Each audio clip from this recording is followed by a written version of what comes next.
February. Are you in that? I spend more time in the Philippines because I have Yep. 3 times the Sometimes land there that I do in I'm almost finished in the building the farm in Thailand. Yeah. What part of Thailand are you in there? Do you know where Khon Kaen is? What do you guys do? Same thing. Do you know where Uwon Ratchathani is? Korat? Oh yeah, Korat. Okay. Well, I'm north of Korat, about, you know where Udon Thani is? 200 miles south of Udon Thani. All right, I'm jealous. Yeah, we just bought some I don't know if you land remember me. Okay. I know Just where remind me. London. At Christie's. You're Chiang Mai. That's not far, yeah. Yes, of course. 5 How are hours? you? Oh, yes? You drive to the farm yourself every week? Nice to meet you. So do I pass I kind of know? Which side did you I'm not stuck in time. So you and her. Yeah. Okay, you guys, cut. Thanks everybody for coming. I did get the buttons on the couches clean now, as I did 2 years ago. And it looks a lot better. Are you sure? Oh, I appreciate that stimulus. I wanted to read something, and you guys might remember this, but we're all most appreciative of Mary Beth Clark because she was the first one to bring Aajonus here. And she wrote this, and it's pretty cool. And some of you have seen it before. It's called Food for Thought. How is it that people who eat fresh, organic food as close as possible to the source, exactly as it was created, are called extreme, even crazy? And people who eat foods from cans, cardboard boxes, and plastic containers full of pesticides, hormones, antibiotics, colorings, emulsifiers, preservatives, bleaching agents, and texturizers that have been irradiated, pasteurized, and hydrogenated, and dehydrated are called normal. Yeah. Anyway, I just think that is, Well said. that is so classy. It's worth repeating. So, food is our medicine, and Aajonus will tell us that, and that it's our only medicine. And anyway, that's what brings him here. So. But, the most difficult part of the primal diet, and I think of Brian Wallenstein when I think of this, is saying the name Aajonus. Difficult name to say. I think it took me 2 years to pronounce it. Yeah, so, okay. Now, I have some initial questions before Christy Ewing gets here. I get to talk first. So, I wanted Aajonus. I turned that one Thank on. you. The other one's on. Okay. I wanted him. If you've read his book, you know about flu and you know about head colds and stuff. But if he would talk again on that and to verify that he's saying it's not contagious, and that's how I recall it. Flu is not contagious and so on. Let's do one at a time. Okay. All right. Okay. Colds and flus are similar. Cold is it's always microbial. So you have bacteria, you have parasites, and you have fungus. All those can cause detoxification. Cold is usually 80 to 90% microbial, maybe 10% flu, and flu is solvent activity. Parasites can eat 100 times their weight in 24 hours, and of course they go after dead or damaged cells. And the waste that they eliminate is 1 to 5%. So if they're taking 100% of something toxic and reducing it to 1-5%, that's the janitor I want. And they are janitors. You have janitorial microbes, just like you have building microbes. We are 260 bacterial genes to every one human gene. We are 99.9% bacterial. So the whole idea that bacteria creates disease is absolute nonsense. The idea that a few thousand or even 200,000 microbes can take over all the microbes, the bacteria in the body, is ridiculous. It's ludicrous. The medical profession is just trying to hide their chemical poisoning of the planet, the human species, and all domesticated animal species as bacterial, when basically they create 70% of all diseases, mainly with vaccines. Vaccines have 5 basic ingredients, and even when you tell you there's no more mercury in it, they're lying. We've had 5 of the vaccines, including the MMR, that's supposed to be mercury-free. It's less mercury. It's about 20% less mercury. But before we were talking about 76 quadrillion molecules of mercury. Now it's 56 quadrillion molecules of mercury. Big deal. And it takes 50 to 200 molecules of fat to remove 1 molecule of mercury safely. It's going to take you a lifetime to get rid of 1 injection of vaccine mercury. How many molecules of fat do you get? 50 to 200. You're going to have this tape, so we can't stop. Otherwise, you will never get through this. So, with those kind of poisonings in the body, that causes all this damage, biological, cellular damage, and even destroys bacteria. And if we have that much bacteria propelling everything, the energy we produce, it's all bacteria is behind everything, absolutely everything. Intracellularly, they have the whole microcosm of bacteria of their own. So it's bacteria upon bacteria upon bacteria. And if you look at science, they say, what was the first thing on the planet? Bacteria. Everything is based on bacteria. Well, the little bugs control our world, don't they? Absolutely, completely.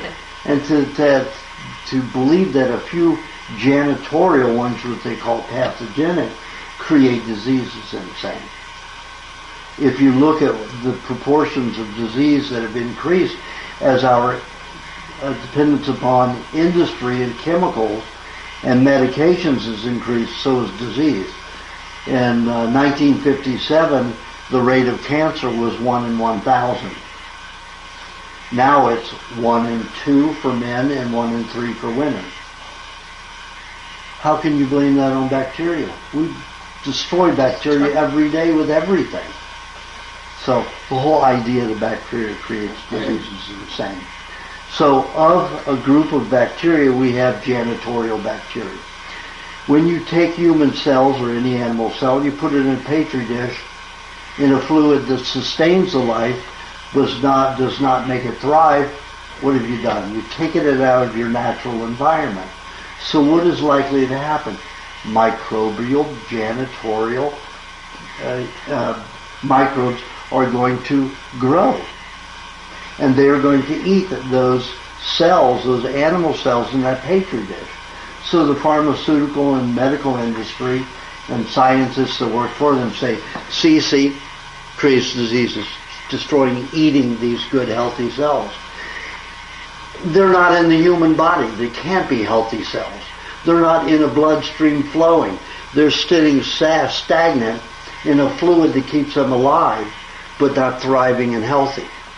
So this is the manipulation that goes on. So when we go through a cold or a flu, we have these microbes that, and fungus or a microbe, that go in and eat up these damaged cells and tissue that needs to be recycled. If we don't recycle it, what do we have? Cancer. Cancer is nothing other than the body's inability to dissolve and eliminate dead cells. So the body stores them as tumors. As warts, as moles on the most benign, expression of that, of tumors, and to the major fibroids, and then the massive development of odd-shaped kind of tumors that can block, functionality. So these janitorial microbes must get in there and break these cells down so that we work efficiently. Like if we don't break down the vegetation from one year to the next, we don't build soil, we don't recycle, it becomes stagnant, we have desert. You know, so same thing in the human body. If you don't get rid of dead, damaged cells, you can't reproduce them. You don't have anywhere to go. And if you maintain dead cells, then what do you have? You have scar tissue. You have bricks in the wall, which are not alive. And bricks in the wall cannot create energy for you. They cannot grow hair. They cannot produce anything. So we need those microbes. So cold is primarily microbial detoxification. And I told you about the parasites eating 100 times their weight in 24 hours. Bacteria, janitorial bacteria like Salmonella, Campylobacter, Strep, any of those can eat 50 times their weight in 24 hours, and their waste is only 1 to 5%. Great janitors. I prefer the parasites. They're faster and quicker and less symptomatic. When you have a parasite, you don't even know it. There's no sensation. When you have bacterial, you have the cold, you have the flu type, where the mucus is pouring and you have, your nose and sinuses filling and your lungs congesting and coughing up the mucus. And fungal is the same way it does that, but fungal's even more radical. It eats about 50 times its weight like the bacteria do. However, its waste products are 15 to 20%. So there's an increase. That's why when you get a fungal yeast infection, anything like that, it itches. Because there's so much more waste, deprives the body and the surrounding area of so much more fat. So it dries those cells out. That's the itching. And the itching can drive you crazy, as you know. So when we have flu, it's predominantly viral. Viruses are not alive. All the pictures you're seeing now in the last 10 years of these viruses, hairy and all kinds of shapes, those are all computer generated. They're like Walt Disney making cartoons. No such thing. Virus is when the area is so toxic, or the cells that have died or contaminated are so toxic with industrial chemicals that if the bacteria, parasites, or fungus eat them, they're poisoned and they die. So, how does the body dissolve those cells? Cells, surrounding cells, or even the cells themselves, will create solvents, like muriatic acid, any kind of a solvent that kerosene, gasoline is what we use to dissolve things. Well, the cells make those to dissolve them. Now, what does it use? It uses water as the main product of solvent. Because solvent, you're looking at an archaeological book, the first thing under solvent is water. Water dissolves things. Water dissolves rock so that plants can eat. Algae can eat. You see algae growing in a pond or on a waterfall, and you see them growing on the rock. They're there because they're eating that rock. And as the water flows down in the stream or over the rocks, the water dissolves the rock so that the algae can eat. That's the behavior of water. When it rains, it's water that dissolves earth so that the plants can eat, and some earthworms and microbes in the earth will also eat as a response from that.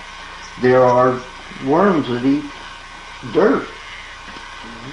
So those are larger forms, of course. They're all made of bacteria. Everything's bacteria. So these solvents, when they dissolve cells, they're not alive. So what happens? High contamination. So it's like you taking muriatic acid and going out into your garage and cleaning up your oil on the pavement, and then you've got a bucket, 2-gallon bucket, 2.5-gallon bucket of this contaminated oil along with the muriatic acid. There's no reduction in waste. So the body has to deal with all that intense toxicity. So how does it do it? It gets very sick. Like the difference between bacterial meningitis and viral meningitis. The doctors are, they don't like to touch Viral meningitis because it doesn't react to antibiotics because they're not live. Also, massive amount of swelling. Most of the paralysis that happens from meningitis is from viral meningitis because all that fluid that causes the swelling tears the spinal cord, tears the axons and ganglia in the brain, and then you have paralysis and heavy scarring and damage throughout the system. So viral detoxifications are a consequence of our industrial pollution in everything. So is that clear? Okay, so when we get the excrement from the bacteria or parasite, is that what causes our symptoms? No. When we have colds? Okay. All right. The damaged area. It's causing the symptoms. The damaged area. The The pollution fever and that has aches. caused the damage. No, those are the symptoms. Okay, so what actually causes the fever and the ache? That's the cleansing process. The fever is necessary to, whenever you have an intense cold or flu, you've been detoxing heavily for months, even up to 2 years. Then all of a sudden the body's going to dump the waste all at one time. If we were taking hot baths or hot tubs and perspiring it out frequently, and we didn't have all of the plastic oils blocking our skin and lymphatic system, these little beads of plastic, we'd be eliminating, we wouldn't suffer colds and flus, but one time a year in the winter when we couldn't perspire them out of the body. So what are the plastics that cause it? I know that margarine is plastic, but Any other- hydrogenated oil, and that's 99% of all the oils out there. So even the ones that are the organic, like the canola oil, is that Well, they're not necessarily hydrogenated, okay? but they're still toxic. We can't digest oils. So okay, so the plastic. So if we stay away from hydrogenated and Anything fried, anything that's produced, it's in a package, they do it cheaply as possible. So they get these oils that are not even food oils, and if they do get food oils, it'll be something that, like soy oil, something that produces a lot of oil. Mostly you get it from mineral oil from the ground that they distill and make from petroleum. So those oils, they hydrogenate them to give them a long life. Hydrogenation is a heat and a pressure that they apply to oil to destroy all bacteria, all forms of anything that can decay. So basically you got 100 million year shelf life. And that's all they're after. So anything that's fried, anything that's in a package that uses oils in it, are hydrogenated oils, plastic oil. And that's 99.9% of all packaged food. and so that gets in our system, and we can't get rid of it until we take the hot bath Right. because it won't. The body can't. Well, break it. as it dehydrates, it turns into plastic beads.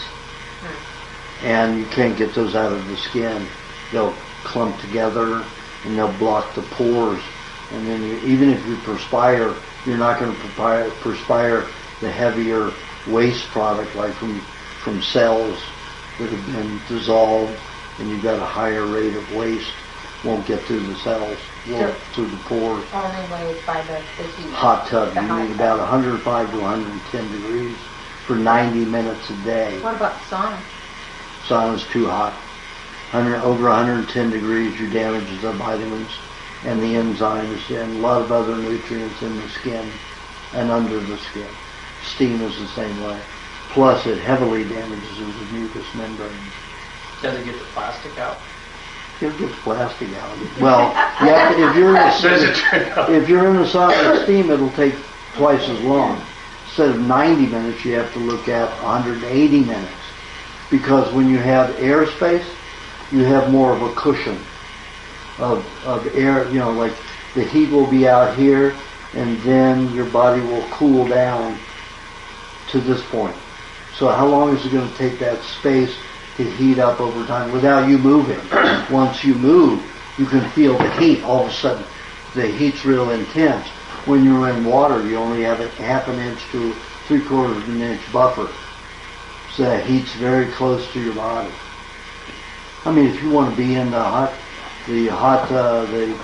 sauna and steam bath, walking back and forth the whole time, sure, you're going to pass out and fall over, because they don't allow you to stay 10 minutes in those without causing serious damage. Because that heat goes in and damages the lungs, you stop absorbing oxygen. You better get the hell out of it. That's why they say only 10 minutes in the steam bath. And 15 minutes, 20 minutes in the sauna. Depending upon the heat of the sauna. If you're in a hot tub, you can go to sleep in there and sleep in there 12, 15 hours if you want, as long as it's not over 110 degrees. I've done it multiple. When I had cancer, blood, bone, stomach, and lymph, and after chemo and radiation, I mean, I was in such intense pain. I went to drown myself in the bathtub. Stayed awake I was only sleeping 10 minutes at a time, wake up in excruciating pain, because they cauterized my spine with the radiation. And so I couldn't I couldn't sit on anything that was moved. I had to lie on the floor. I had to crawl around on my elbows. And so I finally said I wasn't going to take it anymore. So I got in the bathtub to drown myself. And I fell asleep like I wanted to drown. I wake up 2 hours later, freezing cold but no pain, because my body's slightly buoyant in the water. And I realized, hot baths. So I started living in the bathtub, changed the water every 20 to 30 minutes. I had a big clawfoot tub. So I would sleep 14, 16 hours in there and be painless. Hour out of the bathtub, I was in pain. How long did you do that? Almost 2 years. Did you work during that period of time? I couldn't work. Well, I worked a little bit. I became an actor. It doesn't have to do anything. So a sauna doesn't work? Made a lot of money and do nothing. Because the sauna is too hot? What if you had that temperature? Whatever that temperature 105 to 110. Would that do it? Saunas, again, you've got a huge buffer range. Okay. So you'd have to be in there, let's say, at a sauna at 100, and they don't make them that low. The lowest is 134 degrees, and those ultraviolet, whatever they're infrared ones. The lowest they go is 134. So, but if you were in 105 to 110 sauna, you'd have to be in there probably 8 hours to do what you could do 90 minutes in a hot tub. You used to sit in the sauna for... Yeah, I think we used to sit there in half hours, though. I can't remember. We sat there a long time. But then it was not the normal 168 degrees. Oh, it probably wasn't. It was just, we'd throw the water on. What is that? That's a steam. Yeah, maybe it was steam. That's not sauna, that's steam. Okay, so it probably wasn't a sauna. But the baths, you're right in that heat all the time. And you can stay in there for hours then. Absolutely. No problem. No problem. And would you get more of that plastic out of the system? So you get up to 105 degrees for 90 minutes. Well, for 40, 45 minutes, you can get that under the skin. That goes deeper into the lymphatic glands and lymphatic nodes, that takes a full hour and a half to get that deep. And then it's only melting just a little bit of it. You take a little bit out at a time. So if you stay in there longer, I was going to say. So if you stay in there longer, you could get it done faster? Yes, absolutely. Okay. Well, why does she take all of her food and stuff up in the bathtub? That's what I do. So she's got to eat? I've got to... Yeah. She's talking about the sports drink. Yeah, what is that sip doing? It all through it. Yeah. See, she doesn't understand that you need... Explain that, why you need the sports drink, why you're doing that. Well, we're going to go around the room here, so let's get the questions that you had written Last time down. I didn't get to talk 2 days ago, so making up for it. Okay, diabetes. I was reading in his book. Well, I know he quit cold turkey, insulin diabetic, when he was 16 after the polio. No, 22. Oh, you were insulin I got diabetes from getting the polio vaccine at 15 and a half. And weren't you on insulin? Yeah, I started insulin at that time. Okay. So I couldn't quite understand in the book maybe how to get rid of diabetes, and I thought maybe it was honey. Well, honey doesn't eliminate diabetes.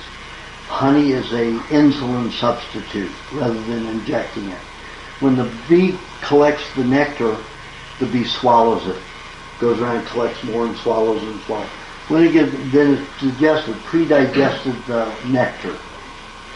And it makes an insulin-like substance which converts the carbohydrates in the nectar into enzymes for digestion, mainly for proteins and fats, not for carbohydrates, although that's where it was made from.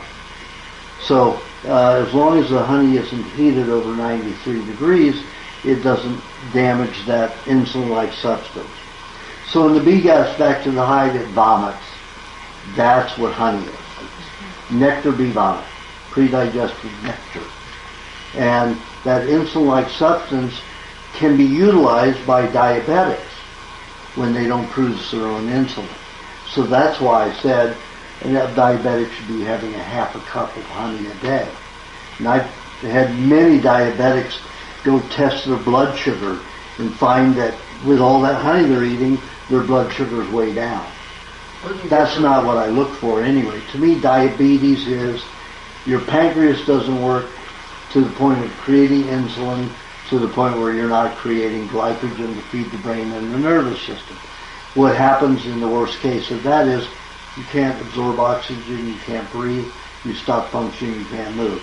So the true symptoms are not high blood sugar, and people shouldn't be injecting themselves based on that. They should be injecting themselves based on, can they get out of the chair? Can they breathe? That is true diabetic symptom. And yet they have people taking this blood sugar crap, which is going to be skyrocketing anyway because the insulin forces the body to make a sugar molecule to break down that insulin. Because that insulin is a chemical insulin. Even if it's from a pig, they've dissolved the pig's organ in gasoline, hexane, which is gasoline, over a 3-day period, subject to 72 hours in that gasoline. Then they extract the insulin from that. So insulin is full of kerosene or gasoline. If it's a natural one, then they've done it with kerosene. Where do you get your honey?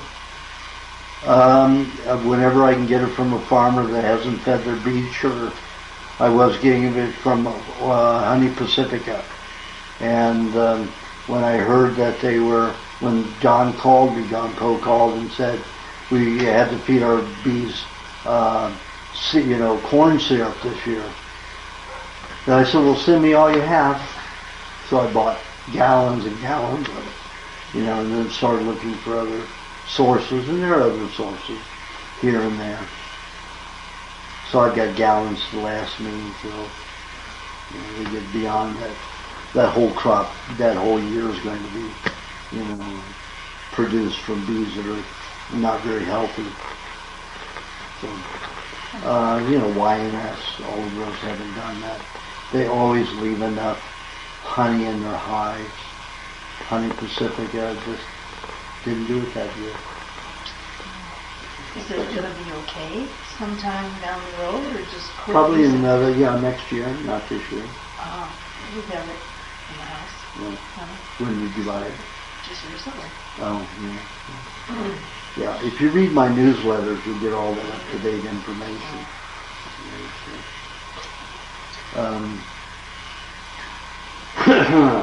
So that does not cure diabetes. What cures diabetes is good protein and fat. And Hippocrates, the so-called father of modern medicine, who said that food be your medicine, medicine be your food, he reversed diabetes just by putting them on raw milk diets. Ate nothing else. We don't have that kind of access. They didn't have refrigeration. They got milk right out of the cow. All those growth hormones were present. But we're going to need meat and the dairy, to reverse diabetes these days. But there are only a few cases where I haven't seen it reversed, and that's because they put children, on like 2 or 3 years old, put them on insulin. Oh, And yeah, it's like their body has formed a situation where they have to take insulin for They'll just a never, long it will time. never build that anchor and stuff. Or I haven't found a child who will stay on the diet that's diabetic to do it, because diabetics are emotional, seesaws, up and down all the time. So when they do that, they just want to eat stuff that's not good for them. So it's very difficult to handle diabetics, when they're that young. Yeah. I have diabetics that have been on it for 37 years that are adults. They get on the diet. I had one woman was taking 68 units a day for 37 years. Her sister was also diabetic, 3 years older than she was.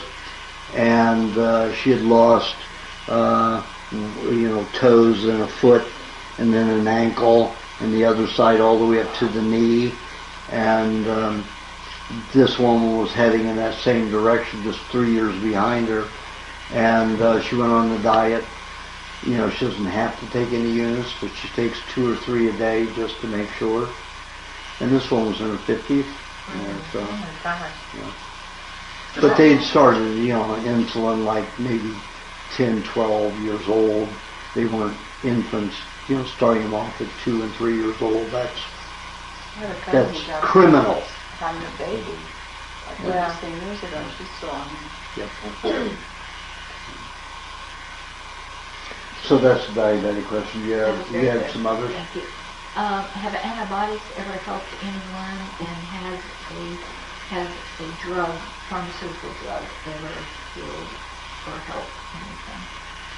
Well, pharmaceutical drugs are not made to heal anybody. They're made to keep you taking medication. All of the books, all the procedure manuals for doctors are written by the pharmaceutical industry. Merck's is about this thick. And the word heal exists 53 times, always in connection with a wound or a surgical incision, something like that.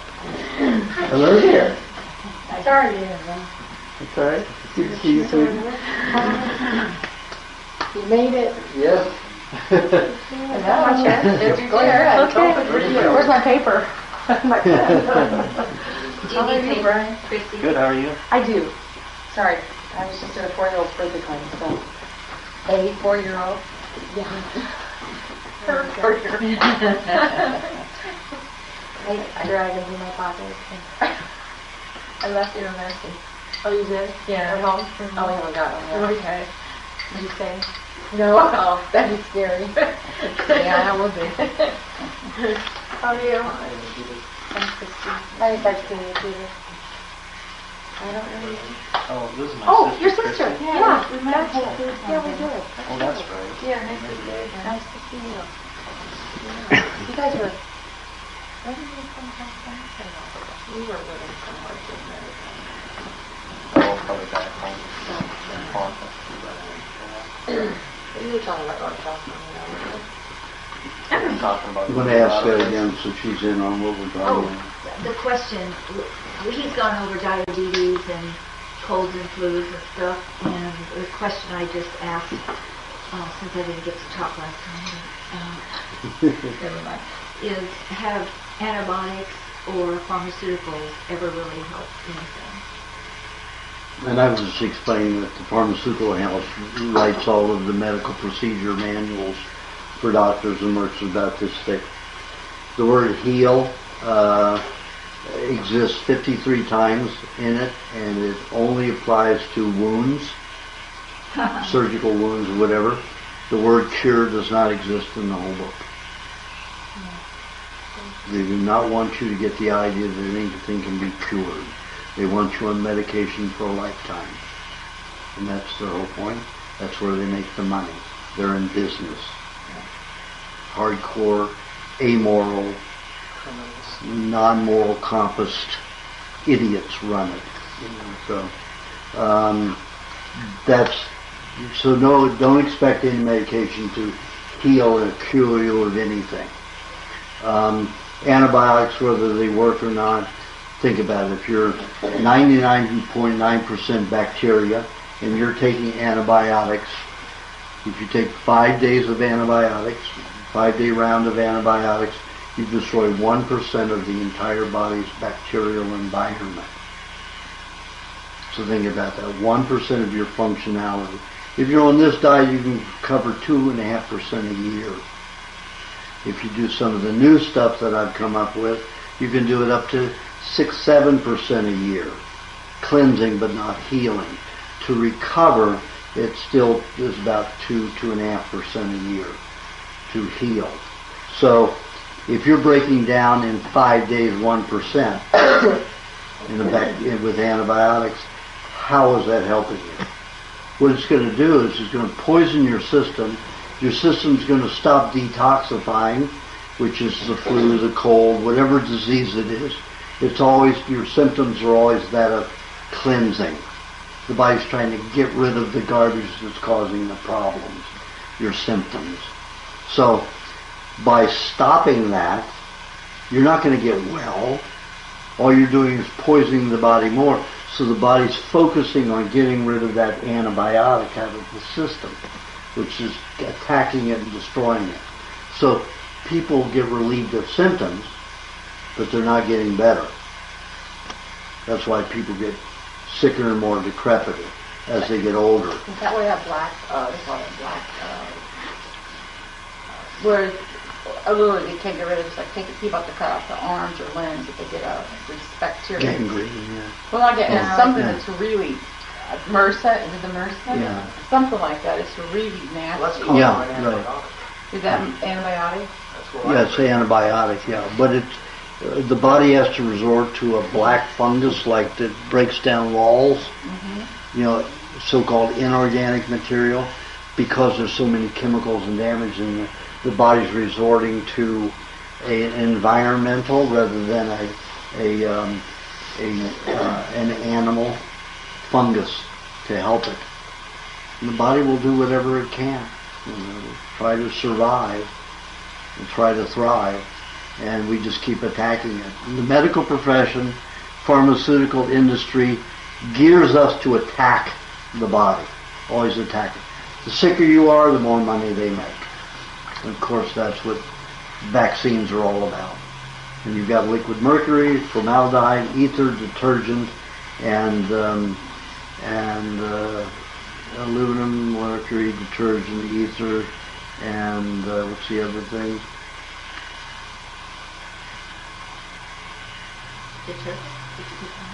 Yeah. Although, yeah, we just named 5. So those are the 5. I was saying them faster than I was counting. So if you've got all 5 of those in there as your basic ingredients, how can that be good? Because they're all toxic on their own merit. Having it as a soup is ridiculous. Plus they have up to 58 other toxic ingredients in vaccines. And the flu is the worst. Even has squalene in it. So when you get those, your body's poisoned. Children get it. They have all these slight deformities. You see all these knock-kneed children or bow-legged children or, deformed ears, deformed jaws. All of those are a response from that mercury and other contamination in there. But that creates the disabilities that the doctors get to treat, whether it's making your teeth crooked. Now look at the amount of crooked teeth in people prior to 1940s. Very minimal. Just in England, why did the British have Bad teeth. coal? Coal, that's one of them, yeah. But you have to understand the King and Queen of England run the world, basically. They own 70% of all food manufacturing in the world. They own 30% of the land mass, all in trust. So nobody knows that they are the richest. They hide it. But they really control the world. They got more money than the Catholic Church. They own more land than the Catholic Church.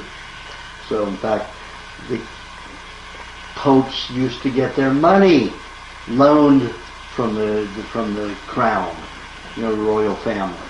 So they keep their people full of medication.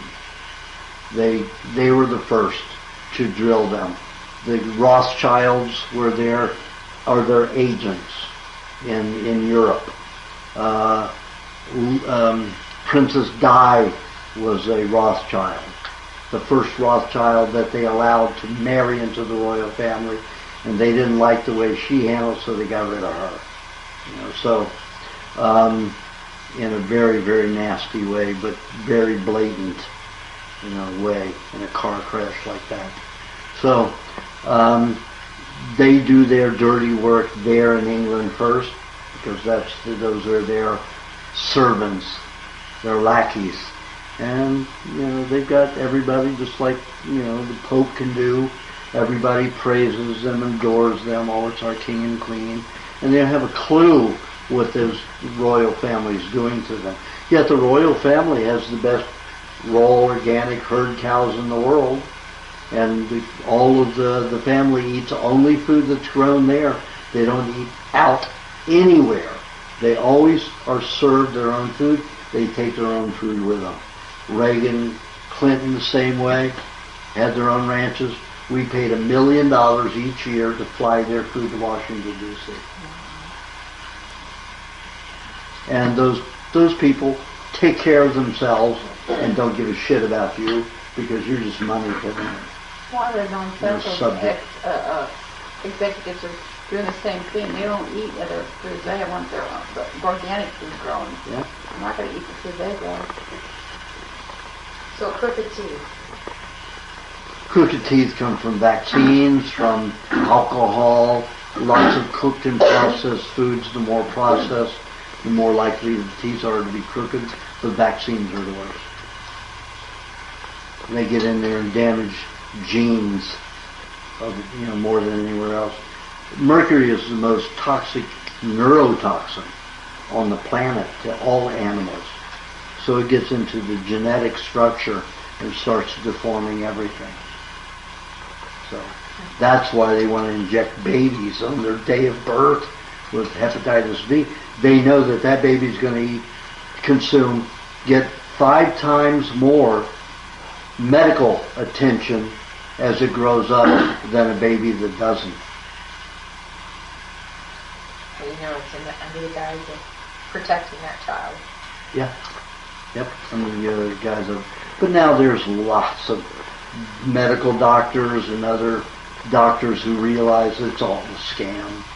And they're talking about it. You can see, I just watched the DVD 2 days ago in St. Louis where a multitude there were probably 11 scientists and MDs and different professionals even from the vaccine industry who are now whistleblowing on it, and how dangerous it is, and there's no verification anywhere that it prevents a disease. In fact, just the opposite.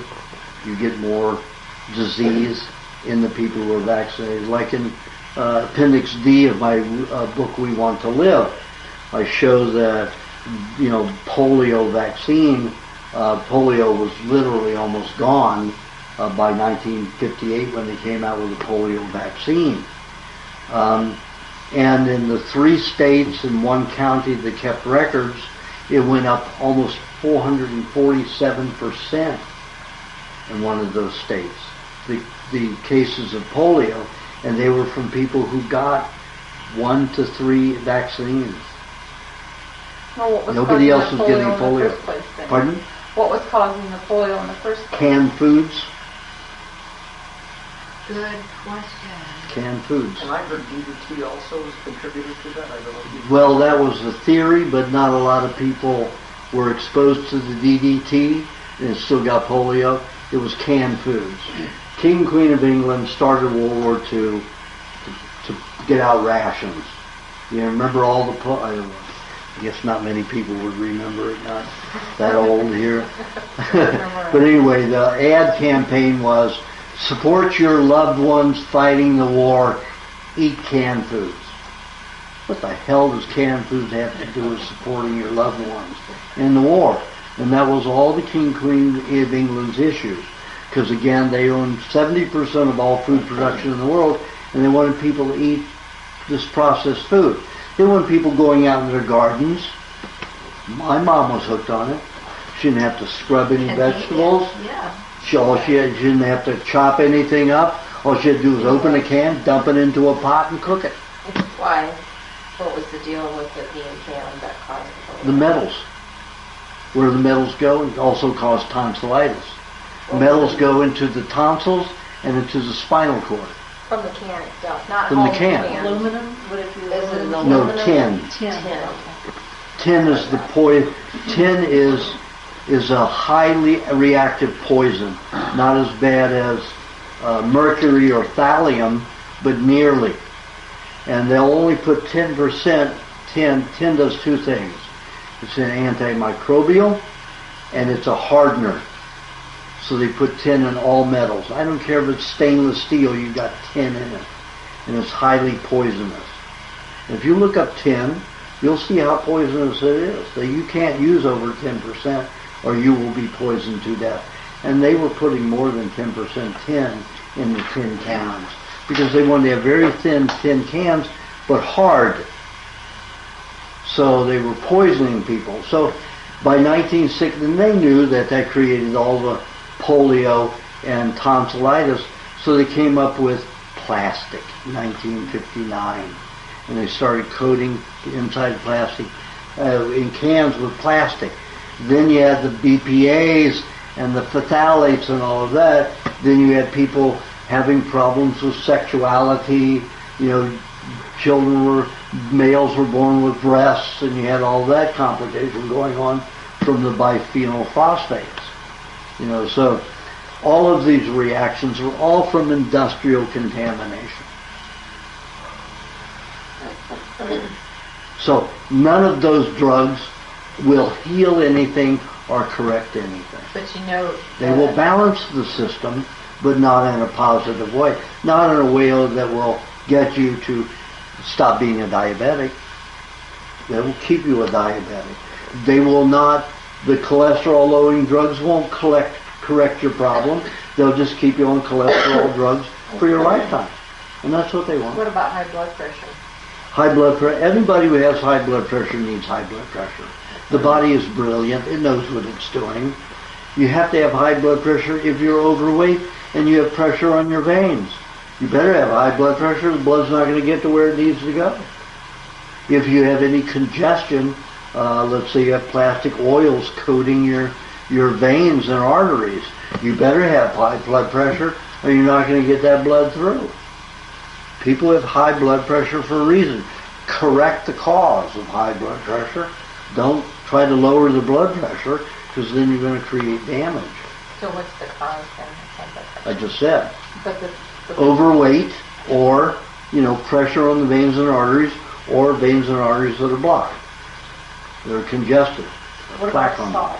Everybody's talking about too much them. salt. Well, yeah, salt definitely increases blood pressure, but it usually creates mainly water pressure in the body. As you get older, it will create high blood pressure too. Headache. Now, 85% of headaches are caused by salt. And salt is, again, the way to make you sick. It also makes cooked food taste better. Because you eat cooked food that isn't salted, it tastes bland. It's awful. That's why spices and salt exist. To make cooked, bland, cardboard-tasting food taste good. Cook food and don't put salt in and spices in it. What do you have? The awful tasting stuff in the world. That's why I never miss salt when I went raw. But salt's an explosive. Salt is it's more volatile than nitroglycerin. When you isolate sodium, it is an explosive. The NSA, National Security Association Council, and the military department paid General Electric $2 billion over a 10-year period to make sodium into a weapon. My father was one of those scientists that were on it. It was so volatile that it would ignite with a 1.5 degree temperature change when they had to isolate it. But one football size of pure sodium could take out New York City and all of the buildings, one. So they wanted that as a weapon badly, but couldn't control it, thank God. They couldn't control it. Sodium, when it isolates in your body, becomes an explosive in your blood. So all of the, say, when your cells normally eat and your body forms food in the blood to feed the blood cells, whether it's red or white, you have a smorgasbord of nutrients, anywhere from 93 to 117 nutrients. So each cell, when it opens, it gets the whole smorgasbord, whole balanced, complete diet.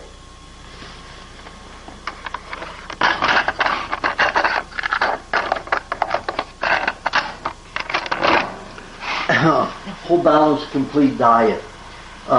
When salt goes in there, it starts exploding and fractionating these smorgasbords. So a cell maybe get 23 nutrients, 50 nutrients, but it never gets the 93 and 117 that it's supposed to get to be balanced.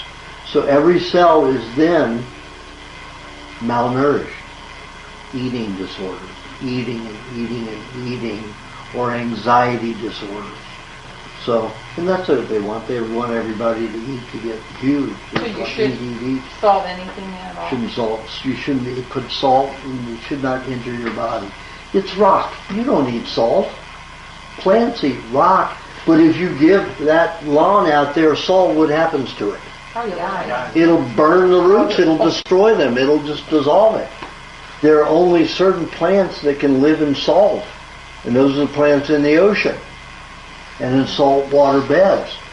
Salt and sea, on all of your salt beds that are land-based, there's nothing alive in those salt beds.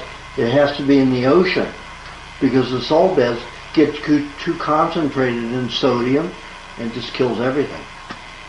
Salt should not be near our food and near our bodies, except in bathtub to help pull poisons out. Isn't salt an electrolyte, and don't our bodies have electrolytes? Only when it's in food. It's organic forming coupled with a carbon atom. Yes, when it's all linked in with food. Okay, what about But isolated, sea salt? What about sea salt? same thing, it's rock. It's not any different No, it's rock. sodium chloride. Exactly. It's just rock. We don't digest rocks. Plants can digest a little bit of sodium.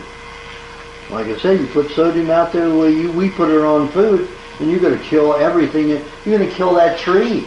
And that tree's hardy. You will kill that tree.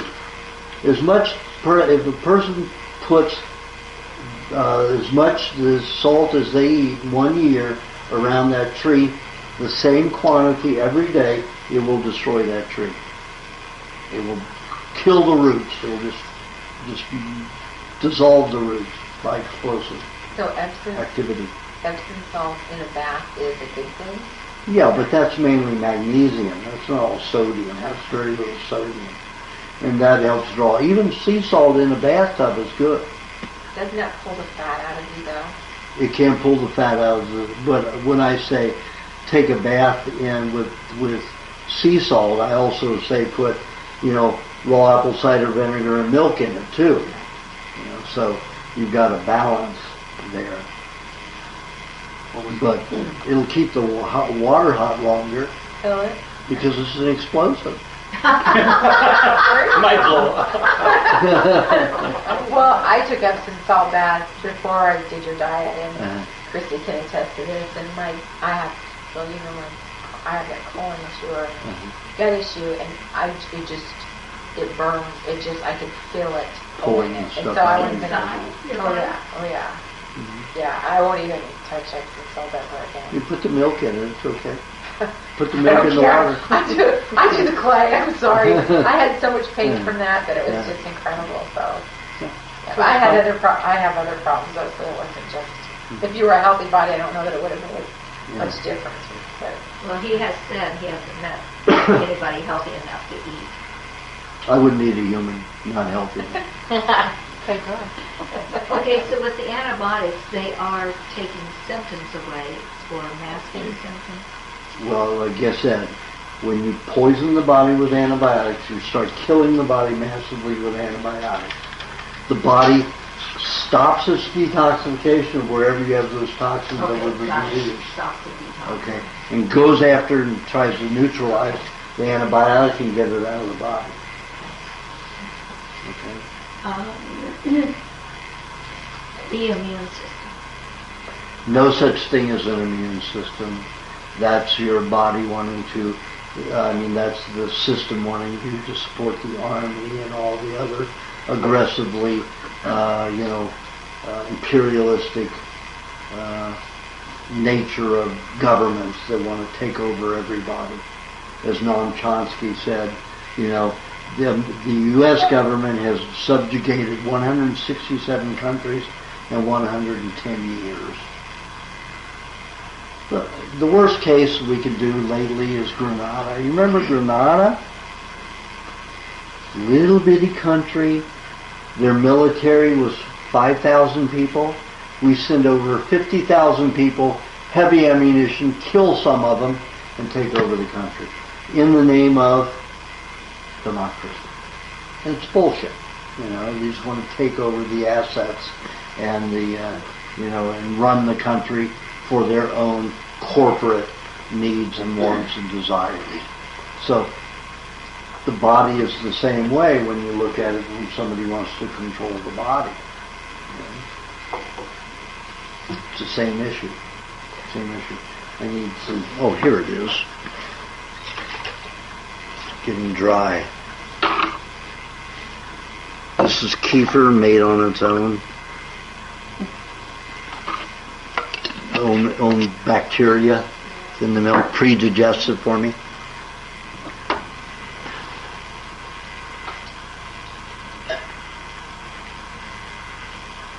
I suck. Immune system, so it explains to me.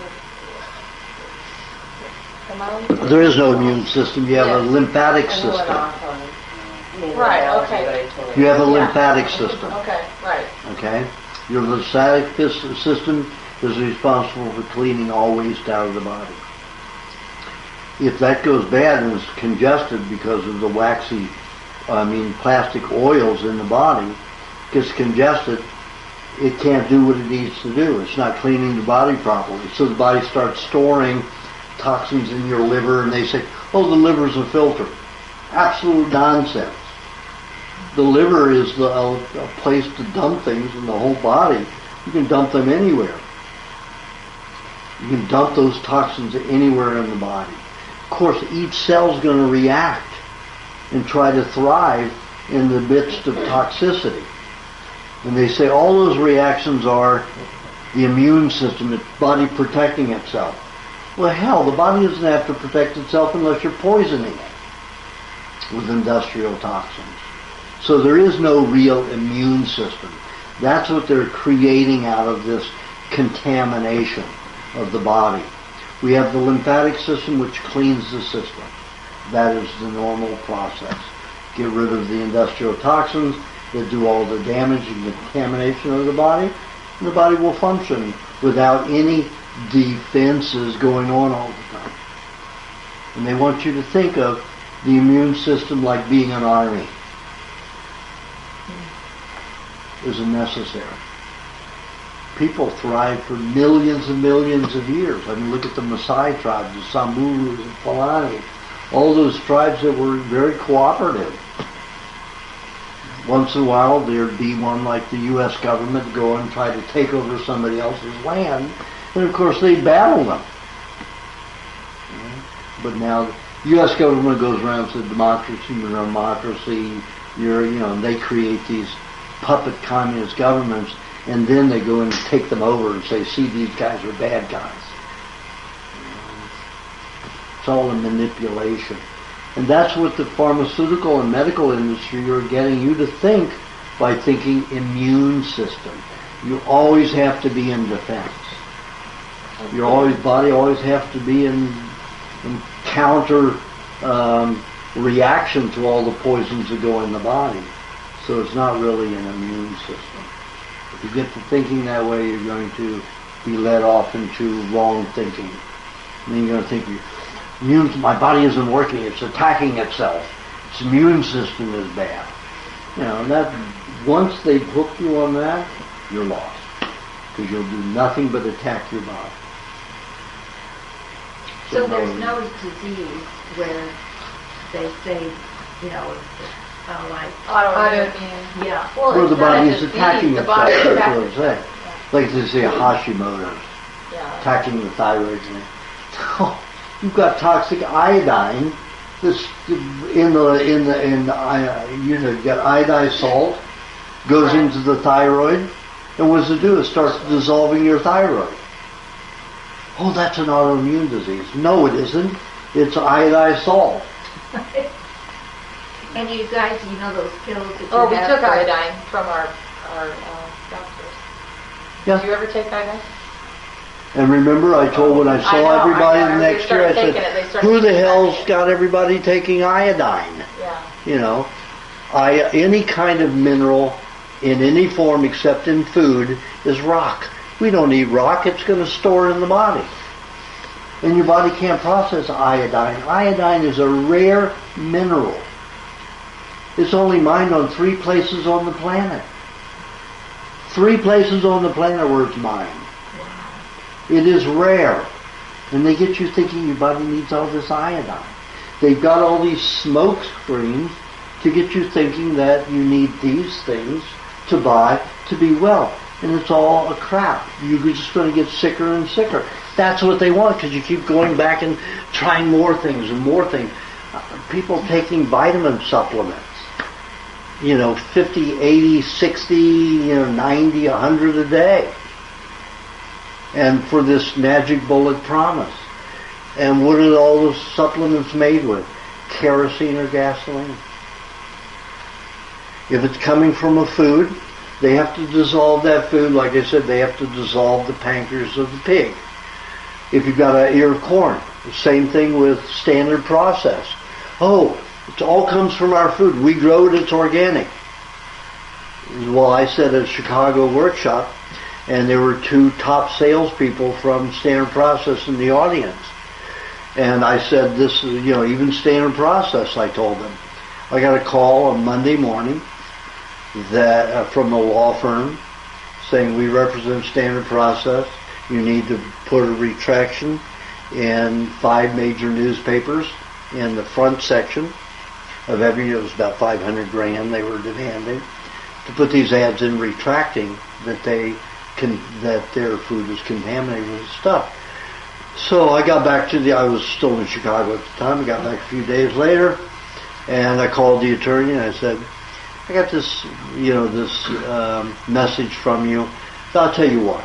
You go to your laboratory who's making your supplements, and you find out how they take your corn, how they take your alfalfa, your parsley, and dissolve it down to extract the nutrients you're getting out of it, to encapsulate or make into pill form and sell.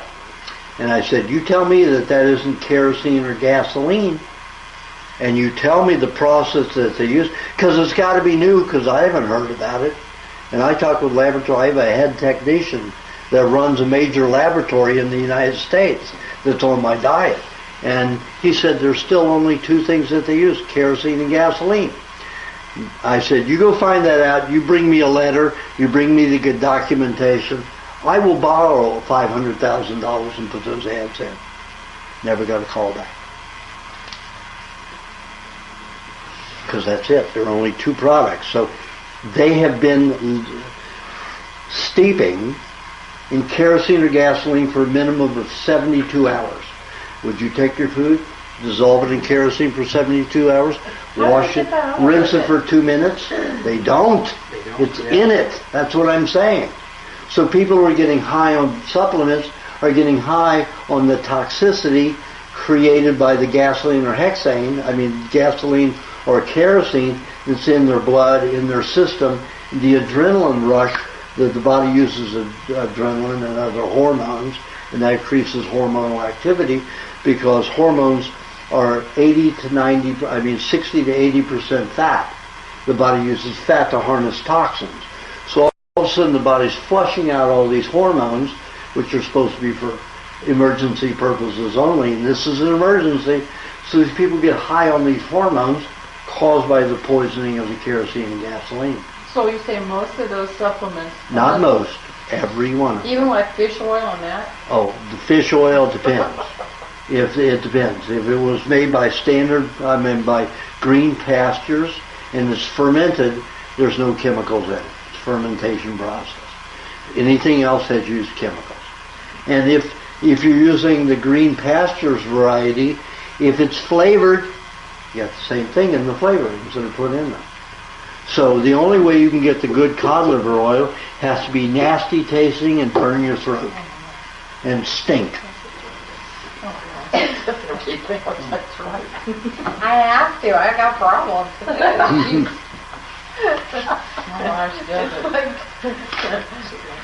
Okay. I'm going to embarrass myself here. Right. Mhm. But I used to take $300 to $400 a month of American Longevity, Dr. Wallace's products, for several years, and then found out it was all toxic. My navel is oozing stuff, and I mentioned that to him. Wow. He can tell you what it is. Well, I'd have to look at it to see which toxin is coming out, but anytime you have anything coming out of the skin, it's industrial toxins that have damaged tissue. So you may have, human cell tissue involved, but it's always those chemicals which have damaged it.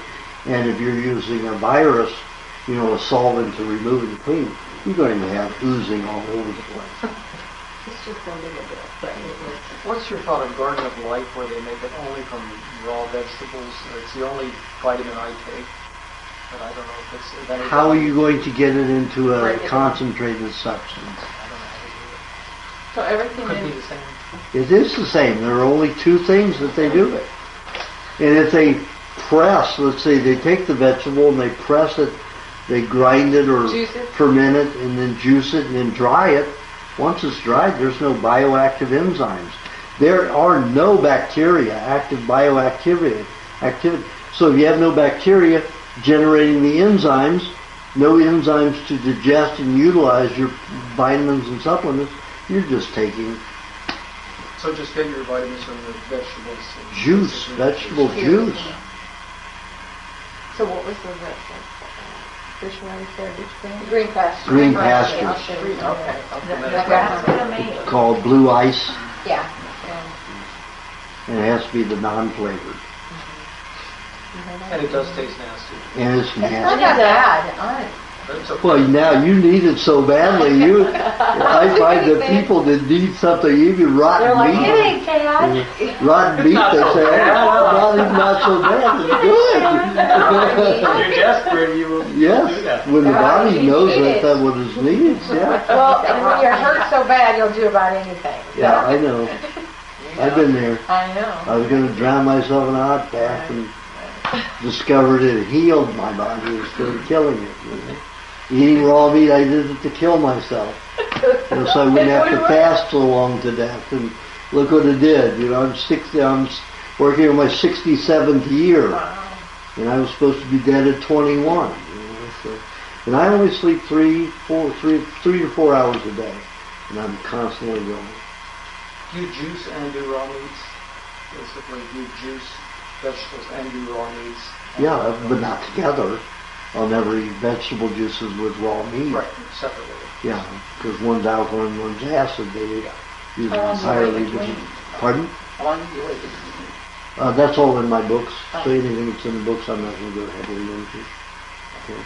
You have to buy the books. Oh, I don't know raw meat. There's no way I can. All right, I just. You know how many people have said that? I know. Oh, yeah. You can do How it. about something like that? I don't even like it. Aajonus? But the raw's the whole difference. Aajonus? Yeah. All my life, up until I heard your lecture about a year ago, I always preached to my family, you cook your meat, you do this, you do that. I listened to a 1-hour lecture from Aajonus, changed my mind, went to raw meat, digests so easily. Oh, you cut incredibly. it up, you prepare Changes it You don't properly. even know you're eating You it. can't tell the difference. Tastes Can't good. tell the difference. If you were sick enough. Yeah. Well, Yeah. it's all psychological. It is. Well, It's all in your curious. brain. Because it tastes like, the meat tastes like steak. Yeah, it does. Oh, you Very can't And I good. don't like steak. Okay, so that's why, it's because it's cooked. I've never liked meat that much. Actually, Well, maybe we you're a call fish chicken or a now. chicken I person. hate fish. Chicken. I won't even- Yeah, it's like chicken. Well, Raw fish. So that's up to you. Yeah. That's fine. Everybody has their own. Okay, now we're going to go around the room for a while. Do you have a question? I got a couple of them. What is the ratio that you would do with baths? Say, being living in the city and having the city water with the chlorine, you said vinegar, milk, and salt. Does that help to neutralize? Yes, it does. It depends on if you have fluoride in your water. Which we do. If, if your water is really slimy, you've got a lot of fluoride in it. If it's not slimy, you've got a low concentration of fluoride. Fluoride is one of the worst. If your water is slimy, then you need about 2 cups Of what? of milk to a large bath. If you have, let's say, a 50-gallon bathtub, which is the old clawfoot, you need 2 cups of milk. If you've got like a 30-gallon bathtub, 1 cup of milk would do fine. That will neutralize the fluoride. Yeah. And well, also we've got the other ingredients. That alone won't do it. That alone won't do it. Then 2 to 3 tablespoons of raw apple cider vinegar, and then either sea salt or Epsom salt.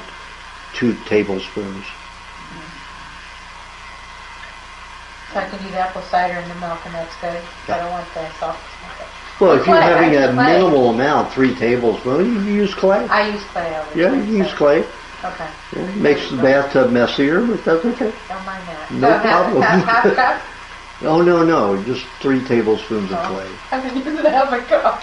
I've been going through it. It's pretty fast. That's really nice if you do that. But if you're going to do that, there's a spa in Nha Trang,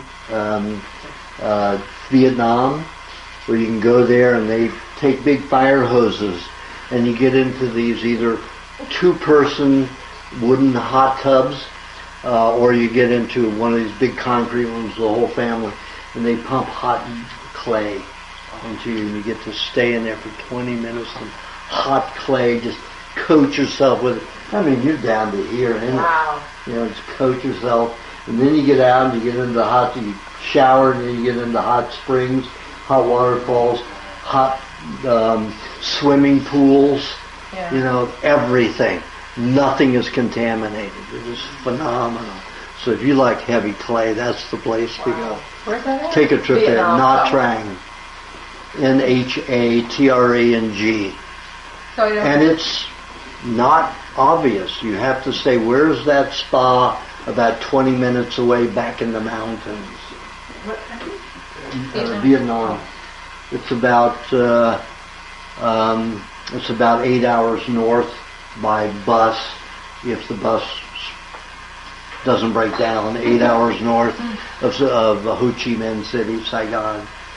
I went on a bus and it broke down and I was there for 16 hours to get to Nha Trang. But it's a 1-hour flight from Saigon. So the clay helps remove stuff too. Oh yeah, it's wonderful, fabulous.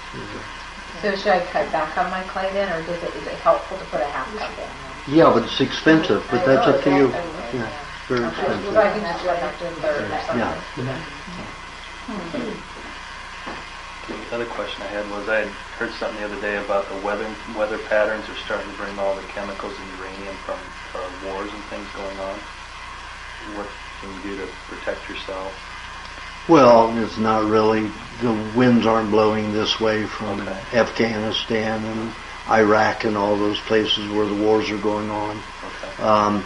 That they're contaminated. The last report I read is 1,800 times the level of radiation they're supposed to be.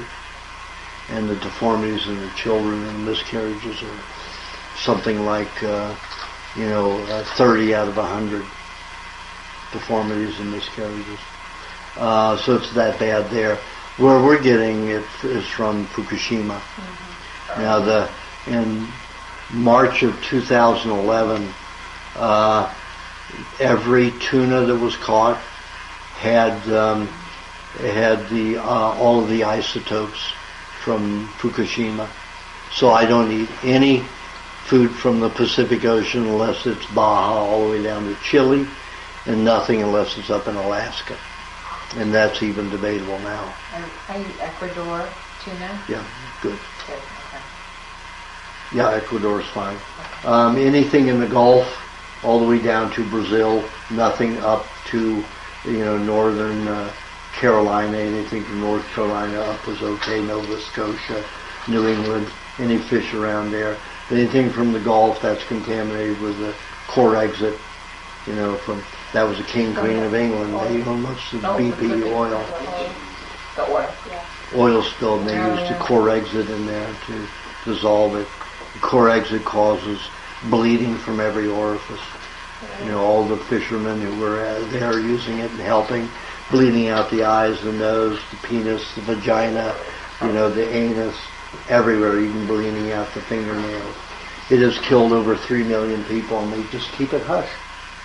There are only a few doctors who are working with these people on a daily basis, and they are being banned from posting and stuff like that. So threatened heavily. But once in a while, somebody will get their information and post it. So I used to be in contact with them, but now all the lines, their phones are tapped and interfered with. They can just send a signal, and you can't reach them. You just can't reach them, can't communicate. They're not allowed to communicate with the world. It's that bad. It's King Queen of England because they owed 80% of BP, British Petroleum. So again, it's all their plight to get back at us, subjugate us. That answer your question, Luna? Yeah, I did. Okay. Thank you. Do you have a question? I was wondering if you could expand a little bit on the iodine, because I'm taking a little bit of that now, And what do you think it's going to do for you? Why are you taking it? I'm working with a naturopath, and he, Obviously, it's not a naturopath because iodine is not natural. If it has, it's not mined at all in this country. It's mined in China and South America. How can that be natural? So you have to get out of those twisted concepts. He's not a naturopath if he's using chemical rock. What do they use iodine for? What did you use it as a child? You put it on a cut, right? It's a poison. It's an antiseptic. It's a poison. Just like mercury, they use mercurochrome and methylate, or liquid mercury. Those are not good. Those are not healthy. Why would a naturopath have you eating something poisonous? You have to get out of that concept altogether. A true naturopath is one that works with nature. Animals eat food. Vegetation eats rock, soil. So why would you be eating rock if you're not a plant? So it's something good to put on your skin even? Oh, it's poisonous. If you have an infection. It's poisonous. The bacteria helps you. If you want to limit the white blood cells that the body takes out of the bloodstream to eat the dead cells that are damaged by foreign matter, take lime juice and put it on. Stop it like that. Coats and surrounds anything. That's it. Easy. Lime juice. Not lemon. Lemon's a bacterial agent. It incites bacteria. That's why it's good for marinating. But lime juice stops it. But the iodine can cause, because I'm having headaches and my skin just has broken out. Oh yeah. It'll melt you. It's destroying you. Dissolving your body. It's an anesthetic, killing your bacteria. All the processes. It's like taking an antibiotic. It is taking an antibiotic. I'm also having a lot of brain fog. And that's probably a pretty general question. I don't know if I can ask, Yeah. But So iodine isn't going to help that. It's going to destroy the bacteria in the brain that fires the synapse. So your synapse is not going to work. You want to get your brain working, you suck eggs. Drink eggs. The way I tell everybody in the morning, eat your cheese, absorb the poison, tablespoon and a half to 3 tablespoons of cheese, depending upon how toxic your stomach and intestines are, and I can tell that by doing the irises. So I tell you how much, cheese to eat the first thing in the morning. Next thing after that is downing an egg. Downing another egg 10 minutes later. 10 minutes after that, another egg. 10 minutes after that, another egg. Minimum of 3 eggs. If you're a bigger guy, then have 4 eggs or 5 eggs. I tell you to have 4 or 5 eggs. You So told me 2 eggs 2 years ago. yeah, but now I'm upping it. Eggs would do what to your body? Eggs stimulate. Well, the body makes glycogen, likes to make glycogen for the whole day in the first 6 hours of your day. If the glycogen is made from a carbohydrate, the glycogen is very sticky. So when it gets into the blood and neurological fluid, it limits brain activity because the synapses they fire will skid. It's too sticky. It's like if you're in water, you're going to move pretty good. You're in sugar, it's thick. Like when you cook it for icing, you try to move in that. You're not going to move like you are in water. So if the body makes the glycogen from a pyruvate, which is a protein sugar, then there's no stickiness in it. So the egg white is all egg protein. So the body can make a phenomenal amount of this glycogen, non-sticky glycogen. Plus, the egg yolk contains every vitamin, mineral, nutrient in the world. Eggs are the only food that contains everything. So you have all that going into the brain with the glycogen. So it makes the brain really sharp. Kids who have a lot of trouble in school, in the last 2 years I've told them you're going in for a test, go in the bathroom, if you're embarrassed, suck a few eggs, go back into the classroom, at least 1 egg. They're all getting B's and A's now. Kids that were getting D's and C's and D's. Every one of them is getting an A. So Go in the toilet, they'll suck an egg. thinking and the Pardon? brain. Yeah, stimulates. Only raw eggs. Only raw eggs I will do do that. have Yeah. fun. She's still got fun. She I sucks do. some I of the eggs. don't suck them all the time, Jackie. No, Oh my God, I thought you I used need to. to. Yeah, I haven't been lately, I but see her all. Oh, no. You can have fun with That your brain does- and suck eggs all day long still, too. Not easy. If you start the first of the day, Yeah, if you First you of have the the day, cheese that's in the all. first of the day, that's when your body builds the glycogen. Can you put them in something else besides just raw eggs? Like put Eggs digest in 27 minutes when they're alone. When you put it with other food, it takes almost as long to digest whatever the other food you mix it with. Milk is the next quickest thing to digest, and that takes 6 to 10 hours. Meats take 19 to 24 hours. Like So meats, raw meats. So you have to do that raw. Yeah, by himself raw. It depends on what you want. You get used to it. Well, I don't know, but see, I'm going to be just bringing it back out. No, You just gotta. Well, you just don't. You do it like I do it. I sip a little of the egg white at a time, so it's just tastes like slimy salt water. It's like going into the ocean and getting salty water in your mouth. It's tasteless. Egg white is tasteless. It's slimy. But my throat never developed because I was giving too many tetanus shots before the age of 18 months. It turned me autistic. So my throat never developed properly. So if I try to drink a whole egg at a time, I will bring it right back up. So I sip it, and take it down. Other people do like Rocky. I mean, what Sylvester Stallone did in that movie, he did in real life. He used to come into the health food store I worked in, and I knew his wife very well. And he'd suck down 5 eggs at a time, many times a day.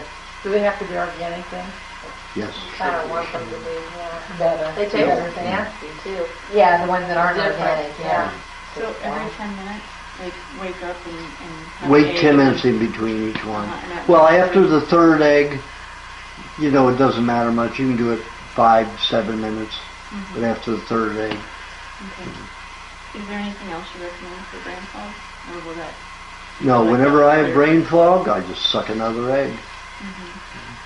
Like when I do my workshops, they have to make me take a break. So I will go 10 hours without stopping, but all of a sudden I'll lose a word, suck an egg, and 10 seconds later I have it. But my body's used to it. I've been doing this a long time. Used to take me, like 5 minutes before my brain would get active again. And I'd have that word in a split second. Then it was 3 minutes, and then it was 1 minute, and now it's like seconds. Suck an egg, and I'm right back. So my body's responding quickly. So it's just a lack of nutrients. Yeah. Well, it's a lack of glycogen, good clean like glycogen. You make it from carrot juice or fruits, or the worst is a starch. Grains, cereals, and that's what people are eating. Every morning. Every morning, and their brain just gets thick. Fluid Even gets oatmeal thick. bad for you? Even oatmeal, thick. Make like thick brain fluid and nervous system fluid, all of it. So that's why I have everybody eat the cheese first, to absorb the poisons in the stomach and intestines, then eat the eggs. Then, depending upon toxicity, if they're highly toxic and good amount of weight on them, a vegetable juice. Then after that, a meat meal. And then just continue through the day. What I recommended in the book, recipe book. And over the last few years, I got some people to do it here. I've been using cheese a lot, raw no salt cheese, eating like a sugar cube anywhere from every 15 to 60 minutes. The results of that, and again, in St. Louis, the people who did that, they were cleaning their intestines, pulling poisons out of their intestinal walls and stomach. Would normally take 6 to 8 years to do. They would do it in 1 year. I mean, some it was 3 years, but up to from 3 years to 8, What were they eating? 6 years. Pardon? Oh, just the raw cheese? and Raw the- just a and little salt. bit every few Oh. minutes, Hard to find raw cheese without salt. Oh, no, it's not. Oh. Small units. Yeah. $6 a pound out there and wherever. Where she live? If you eat salt with your cheese, you got to redigest your poisons. Salt is just like cooking; it explodes I've never it. been able to find raw cheese You without know. salt. Yeah. You have to have it shipped in. Yeah, You didn't get my. You don't didn't have get my. no- You got a console with me? No. Oh, that's it. When you get a console with me, you get a product list, or you go on WeWantToLive.com and buy the product list, and then you can order it and have it shipped to you. Do you send those letters out every month? Your newsletters?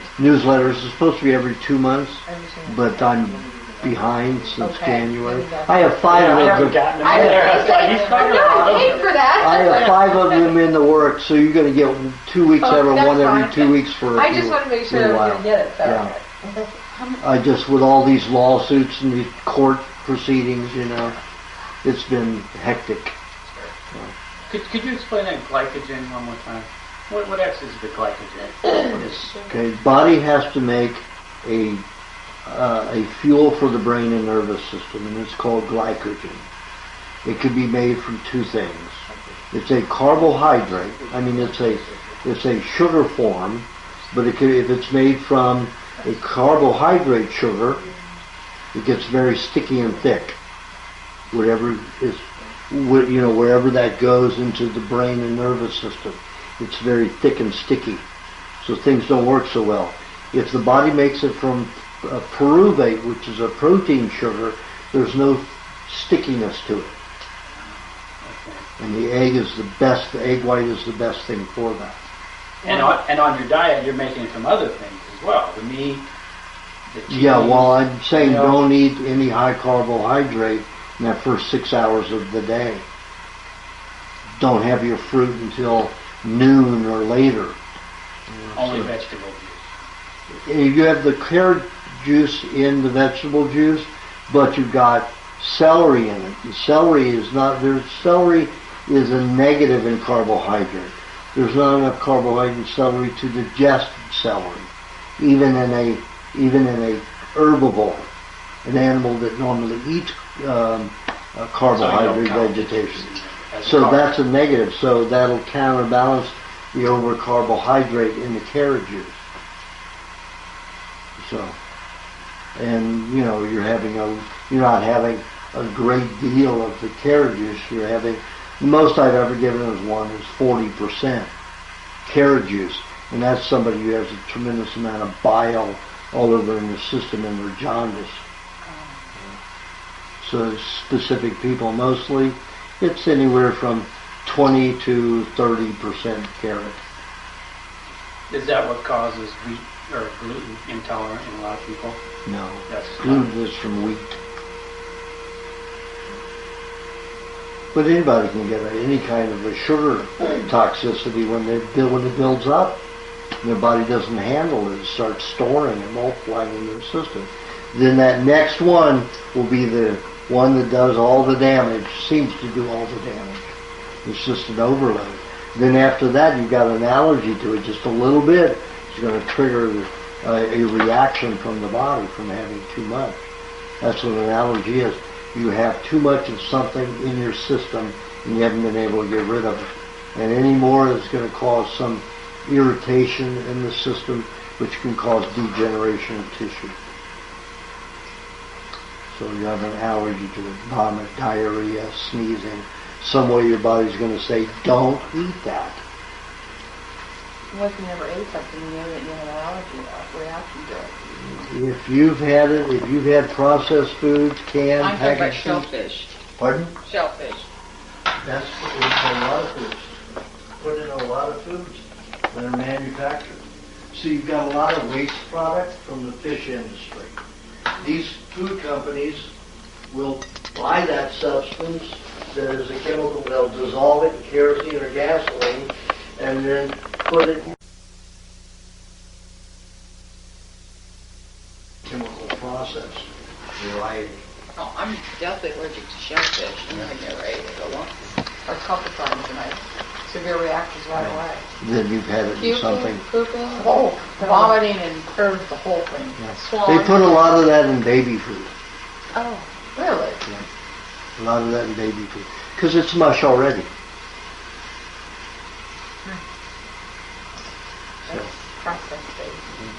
Enriched. Pardon? After eating the cheese, Uh-huh. do you do that first thing in the morning, and then how long do you wait before you eat the eggs then? 10 minutes. Oh, 10 minutes. Yeah, and then 10 minutes. and then- And you should always eat 10 minutes before you eat anything else, so you don't have those toxins dumping from the stomach and intestines into your food, so it goes and clean it up ahead of you. And if you're eating meat, it takes so long to digest, grate a little bit of cheese with your meat meals. I'd like to ask why Reagan got sick. If he had access to everything. Pardon? You said that Reagan had his own food and. Well, Reagan still bought the crap. I mean, he got injections, he got doctors. He got shot in the heart. Yeah. Actually got shot in the heart and lived. Yeah. I don't like the guy, but boy, that was, you can tell he was eating the right foods from his ranch, his own beef. Yeah. And he ate all of it rare. I mean, it was singed on both sides. Uh-huh. He was a pretty strong guy until they shot him. Then when they shot him, all the chemicals that went into him during that surgery caused him to develop palsy. So that's how that started, within months after that. But they put antibiotics in him, they put him out, and they did anything to them that they wanted to. Maybe it wasn't his choice to do it had he been, awake. Uh-huh. But, they really contaminated him. Ripped his whole breastplate open, take the bullet out. It was like open heart surgery. Mm-hmm. Not like it was open heart surgery. And they had to mend the heart. And then they coated it with iodine and mercury. Mercurochrome all inside. Poison. So all that went up into his brain. All of a sudden he had palsy. And about 10 years later, he had Alzheimer's. Yeah. Which was not quite 10. Yeah. I figured they Mercury causes Alzheimer's. If you go online and you put Alberto University mercury neurons YouTube, you'll come up with a video that shows you how the mercury causes lesions in the brain exactly as they appear in Alzheimer's. And lead doesn't do it, aluminum, none of those other things do it, only the mercury. So mercury causes Alzheimer's. They used to say aluminum. Aluminum. Yeah. Well, aluminum can cause misfiring of brain, of synapse, and congest the ganglion axons. But it's the mercury that dissolves and causes the lesions where no information can get through.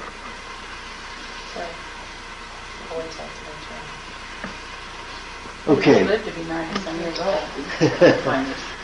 Do you have a question? I have three.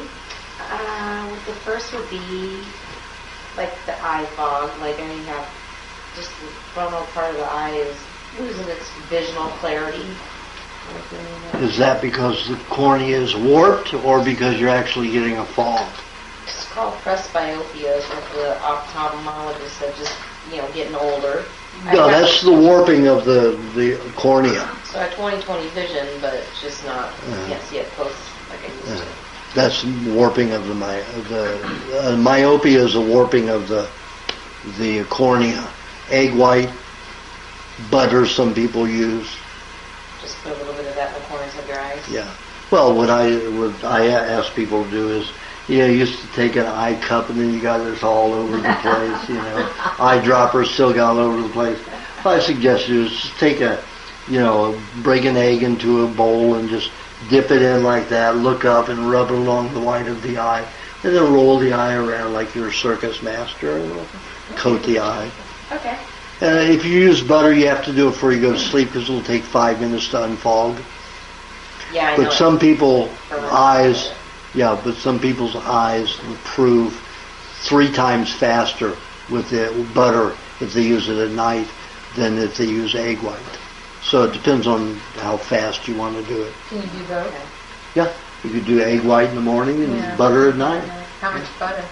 Pardon? How much butter? Oh, just enough, barely enough to, not even a drop, it's just a little dab of, melted butter, and you melt it in your hand, get it warm, and then just dab it and rub it on. But do it while you're already in bed, because you'll be fogged over, unless you know your house very well. Would it matter if the butter is real old? Yes, it will burn more. Oh, it's going to burn? It'll burn more, but still won't hurt. It'll have a sensation of burning, but it doesn't really burn. In fact, it'll help. It's bacteria that'll help eat away the excess layer of the cornea, so it'll work faster. But man, does it burn for like 5-10 minutes. You need another tape? Yes, I just got one. So the older butter will eat the bacteria from that cornea? No, the bacteria in the butter will eat the dead cells on the cornea, which are causing the fog and the warping of the cornea, the myopia. The myopia. Okay. Oh, it's eating it from the myopia? Yes, eating the dead cells from the myopia. Okay. Well, the myopia is the warping of the cornea. It's eating the bacteria from the butter is eating the dead cells in the cornea that are causing the myopia. What about, I have been diagnosed with a heart rhythm, a regular heart rhythm, not life-threatening, but... Arrhythmia, or... It's not arrhythmia, he didn't call it that. Mrs. Beats. It goes like this. And then, heart attack symptoms, that kind of thing. Heart attack symptoms are No, not... I don't have heart attack symptoms. Or like the chest. Pressure, Well, I was having too much stress, and anyways, it'll be brought on by stress if I'm getting myself really worked up. You mean you just get a fast heartbeat or you get an irregular heartbeat? It's irregular, like it'll drop down like 32 beats a minute. It'll go up, it'll be 120, and then bam, it'll just drop down to 65. Yeah, but that's not irregular heart. Irregular heartbeat is when you skip a beat, I didn't say beat irregular. fast, skip a beat, I said I have a rhythm problem. I don't have an irregular heartbeat. I have a rhythm problem where it'll go really, really low for just no apparent reason. No, it's not no apparent reason. When you have stress, you have a lot of byproducts. You have a lot of lactic acids and other byproducts that build up. If those build up, you don't absorb oxygen, you lose energy, your heart's got to pump faster, get more oxygen into the system. So your body's doing what it should do. You just got to take hot baths to get rid of the poisons because you're not detoxing.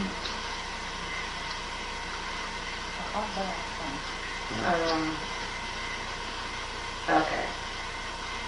And of course that's going to raise your heart level and rate while you're in a hot bath. Well, like I get real tired.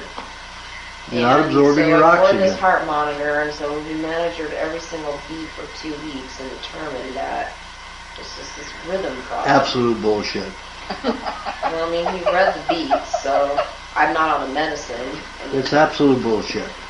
If you're if you don't have any energy, you're not utilizing your oxygen because you've got too many waste products in your blood and other areas of your body.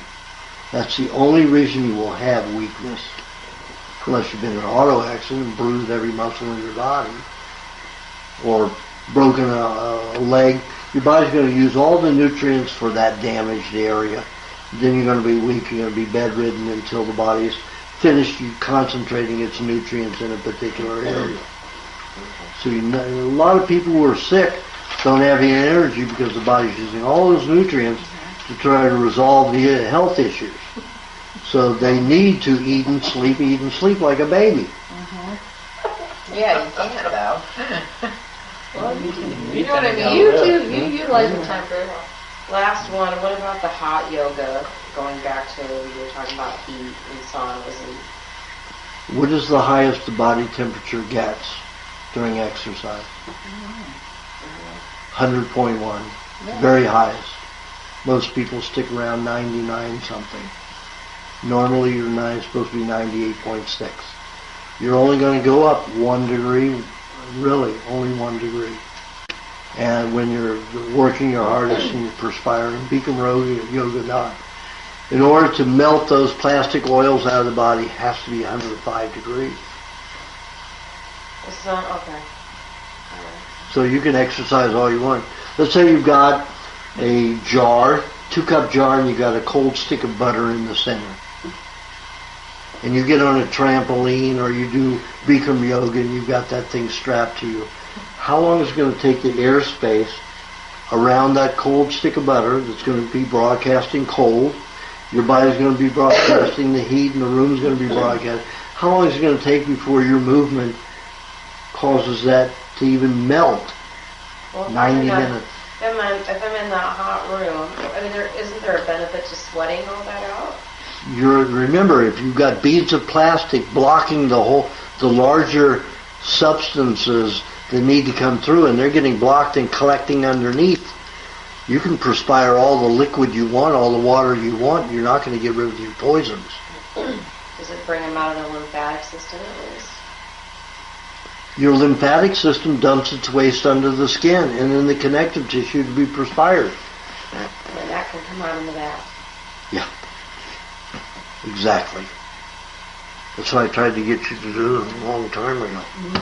The damn water won't stay hot long enough. And I run out of water in my hot water heater, so I'm boiling the stock pot of soup.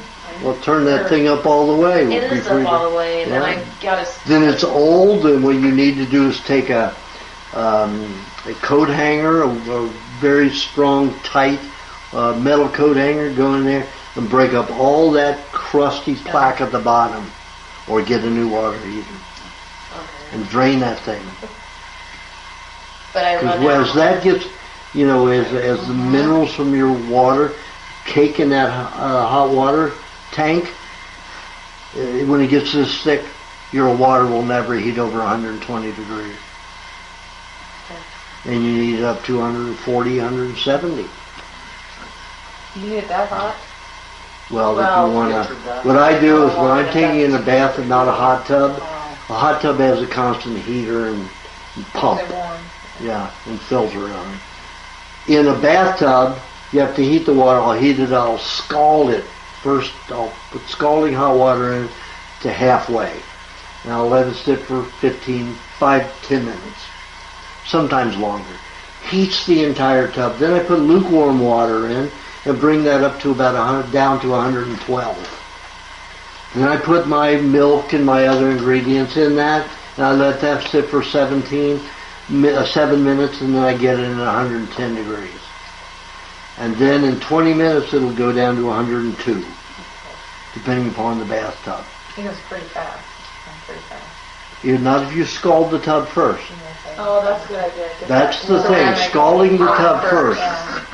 Then it won't. It'll take 20 minutes, sometimes 25 minutes before it gets down to 102. Then you let 2 inches out. After the first inch, you turn on the scalding water, tunnel the cold water down the drain. This is the water levels here. You tunnel it here, so your cold water is not going cooling your, the rest of your warm water. Because then you're going to have to add even more water to it and let more water out. So you tunnel it down. As soon as that water gets hot coming out of the spout, you cap the drain, pop the plug, whatever you want to do, flip the lever, and then you swirl that hot water around till you filled the 2 inches, and your water will be up to 110, 111. Then you sit there for 20 more minutes, 25 minutes, and you let 2 inches out. So if you're in there 90 minutes, it's going to be 3 times. You have to do 90 minutes, huh? If you want to get deep to the lymph glands and lymph nodes. If you only want to get to under the skin, like you have a lot of that waste product under your skin. See all that? Mm-hmm. All of that is the waste. That's not muscle I'm holding. That's all your waste product, all the fluid that you're not perspiring out of the body. And people will keep swelling the more it's jammed. The older they get, they just keep swelling. And they didn't used to do that. Before hydrogenated oils came out in the 60s, people never, some people bloated out because they were on candies and chips and lots of salt. But you didn't have the amount of people doing that that they do now. They have all that waste. You see me? Mm-hmm. There's no waste under there. I keep it clean. Shall we all pinch? Is that? That's a lot, Should I yeah. get the camera going? I have to wait. So it's because you're not getting it out. Huh? Yeah, you're not eliminating. It's staying in your connective tissue, under your skin, and in the muscles. So how long does it take to get all that out if you're bathing like that? Maybe 10 years. But you can speed it up, though, by what you're saying, like the cheese, doing the cheese more. Yeah, then you'll stop throwing all the waste out the skin. Normally, naturally, 90% of the waste is supposed to leave to the skin, not the digestive tract. But when I figured out if you take the cheese, no salt raw cheese, and no honey or fruit with it, it'll pull the poisons out, and you're evacuating all your poisons with 96% of the cheese. You're just eating it. You're just eating it, passing through, you're taking out the toxins.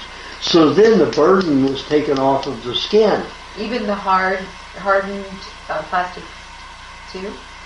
Hardened plastic what? Well, the oils, the hardened plastic oils. Well, not that are under the skin and around. Anywhere that's in the gut. Okay. It'll pull them, even if they're mineral bound, but there's always mineral bound in those oils. The body won't set them free.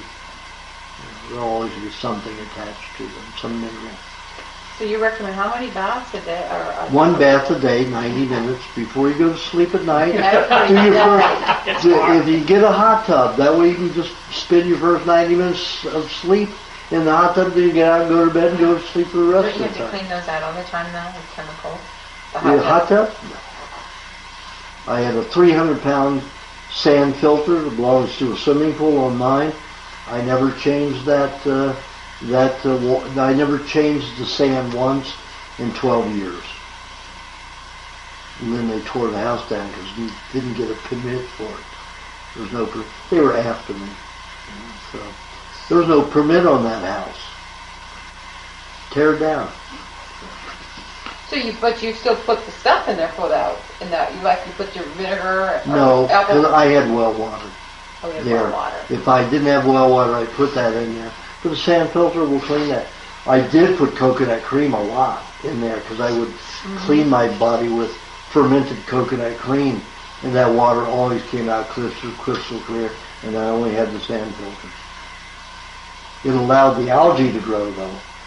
So then I let the algae grow very thick and long. Green. And that's like, yeah. It was a Well, the pond. water wasn't green. The No, water it was on crystal- the. Yeah, it was on the very sides. soft. And it's so great, it's so soft, it's silky. And algae eats rock, like I said. So it pulls it out of your skin. So it'll help you eliminate, metals from your tissues. So good. Let the algae grow. You create a room. In my swimming pool in the Philippines, there is no any kind of toxicity. I don't even have a sand filter. I just let that algae get dark and as thick as it can. And you can feel it. You can see the skin, how radiant it is after you come out of it for an hour. It's phenomenal. Okay. Finished? You had your 3? Yes. Okay. Yeah, I do have a question. I am guilty of this iodine. I had very low body temperature, or had very low body temperature, 95, 96, cold all the time. Of course, I had read Dr. Mark's hypothyroidism type 2, and started adding iodine drops to the skin. Mm-hmm. It solved one problem, but probably created another A one. dozen more. Low bacteria levels. Tell me. I talked about hypothyroidism. Hyper and hypo. I know. Because I'm under body. Okay. Did you watch my DVD? Workshop DVD. There's so much information about the human body and that. Just buy the DVD. You can watch it 100 times. It's 5.5 hours of information about how the human body works. And then I tell you that all endocrine gland activity is for emergency purposes only. Each gland has a different thing, and I go to.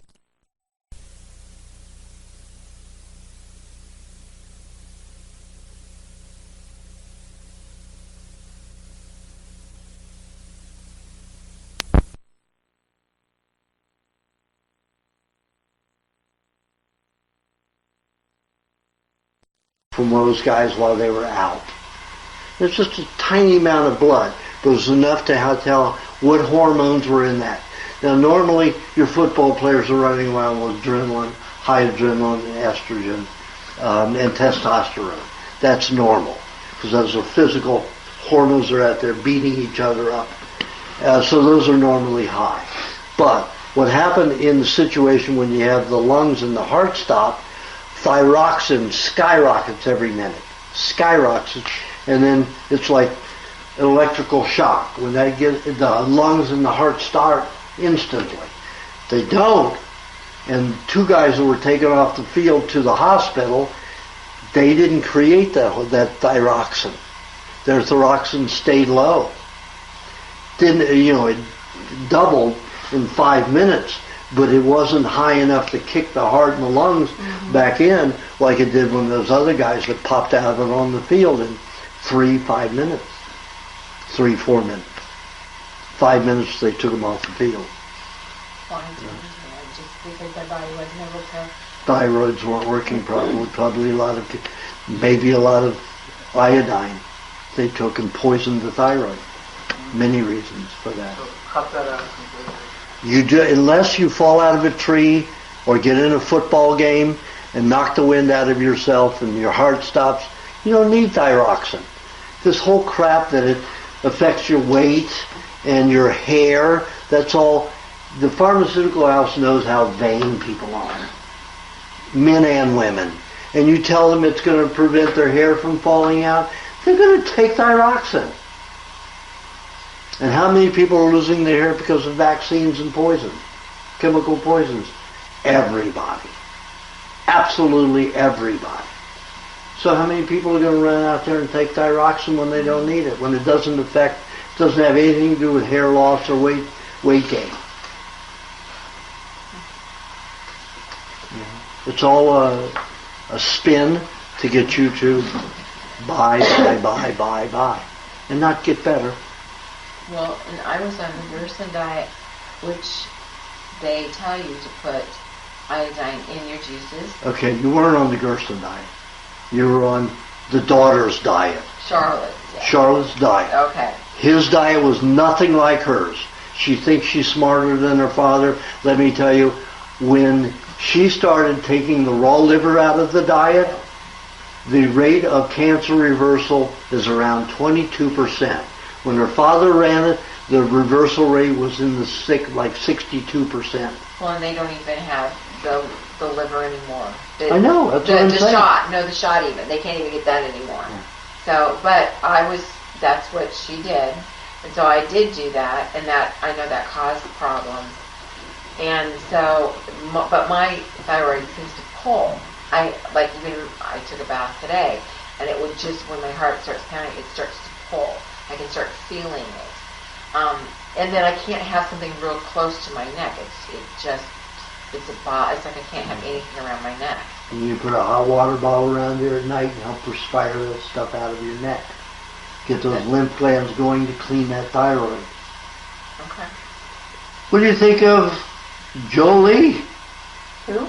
Stupid. Angelina Jolie cutting off her breasts? What? She's stupid. Cut off her breasts What for? And she did it because to prevent breast cancer. Did she really do that? She really did it. No, it was done. I didn't know if it was No, it was done. She did it.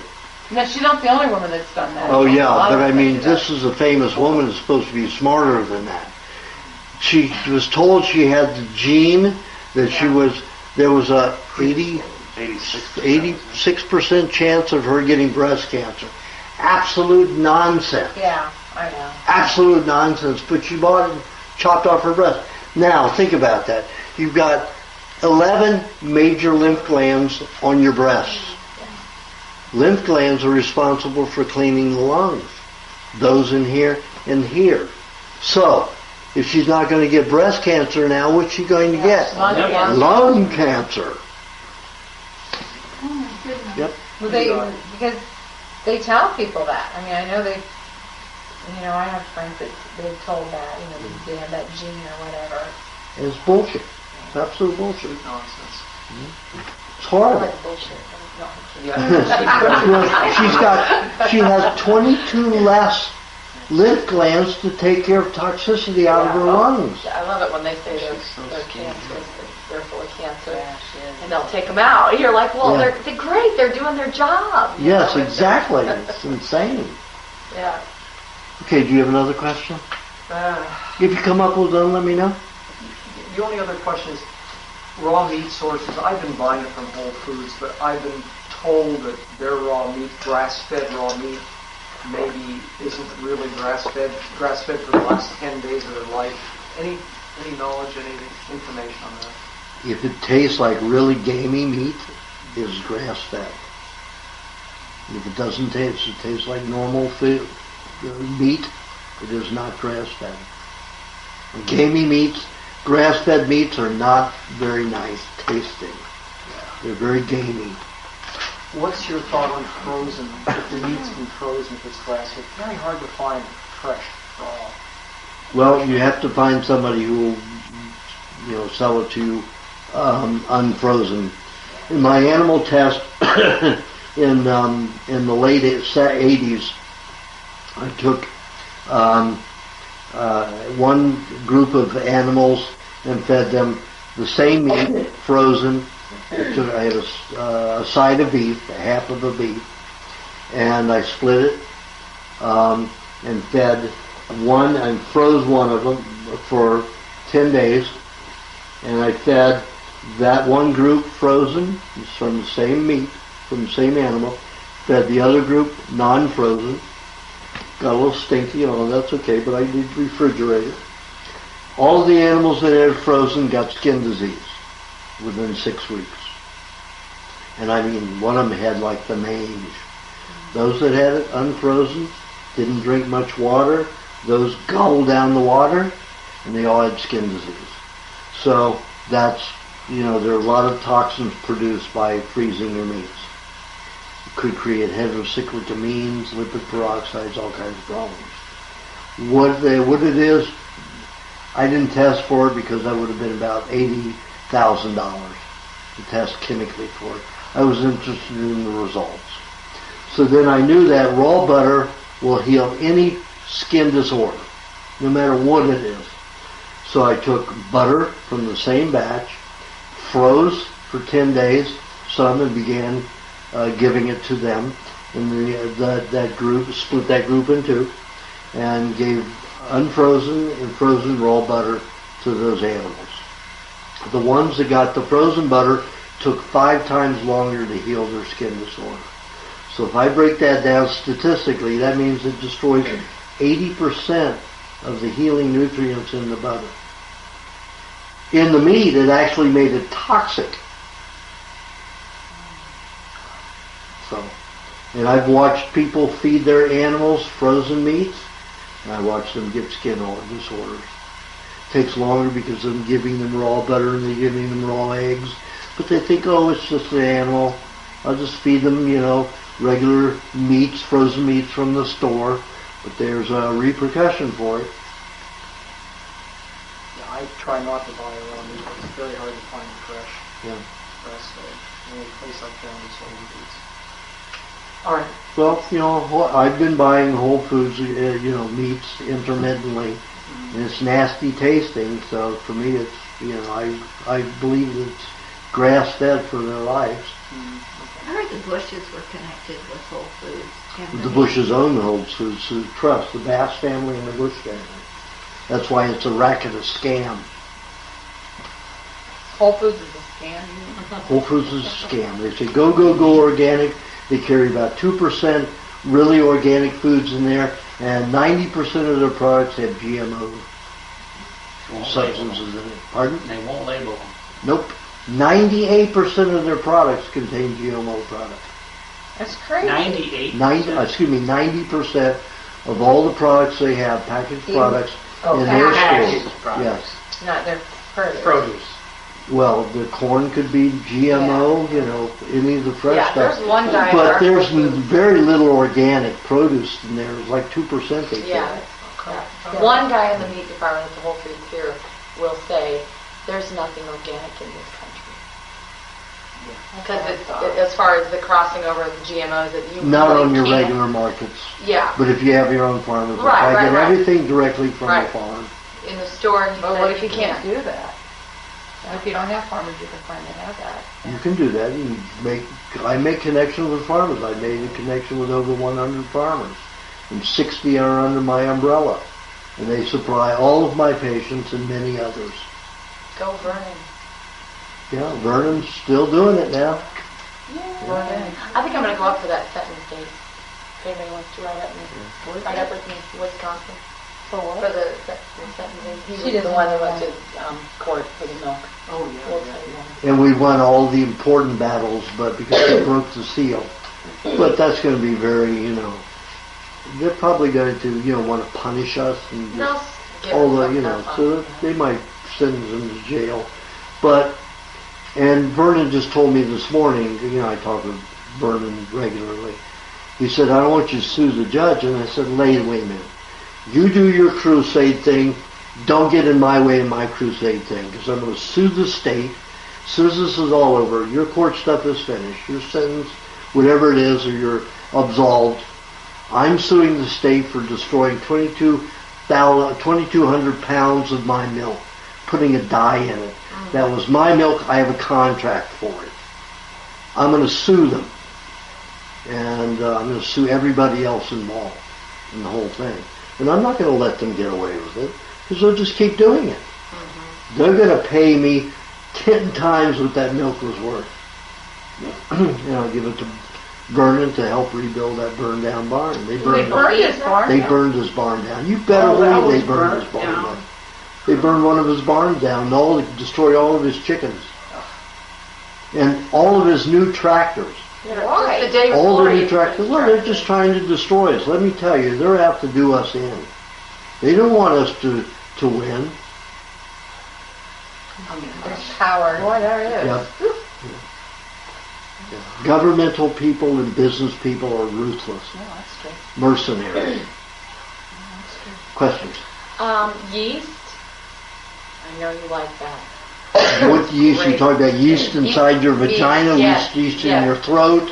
Exiting the vagina. I have friends, when it's coming out the skin.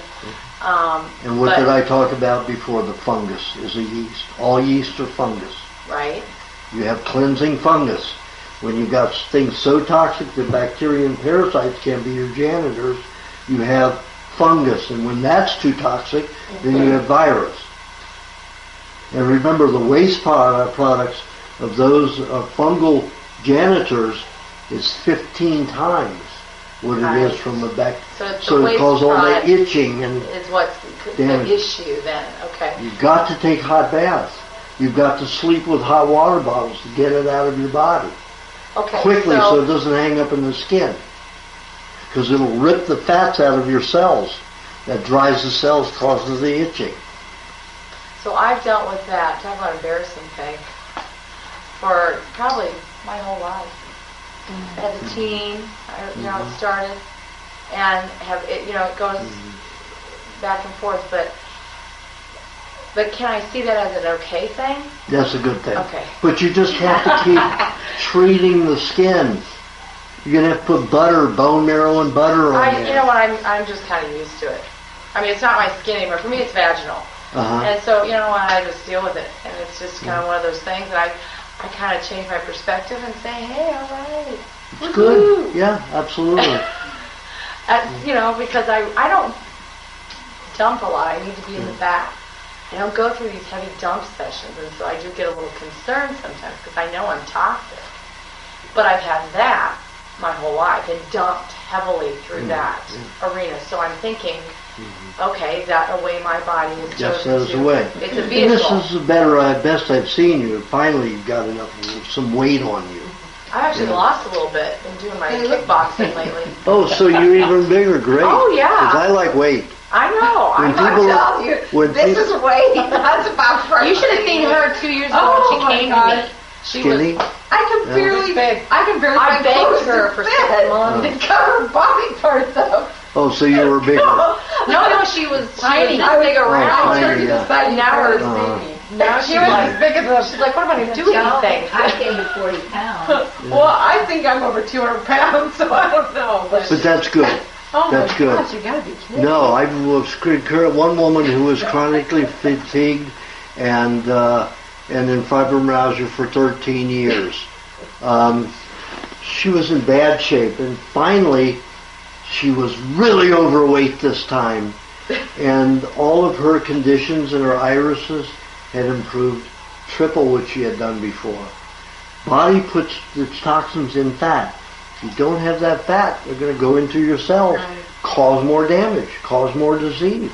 If you got excess fat and lots of excess, the body just dumps in there. Well, so when she gets rid of it, will the fat go then too? Will the toxins go with the fat? Yeah, toxins go with the fat. No, but it's not going. It's staying. 2.5 months ago, I was this big. I was a 47 waist. I had to put my pants for the first time. I do that all the time. Oh my gosh. Of course, I hurt there too. So. But I felt the best I had since I was kidnapped and injected. Yeah. With those 3 injections, so I just like that fat. And, I was eating like 3/4 to a cup of cream a day, about 2 sticks of butter a day. So I gained it in like 7 weeks. I went from a 34-inch waist to a 47. And, I've gone down in the last 2 months because I had to go to South Africa and can't get a lot there and get the milk and some cream, but, not butter and not much cream. And then I had to go to Australia, and that's the same situation there. Not a lot of everybody's getting as much as they can, but not enough. So, and then I went to Asia where I can only get milk, no butter or cream there. So, I lost it again. I'm down to now about a 35. But I'm working up again. So when you In St. Louis, I started down in the cream. So when in you the can't butter. get that, what do you do then when you're in those areas? What do you eat then when you're just... I eat the same things. I just don't get as much cream and butter. Do you do avocado? No, I usually do coconut cream, lots of coconut cream. I go through probably I take the meat of the coconut, that's not completely ripe. It's about half ripe. And I'll grate it and then blend it with the coconut water. And I'll drink 2 liters of those a day. Get all that fat. And then as much meat fat as I can. And I drink 2 quarts of water, of milk too, a day. I don't drink any water. So I drink 2 quarts of milk a day. Maybe I have a cup a month. Tablespoon at a time or an ounce at a time. Everything's water. Meat's 50 to 70% water. Milk is 86 to 96% water. I always want to drink. I'm thirsty when I eat that meat. Then you sip about 2 ounces of milk after your meat. It's not enough. It's like I want more.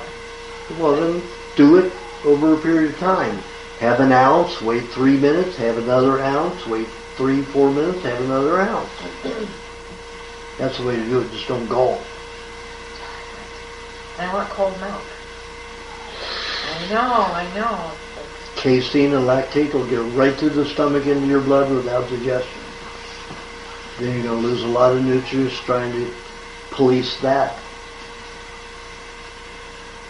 Can you imagine digesting those in your blood? How contaminated that can get? So you warm the milk?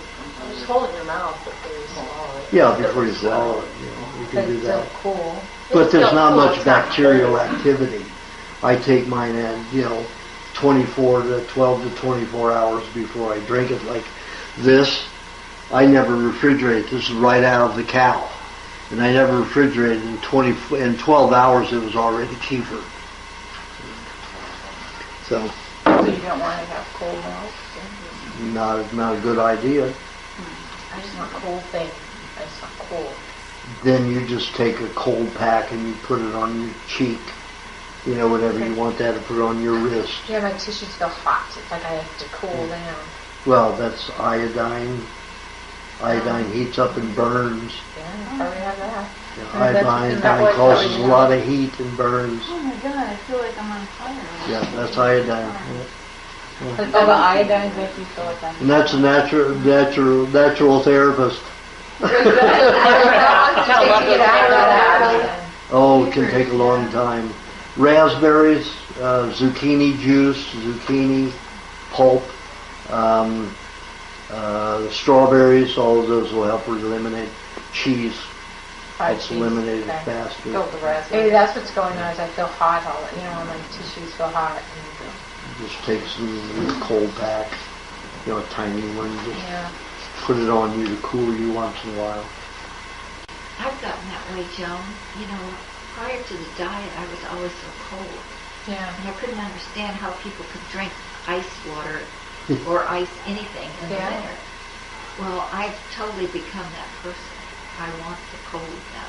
And I feel warmer. Also, I'm not cold like I always was. Well, another thing you can do, the brain doesn't like to get hot. That's what hates to get hot.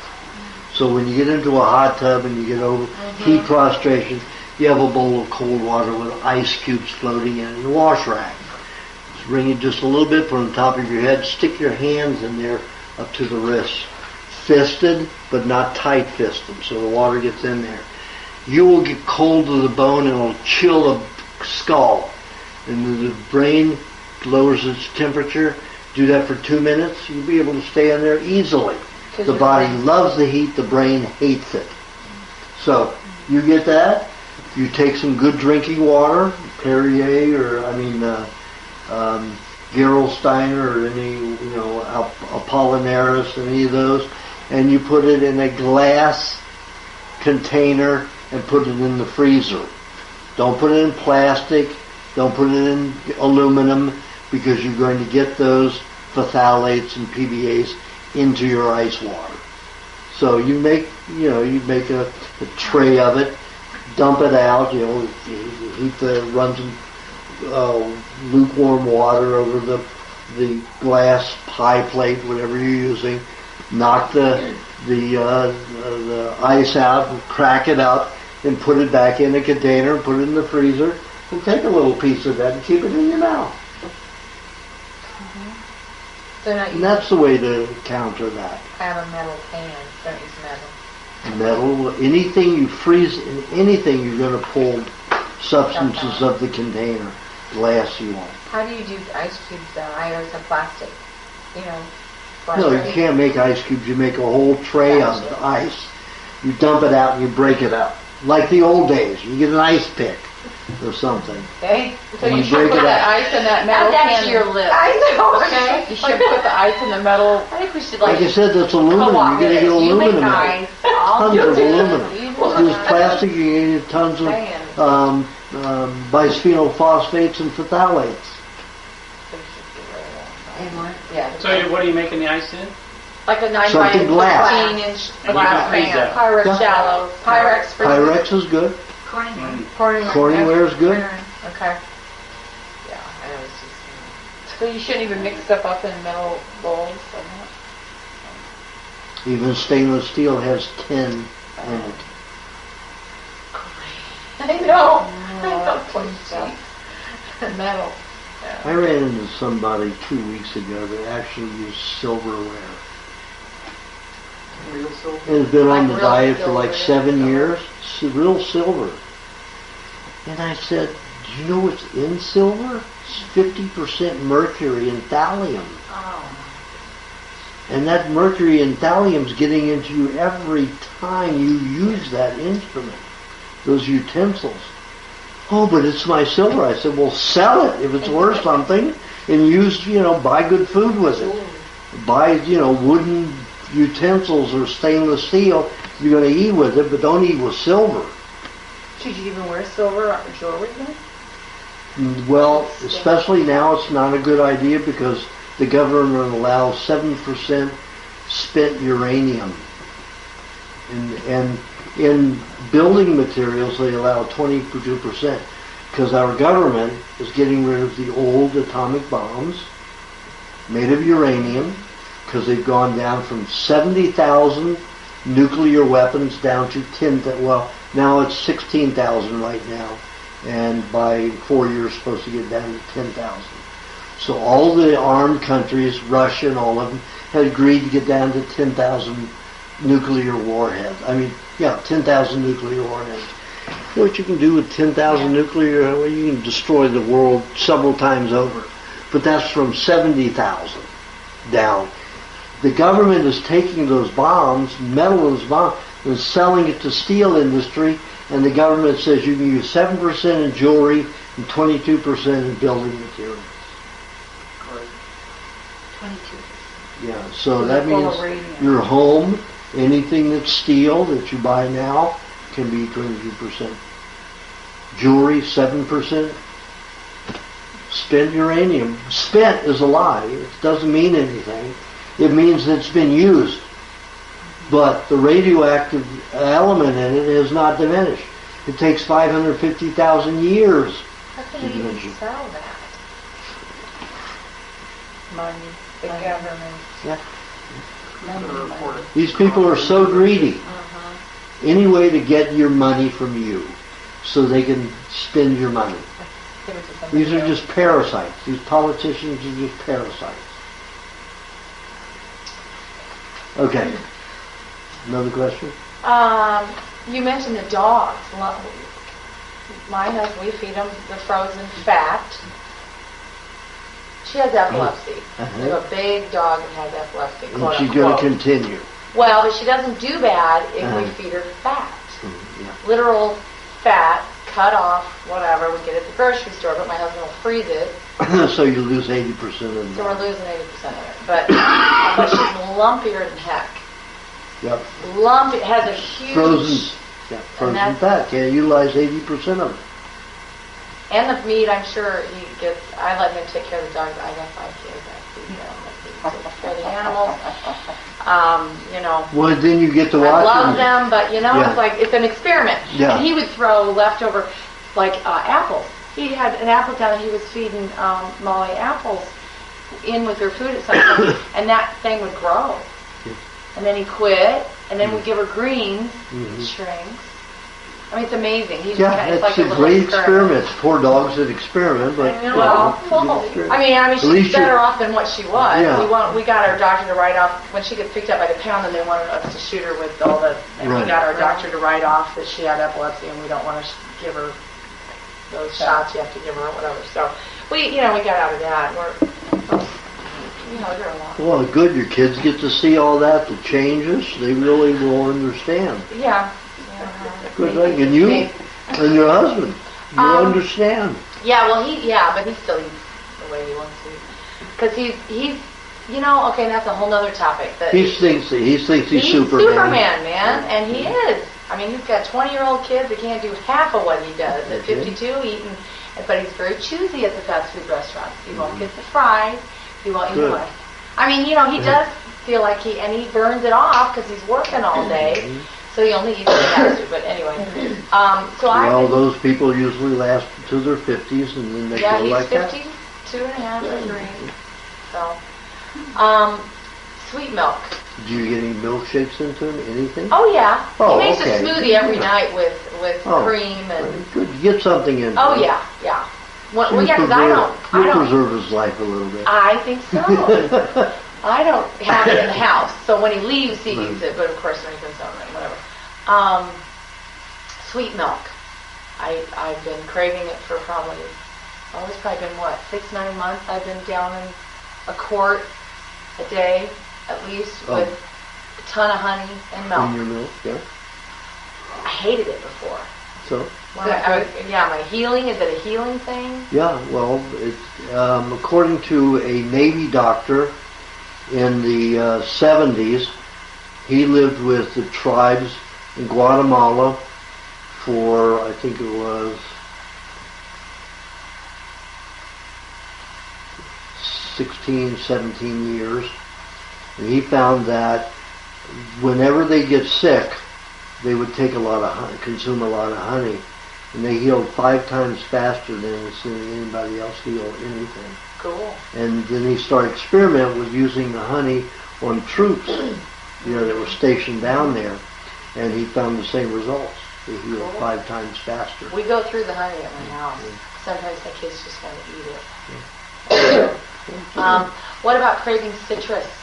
I want an orange and a lemon, the whole peel, with my juice, in my juice. Pineapple.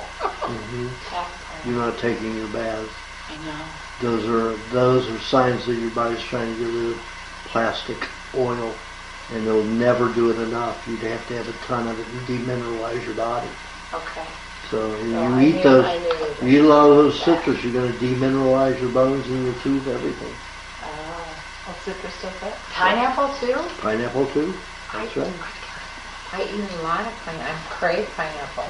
Well, that's okay, but you got to control, like I said. I put fat with it. I've always got fat with it. That's good. Yeah. Always. Yeah, good. Right. Because like I said in my book, you eat a lot of pineapple and you're going to get overly emotional. Yeah. And you're going to go up and out and down and around all over the place. Uh-oh. That what's going on? Yeah, that's what I say. You got to keep pineapple to a minimum. You're going to eat a lot of pineapple, you better eat a lot of cheese with it. Okay. And that will make you fat quickly. Just fat? Yeah. Okay. Just raw cheese? Fat and happy. Raw cheese with pineapple. Or raw cheese with a lot. I had a New Zealand model in 1979. Skinny as a rail, 6 foot tall. Very good looking. Of course, to be a model. And I got her onto the diet. And, she loved the cheese and honey together. It just obsessed her. She was eating like a pound a day with, a half a cup of honey a day. And she couldn't stop eating it. 30 days before she finally stopped craving it. She gained 40 pounds. Her agent went bananas and crackers. Wouldn't even send her out. She all went here first, when it goes that fast. It goes here first, like with me, and then it gets distributed. It takes time to distribute it. Just like a baby, baby got a big tummy there. He's got to have that reserve here to grow. It's got to get sent out, but he's got to have a big reserve. You know, and you notice the babies that have that big tummy and that excess, they grow thick and strong. The skinny ones that don't have a tummy always stay skinny. So, fat tummy's good on a baby. You don't know anybody, especially if they're sick. Well, they're saying that if your stomach is the wrong place to have. I'm telling you, It's the opposite. If they say it, then it's not fashionable. I'll tell you. No, it's not. But they're out to make you sick, you know, to buy lots of clothes that you're never going to be able to wear. You know, you go up and down, you keep going to people. I can't even find clothes to fit. I know. Little girl. Hey, Stopper. Do like me, you go to Thailand and have them made For you, I'll do that. cheap. I mean, I have silk suits made for like $100, and you can give them you can say, I want that pattern there, like a Armani or any of them, and they'll make it for $100. I'll give you some money and some patterns. No, you gotta Bring go. it They will actually fit you and tailor it to you for $100 for. You'll have 2 pair of pants plus a vest and a suit coat. How much does it cost to go there? $1,000. About $1,000. Well, let's put them over here. Well, look at it this way. You get a trip and a suit. There you go. Wow. Free consultation over there. No. I have to make a living too. Okay. Do you, I have a question about, I have a son who's schizophrenic. He's been that way for a long time. He's 28 almost. What do you think that causes with schizophrenia? is he skinny? No, he's been he craves junk food. He And has he's been skinny. Well, he has been when he was younger. He started off with serious depression when he was about 12, and then I think. What was his weight at that time? Oh gosh, I can't remember. Was he skinny or was he? Yeah, he was thin. Okay, that's the problem. Usually people who get schizophrenic like that have problems is they have no fat to fill their myelin, so they keep burning the myelin off. That's the fat in the coating of all the nerves. What that does is the myelin buffers the information. I can stick a pin in your finger and there will be 200,000 impulses that go to the brain. By the time the myelin filters and it gets to the brain, there should only be about 50 to 100 impulses. When you have no myelin, there's no filtering. All that stuff's going overwhelmed. The body, person doesn't know what decision to make. Well, so what should he do? I mean, I would be afraid to take him off meds. He's been so sick this year, and scary sick. Yeah. I mean, he's. Just remember, the meds will cause intense violence and even murder. I know it has. I mean, it could, and I also know that he has been. Violent. Yeah, he was. But right now his meds are working, and he's really the normal Michael I see. But he's also drugged, not Kind of drug, yeah. functional. He's not. He's okay at times, but. But there's a formula. You have 3 tablespoons of fish, 1 tablespoon of the cod liver oil that I talked about, and 3 tablespoons of raw cream. Raw cream is the only fat that will completely soothe the nervous system. And that's today. You do that 3 times a day. So it's a half a cup 3 times a day of that. So you have fish, 3 tablespoons of raw fish, 3 tablespoons of raw cream, and 1 tablespoon of the cod liver oil. Well, we're together. All of it together. Well, so when you're doing that, he could still be on his meds just in case. I don't want to know. Well, within about 10 days, he can start cutting it down to half every 3 weeks. Because I really get scared for him. And if he needs it once, he's still, with all those chemicals from the psychotropic drugs, he's going to have bouts. He's going to have an hour or 6 hours of that, maybe 3 times a month. If he does this for about 30 days, it'll work down to that. When he has those bouts, then he takes the medication. Like the Depakote, which he's on, and the chlorhexidine. But he only takes those when he needs them. If he does this diet. But I'm talking about a good diet and this He would be formula. hard to get on a diet. I'm telling you, he's extremely stubborn, and he craves junk food. Well, that's, Yeah. his mind is, Chemical. I know. He To just feel All good. biochemical. He craves sugar. I mean, something about just to get him to eat something normal outside that sugar. It's impossible. well, if you can get him to drink milkshakes, that'll calm that down. Milkshakes and those formulas. Give him a milkshakes first and then try to get him to eat those. The milkshakes, which is the raw milk, and Raw cream, raw eggs, and honey. Okay, get those things. And you think that'll calm that down a little bit? It'll help, definitely, but that formula will Oh, good. And you replenish said- his myelin. And you said that fish is where? What kind of fish you get? You know. Cod liver. Yeah, I know what it is. Just any Fish fish, oil. just cut up with fish. Oh yeah, the fit. Yeah, And the pieces. the tuna. I always get tuna. You get tuna or salmon. You can do salmon. I don't know. I always Farm. do cheap tuna. Well, as long as your tuna is from Ecuador. Ecuador. It's Ecuador, Ecuador. What yes. about the It's salmon? wild. The It's salmon. wild. wild Ecuador. Yeah, it's Is it good. really? I always thought that was wild salmon. You I get that over. Wild salmon is all GMO now. Absolutely correct. I haven't touched salmon for 6 years because every time I had 3 bites, I was into vomit. And it was always a GMO type reaction. Salmon didn't taste that good to me, and I would eat it. I loved it, but can't eat it anymore. It's all GMO. See, Monsanto's been trying to create GMO salmon for 30 years. 28 years ago, they were hoping that the same thing happened with like pollination of their, you got a salmon and if it registers for their patented gene, you had to pay them a royalty even if you were a fisherman. So that's where they were headed with this. So their fences on their fish farms were so low that 2,000 and more fish were jumping a year going out into nature. That was 28 years ago. So you can imagine how many, it's infiltrated the whole planet. Every salmon in the world is partially GMO. So I don't touch salmon anymore. And I tell people not to touch salmon anymore. I don't care where it's from. No, but I like that. So what do you eat this from there? Pardon? What fish do you eat? What type of fish? What type of fish do you eat then? Anything that's ocean wild caught that isn't caught anything else.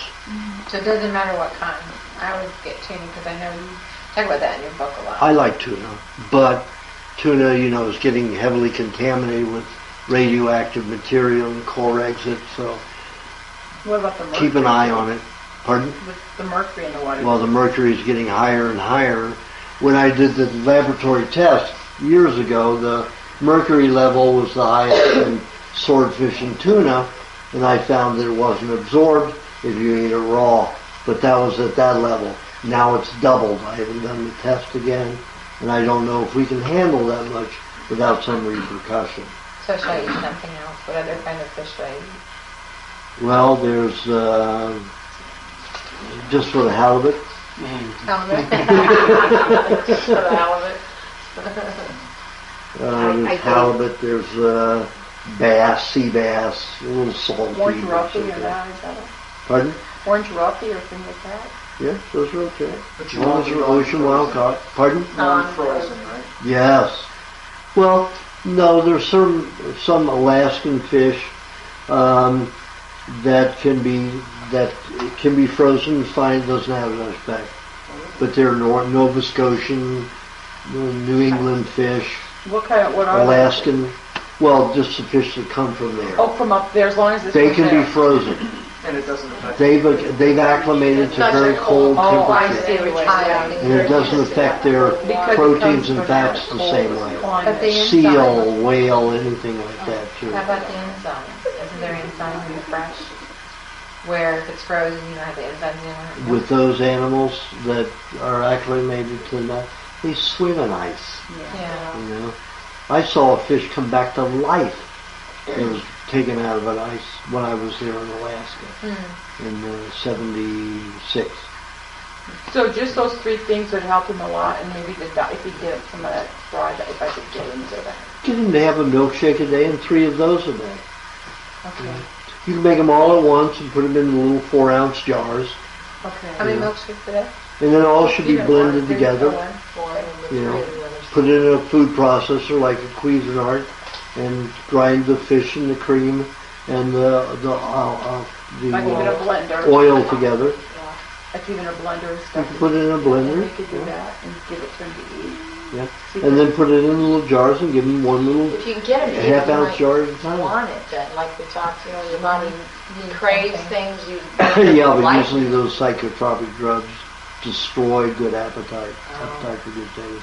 So you have to get them to take it like, that junk. I know, but just get them, say, this is medicine, this will help you get your life back together. And explain how I explain the myelin. The fat buffers the, you know, he got too skinny and we use all of his fats in the body and the body ripped the myelin, the fats out of the myelin so he doesn't buffer his information. Yeah, he was a really thin child when he was growing up. What about smoking? I know he smokes. He just feels like he has to. He says it calms him. Like Yes, it does. People like that, they can use the tar as fat. So that's what he's using? That. So he's using it as fat, the tar from cigarettes, and that's a good thing because it could be out hurting people. So it's good to let him smoke. Yeah, Continue. absolutely, until he Well, balances if his body. he's psychotic, I think at the hospital. He lives with me. Yeah. But he talks like he's sometimes, I mean, he's been scary. Yeah. I call the police immediately and have them pick him up. I don't mess with him. Yep. Because he's tried to hurt someone before. He's actually... I tell everybody they have a child like that or an adult like that in their house, they have a taser gun. Oh, that's a good idea. Taser Yeah, gun. but he's never hurt me. But he's talked to me about it. And you trust me enough that he can say, it's like, Yeah, "Right." at some point you can't. Well, I know that, and I don't trust it always, but I will immediately call, I will tell him, I do fear you. And the longer you take psychotropic drugs, the more dangerous he can become. I had one kid that was on it, and he was, you know, he was in another country, he was the president's son. And he was partially Down syndrome, partially partially autistic, and would get very, very violent. And I said, "Go put him on this diet. We're going to withdraw him on the meds very gradually." And she took him off too fast. I said, half every 3 weeks. Took him off half every 10 days, because she said she heard me say that about insulin, so she didn't listen to me about the psychotropic drugs. Got to be double the time. So the kid got violent, started breaking glass and then jumping on it, so he just ripped his whole body apart. And I said, and I told her when we had that consult, I said, listen, this is a big guy. He's twice your size. I don't care, you know, he's 20 years old. He's your son, but he's a violent creature. He's not chemically, you know, stable. And you can't feel love for him and say, oh, my poor son. You get a taser gun, and that boy moves any, you know, to hurt himself or anybody else, you taser him, you put him out. She didn't do it. She would not do it. Well, he just cut himself to pieces. So now he's in a mental institution, and they won't release him to the parents because that was some serious damage. He cut arteries. He was near death. You know. Got to have a taser gun. Taser the sucker. What size? Aren't they different sizes? Oh, they're all different sizes. My son's very big. He's 6'3". Yeah, he's probably 220 now. You can get a 5 million watt one, 5 million volt one. 1 second will knock him down. So I just, but you have to be pretty close though to him to taser him, don't you? Well, if you've got a gun, shoot. Shoots at him. Oh, it shoots out to him. Yeah. You don't have to get that close. You don't want to get that close when you're at that point. Well, Michael's been up to my face at times when Then you've got to. before he gets to your face. I carry with me a 5 million watt. 5 million watt hand taser. Touch them like that anywhere, even through their clothes, even if they had a wool coat on. It'd knock him out. Knock them out. 1 second. But do they go unconscious? Well, their muscles stop working, and they'll fall to the ground. And then, you know, if he's real big, you may have to taser him for 3 seconds. But that's not long. 3 seconds, you can have him down and out. He won't move for 5-10 minutes. That's enough to calm the body. But you Get have to it make down. sure he doesn't know where that taser is. I hide everything from him. Not right now, but before I have. I will go through his room and take anything that looks like a legit weapon, and he will not have a gun in his house. There's no guns in the house. He used to hunt, but... Do you have any other? No, I just, that's what How I about do. your blood pressure? Oh, I do take blood pressure meds.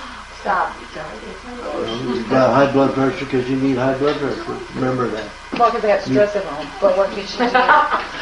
What could she do to Well, help she wants to herself? unblock. Well, some of it could be just the pressure on the veins because you're overweight. To me, not overweight. You're just the right size if you want to protect yourself. You protect the inside of your body, but you're going to have pressure on your veins and arteries. So you're going to have high blood pressure. So you'd have to lose 50 pounds, and if you have congestion in your veins and arteries, then you have to take vinegar, raw and pasteurized vinegar. Raw and pasteurized Vinegar.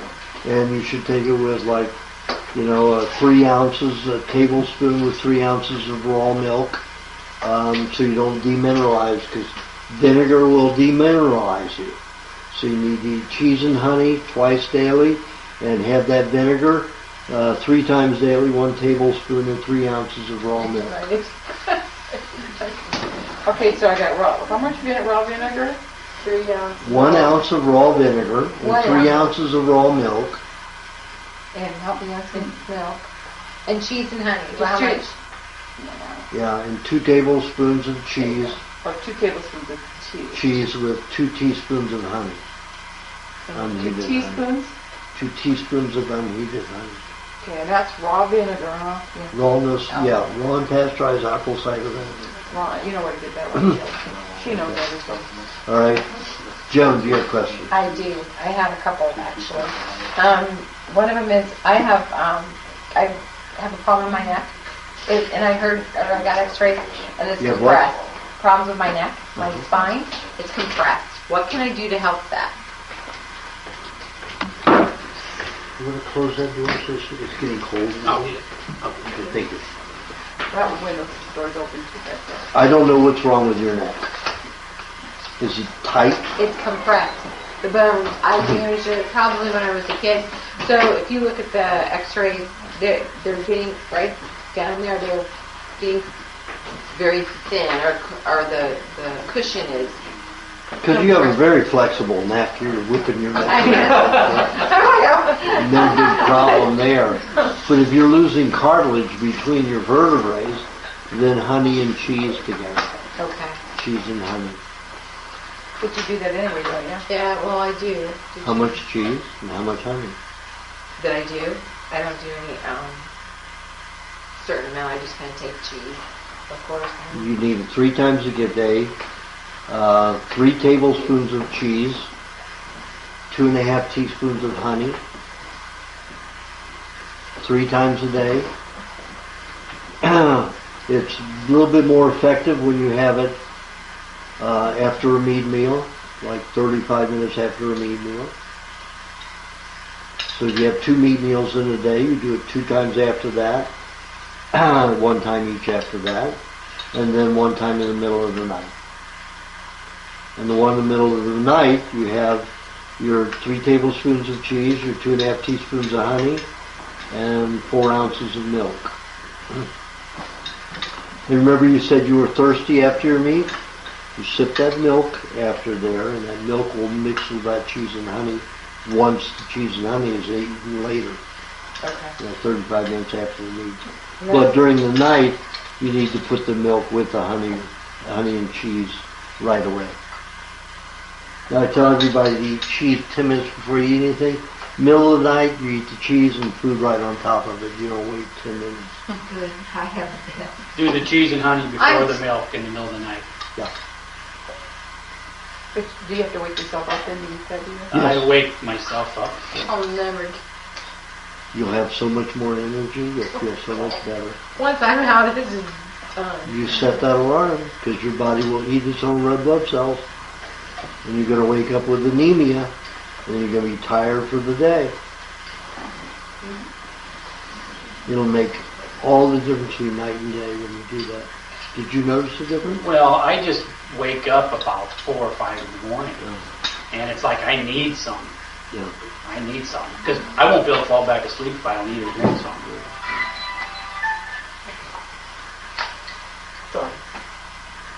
Okay, so that will build that back up then. And that's again 3 times a day. Well, let me put it this way. It has in every other case. I'm not God, so I can't say it, but it's in every other case. I can't imagine not happening in yours. Okay. On the tape. Unless you're taking Fosamax or one of those, you know. There's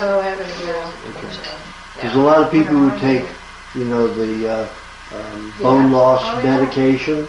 My mom was prevents taking it. Yeah. Prevents the body from rebuilding cartilage. Causes bone loss. Right. With that cheese regime there, I've had women 32% bone loss regenerated in 1 year. Really? All 32% in 1 year. Yeah. By, of course, they're doing the whole diet too. Yeah. And they're eating the cheese frequently, pulled poisons out, so they're not using their food minerals, you know, other food minerals, to bind with the poisons. So the cheese is doing it. And then they're getting all that. When you mix cheese, you have about, in 2 tablespoons of cheese, you have a quart worth of minerals. 2 tablespoons of cheese, a whole quart worth of minerals from milk. Does it just have to be the plain cheese, or can you have the other flavors? You can have the other flavors as long as there's no salt in it. Okay. Like I think smoked and Swiss. No Smoked is no good. Smoked or something. Oh, I didn't know that. Swiss is okay though? Or Pardon? Swiss cheese? Any of them. Well, often Swiss cheese is heated to 127 degrees. You have to find a farmer who doesn't heat the Swiss cheese. Eunice has the Swiss. That's what she ordered. Yeah. I have prickling under my skin. You know, even like sometimes when I get upset or whatever, prickling. You have it too? What is that? That's the plastics. The body's sending electrical signals trying to move those balls of plastic. Huh. Sometimes it's nerve damage where your body's trying to reawaken nerves. Well, that's what I wondered. I thought that's what was going on because I noticed it in certain places, and now it's all over more. Well, come and go. Okay. You move poisons out to an area, it damages the nerves. Your body has to bring it to life. If you've got those plastic molecules blocking and they keep collecting in one place, the body has to send a signal down there to burst them. Yeah. Can you talk more about? Oh, one quick question here. You do hot bottle water Hot water bottles at night. How do you keep them on your body? I have put them in the pillowcase on my feet. How do you? Very easy, very simple. How would you do it? I've used all kinds of things. Put a hot water bottle there. Take a towel and wrap the towel around. Get those big flour sheets, those big flour sacks, like at Bed Bath & Beyond. It's like this big, like that you would use to dry dishes. But it's big and thin, and you can make it into where you can tie it. Or just take a towel. They're not big enough to get a good. Yeah, that's what I'm saying. Well, then get a big towel. I just my feet pull right out of them at night. You can take sheets and then do it with sheets. You know what's like she said,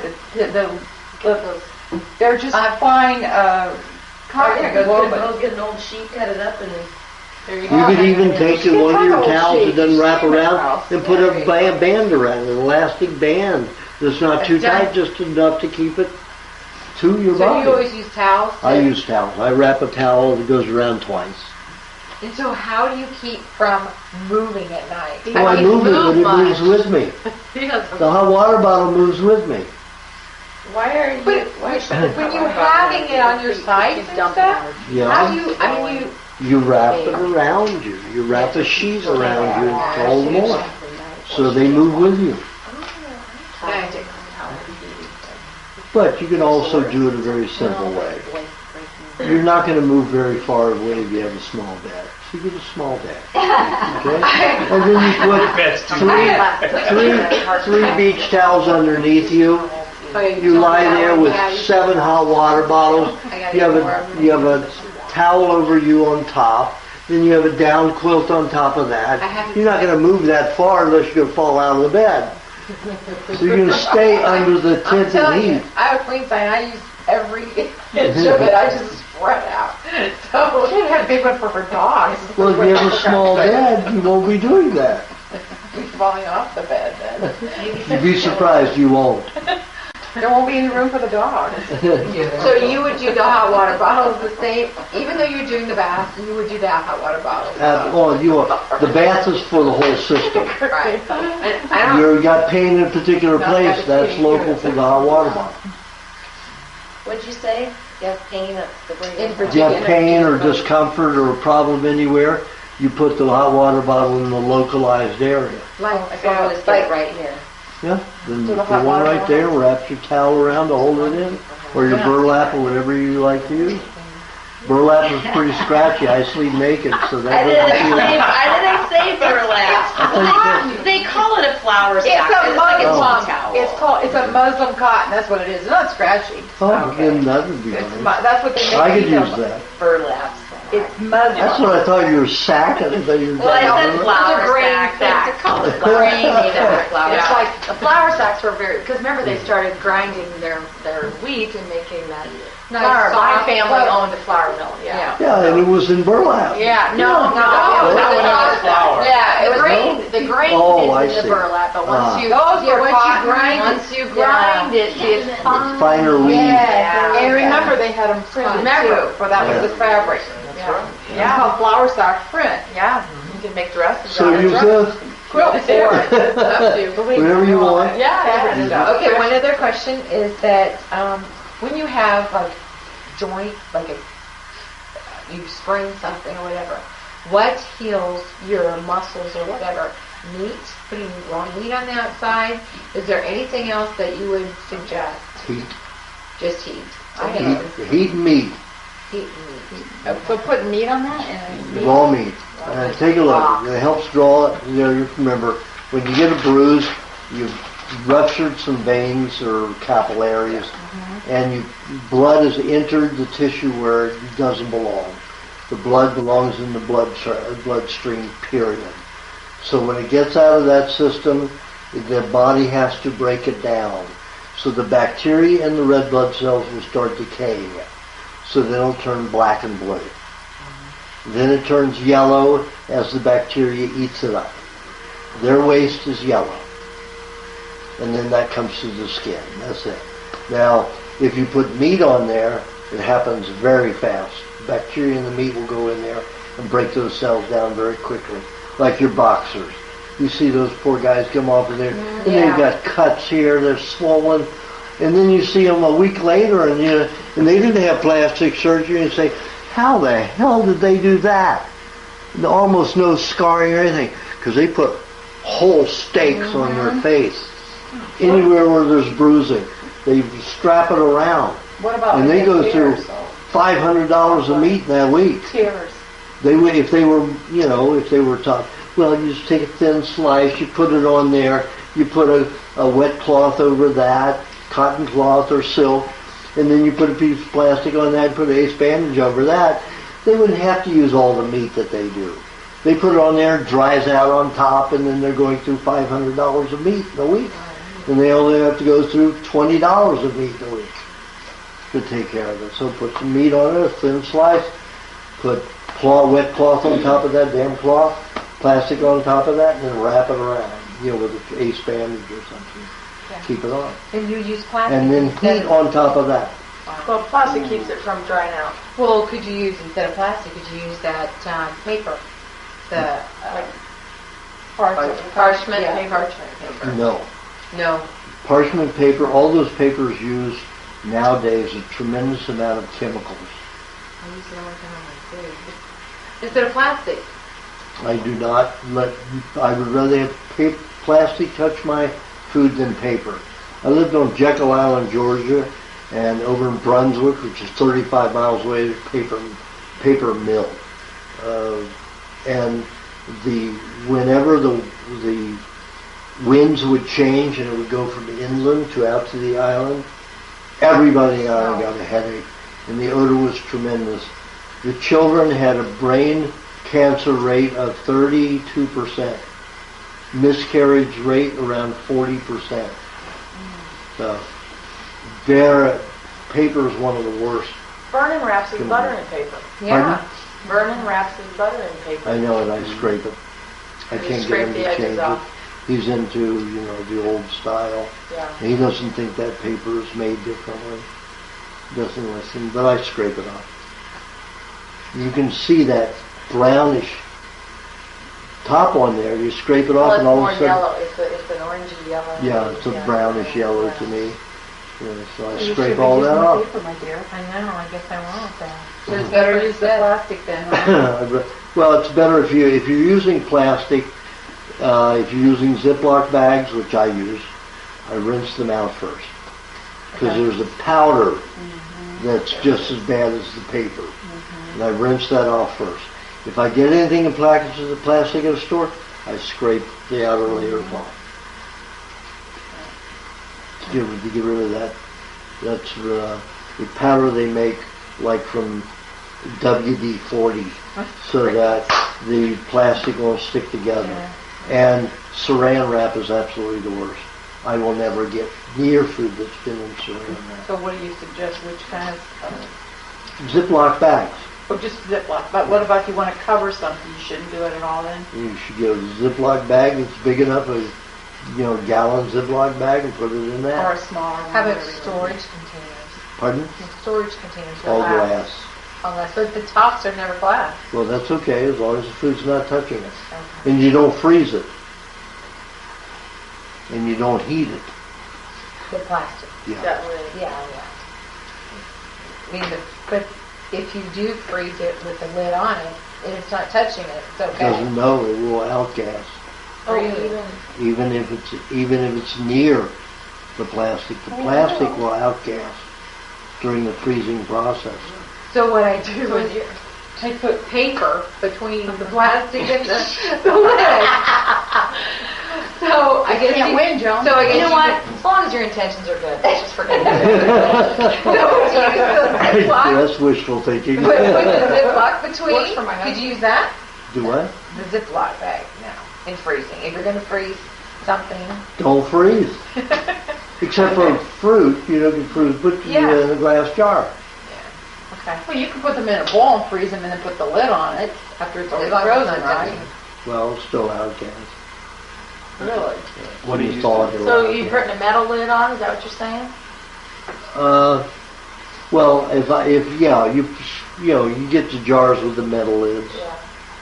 Not With, the painted white. plastic. Oh, with the white. With the white, Not that the- that is looks goldish.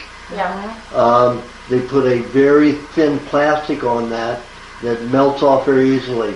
Even though they're similar, the white one is a very hardened plastic. And you have to scrape it off. But the other one will actually dissolve and melt. Yeah, and those are Kerrs usually. Kerrs K-E-R-R. are, Those are those Those metal are- ones that have that. Curves are the plastic. ones you don't want. Don't Right, want, correct. yes. Ball jars are the ones you want. Those are Okay. better. But the solid white plastic ones you don't want. Well, Chris Well, you Kessler can- called you you one can time. take- She swore to me that you said use those Well, with the large with just the round And lid this, under it. under, yeah. See, Okay. that seals. You can still Oh, use okay. that. There you So put the white. Nice seeing you again. Take care. Sorry, Lynn. What about going to the store and getting your vegetables and you put them in the plastic bags? Rinse them. I think you should be able Well, you're at home. Yeah. Buying your vegetables. You're buying cilantro, you're putting it in a bag. You're buying You're celery. still going to get that powder on there, so what I use, I just rinse them off. Rinse the powder off. Rinse off the vegetables that have already been in the bag. Or should you take your Ziploc bag to the store? Absolutely. You've got those gallon Or ones. do you have to put your celery and cilantro in plastic Well, you don't have to get it home? I never put it in plastic. Do you That's have a good Put it in idea. plastic. Good. It depends on how long it's going to take you, how hot it is outside. Otherwise, you just take But it out. if you put it in a Ziploc bag, they'll last a long time. That's a big bag to put celery in. Well, then get a smaller one, 2 quart ones. They're all different size. Choose your size. Yeah, I just know that when I buy my vegetables for juicing, a third of them I put in plastic to get home. They have the powder in it. So what you can do is, fill your sink with water and put your milk and your vinegar in there, and then rinse them. And then let them dry. I'm not ready to leave yet. My first question was about teeth and gums. Is there anything you recommend? Cheese and honey. For Lots minerals, of cheese. cheese and honey? Yeah, needing lots of cheese to make sure your minerals, food minerals are not being used to detoxify the poisons in the stomach and intestines. Anywhere else. After in my the meat body. meals, I'm doing like you talked. Cheese and I think honey, it's 3 tablespoons of cheese and 2.5 teaspoons of 2.5 honey. teaspoons of honey. I haven't been doing quite that much honey, but And then at night also, if you want to remineralize in the middle of the night, yeah, I'll have to start doing that with my milk too. Oh, yeah, okay, recorder. And the other, I'll share a little experience that I started that I told Christy I wasn't going to tell. But I No, but hey, I shared. You can do it. It's not a big deal. But I started getting the clay and started putting like 2... Whose clay? Caraman or the Aztec or what? Whose clay did you get? Terramin? Okay. I'm not that familiar with the 2. The Terramin is the one that you're supposed to put on externally. No, internally. It's designed to be externally, but I mean the silk. yes, the Caraman silk. It's Bye. He just wanted to make Okay. sure you weren't buying stuff from the store, the Bennett Mints and I know. Oh. You got the right brand, okay. so he's Okay, good. the right brand of clay. And I put 2 tablespoons in my milk, and it was more like take the clay and the milk kind of alternating. Because when I put the clay in the milk, it was just like a big clump. You're not reading my recipe book. I said you pre-moisten all clay. Oh yeah, I did all that. I put it with the water, and it sat, Right. and then once it was ready, I guess I skipped that step. Okay, yes, I you did. assumed that. Okay. Once I pre-mixed it with the water, then I would have 2 tablespoons with the milk at night. It's too thick. If it clumps in there, it's too thick. You're not putting enough water. You're letting it dry out. It's kind of the consistency of maybe peanut butter. No, it's supposed to be plaster of Paris. That's what I say in the book. It's got to be the consistency of fresh So plaster is that of like, Paris. that's runny? Running. Yeah. Running. And that's just 1.5 times that you put water in, so it should be enough. Well, anyway, so So there wasn't enough water in with it? Yes, not enough water with clay, so it wouldn't mix. Well, with I the got a mix milk a easily. formula from somewhere. I don't know where it was, but Are you doing? that was It's the formula. equal water. And I said it, but it sometimes changes, Sometimes think it'll absorb more water. sometimes there'll be more calcium in that particular batch because it's mined in a big area. It's as big as this yard. So some areas are going to have more calcium, some are going to have more magnesium, going to need more water. So you have to get it.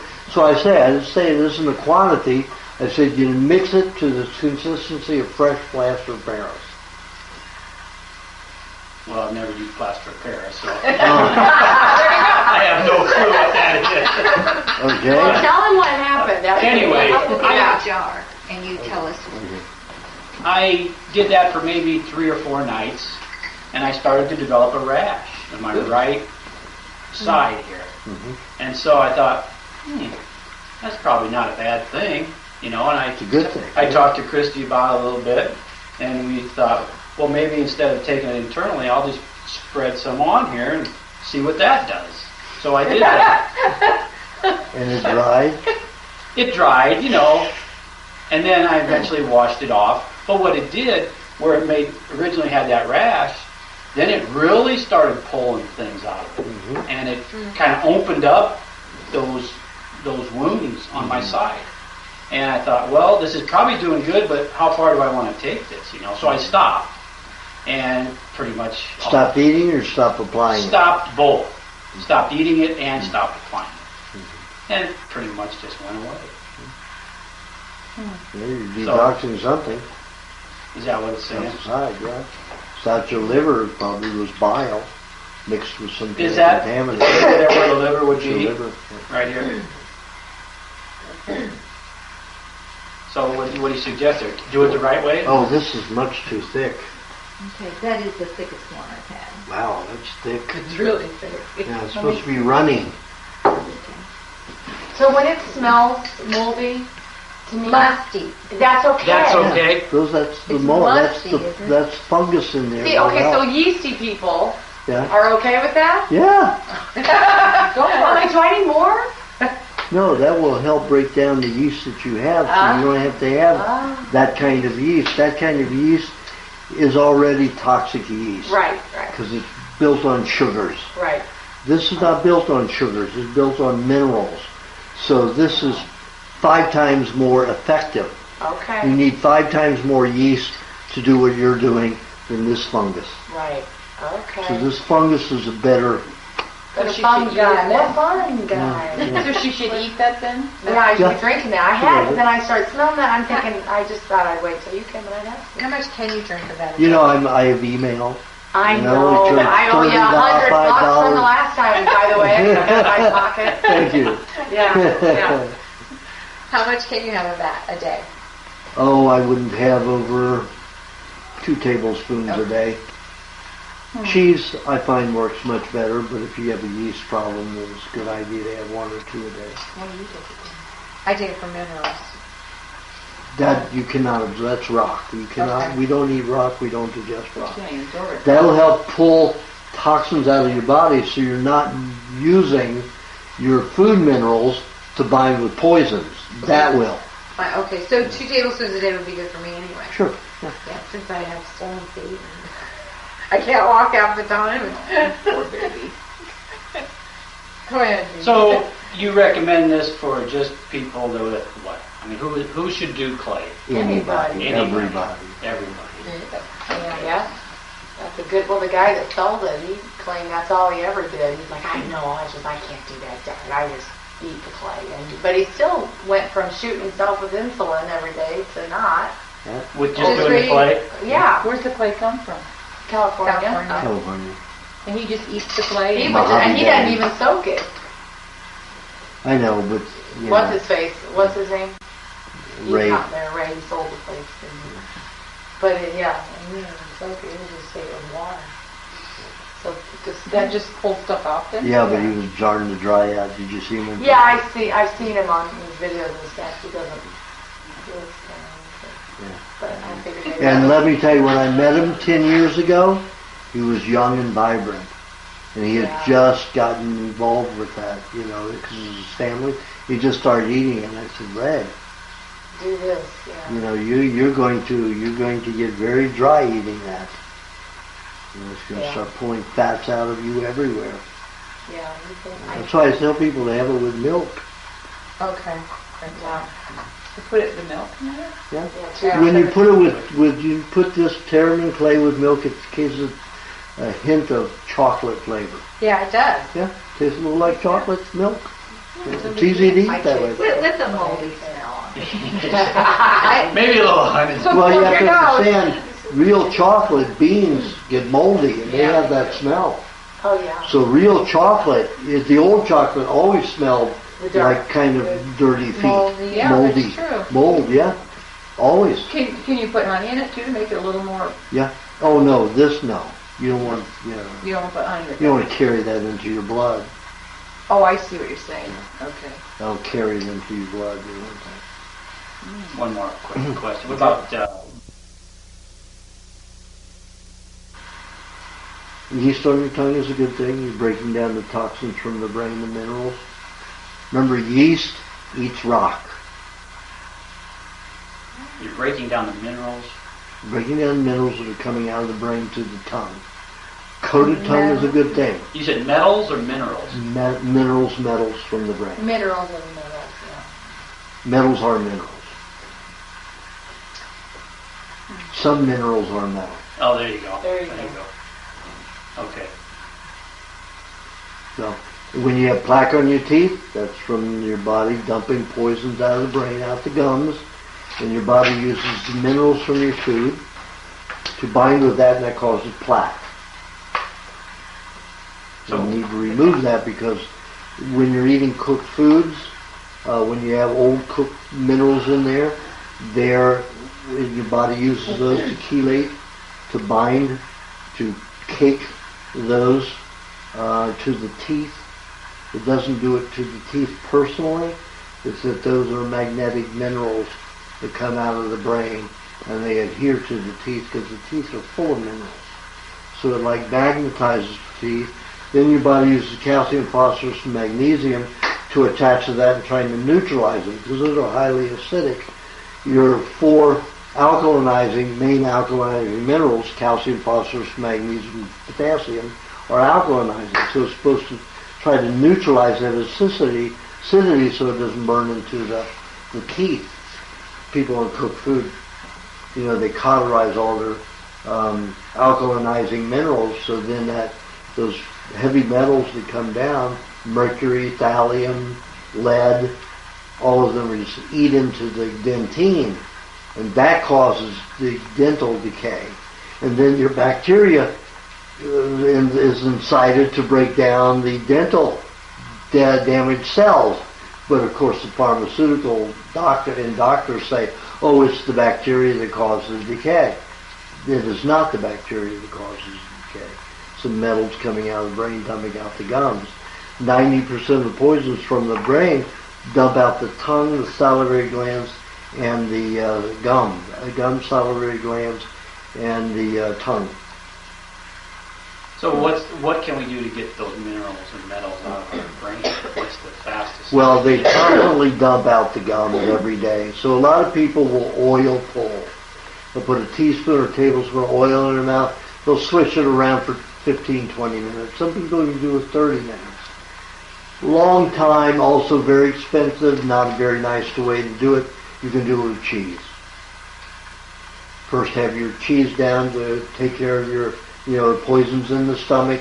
Then take a teaspoon of cheese and just chew it and keep swishing it around. Keep it around, pull it out. Because then you have magnetics involved. You spit that out. Yeah, you spit it out. You don't swallow it. You spit it, expectorated. How long do you do that? Anywhere, as long as you want. Some people do it 10 minutes, some people do it Just 15, some 20, some 30. How long can you chewing gum. But your saliva is going to build up. You have to fight it. You have to spit a little bit out, and then keep some in there and keep going with it. Just like gum, Joe. Yeah. Don't blow bubbles. Is one better than the Don't other? swallow. Oil or cheese? The cheese. Cheese is better. Cheese is better because you have fat and the minerals. The oil only has the oil. If you have minerals in there, you have magnetism. Very interesting. With the oil, you have no magnetism. Yeah, because the gum issue can be a problem. Yeah. Right. Everything within me without the gum. And if you're using olive oil, it can be acidic. Make the gums roll. Well, another thing is you brush with. I've brushed with butter, and I know. Great. Yeah, and it seems to help too. Yeah. See, I just haven't been using anything. Yeah. But butter is a good toothpaste. Polishes your teeth. Yeah, and it also Learn softens. something new every day. Doesn't it soften your gums too? Because the gums start to dry out with all the minerals coming down. Yeah. So. Brush with butter. Yeah, brush your teeth with butter. Well, I've used one of your recipes before. Yeah. It was With butter. coconut cream. It was and clay. Clay and coconut cream. Clay and coconut cream, or clay and cream. And vinegar. Yeah, I think, and ginger. Yeah. Well, any fat will do. Any fat. Yeah. Butter will probably strengthen the gums better. All right. I'm going to do that. Yeah. Would anybody like some milk? It's cold. But Sure, I would. My tummy's hurt. I'm done. Need some cheese in it. Okay. Amazing. Oh, I'm not. You're welcome. Do you have questions, Beth? Yes. You mentioned a sand filter for a swimming pool. Where do you get those? Hayward sand filters or anywhere. Just Yeah, go we're online. ready. Well, we have one too for our above ground pool. A sand filter? Yeah. Do you use chlorine then? Well, we use, You got kids, right? yeah, we got that salt thing that changes the, Salt chlorinated. yeah. So is you that use the salt best way water. to do it? Well, it's not the best, but it's Alicia's better than. getting ready to put in a... But you Are you use- Alicia's mom? Yes. Oh, hi, Beth. Yes. Yeah. Meet her in Whole Foods all the Use, time. you know, only a fifth of what they say. We're going to use a salt chlorinator, then use only a fifth of the salt they suggest. So with the sand filter, you use a salt chlorinator. You can if you don't want algae to grow in your pool. But ouch is a good thing, right? Well, yeah, he Yes. was first to let it go green, but my family ixnayed that. Oh my God. I tried to get Jump in that green water. It's fine, kid. I would have a hard time swimming in the Jeff, canal. would you like some help? No, thanks. One more? I'm just not a fan of that milk. I don't know, I have to I was get going to used ask to it. about arthritis. Well, And you said there's no more like autoimmune kefir, diseases. where it's Isn't kinda that what they Yeah. say warm and arthritis it's is? thick. What is and it? you If sip it's it a little not bit. that. You don't want to let's just go to the wait. fridge and drink a cold glass. I can't You don't handle want it. to do that. She's got a question. Thank you. Sorry. She said, that if there's no immune disease, then what is arthritis? Yeah. 80 to 85% of arthritis is Crohn's disease. What's Crohn's disease? Crohn's disease is when your intestines do not manufacture fat. Mucus to coat the lining. So your own digestive juices and your own acidic bacteria eat away at the intestinal wall and gets thinner and thinner and thinner. Then when you eat a lot, the intestinal tract tears, and then undigested food particles get into the gut. It's called leaky gut. Your body sends those to the cartilage for digestion. The food particles. Yep. And then that the stomach is the most resilient tissue. It makes hydrochloric acid that can dissolve bone, but it doesn't dissolve itself. The cartilage is the next best thing to that. So your body will send undigested particles that leak into the gut, into your joints, wherever it may be. It can be all over.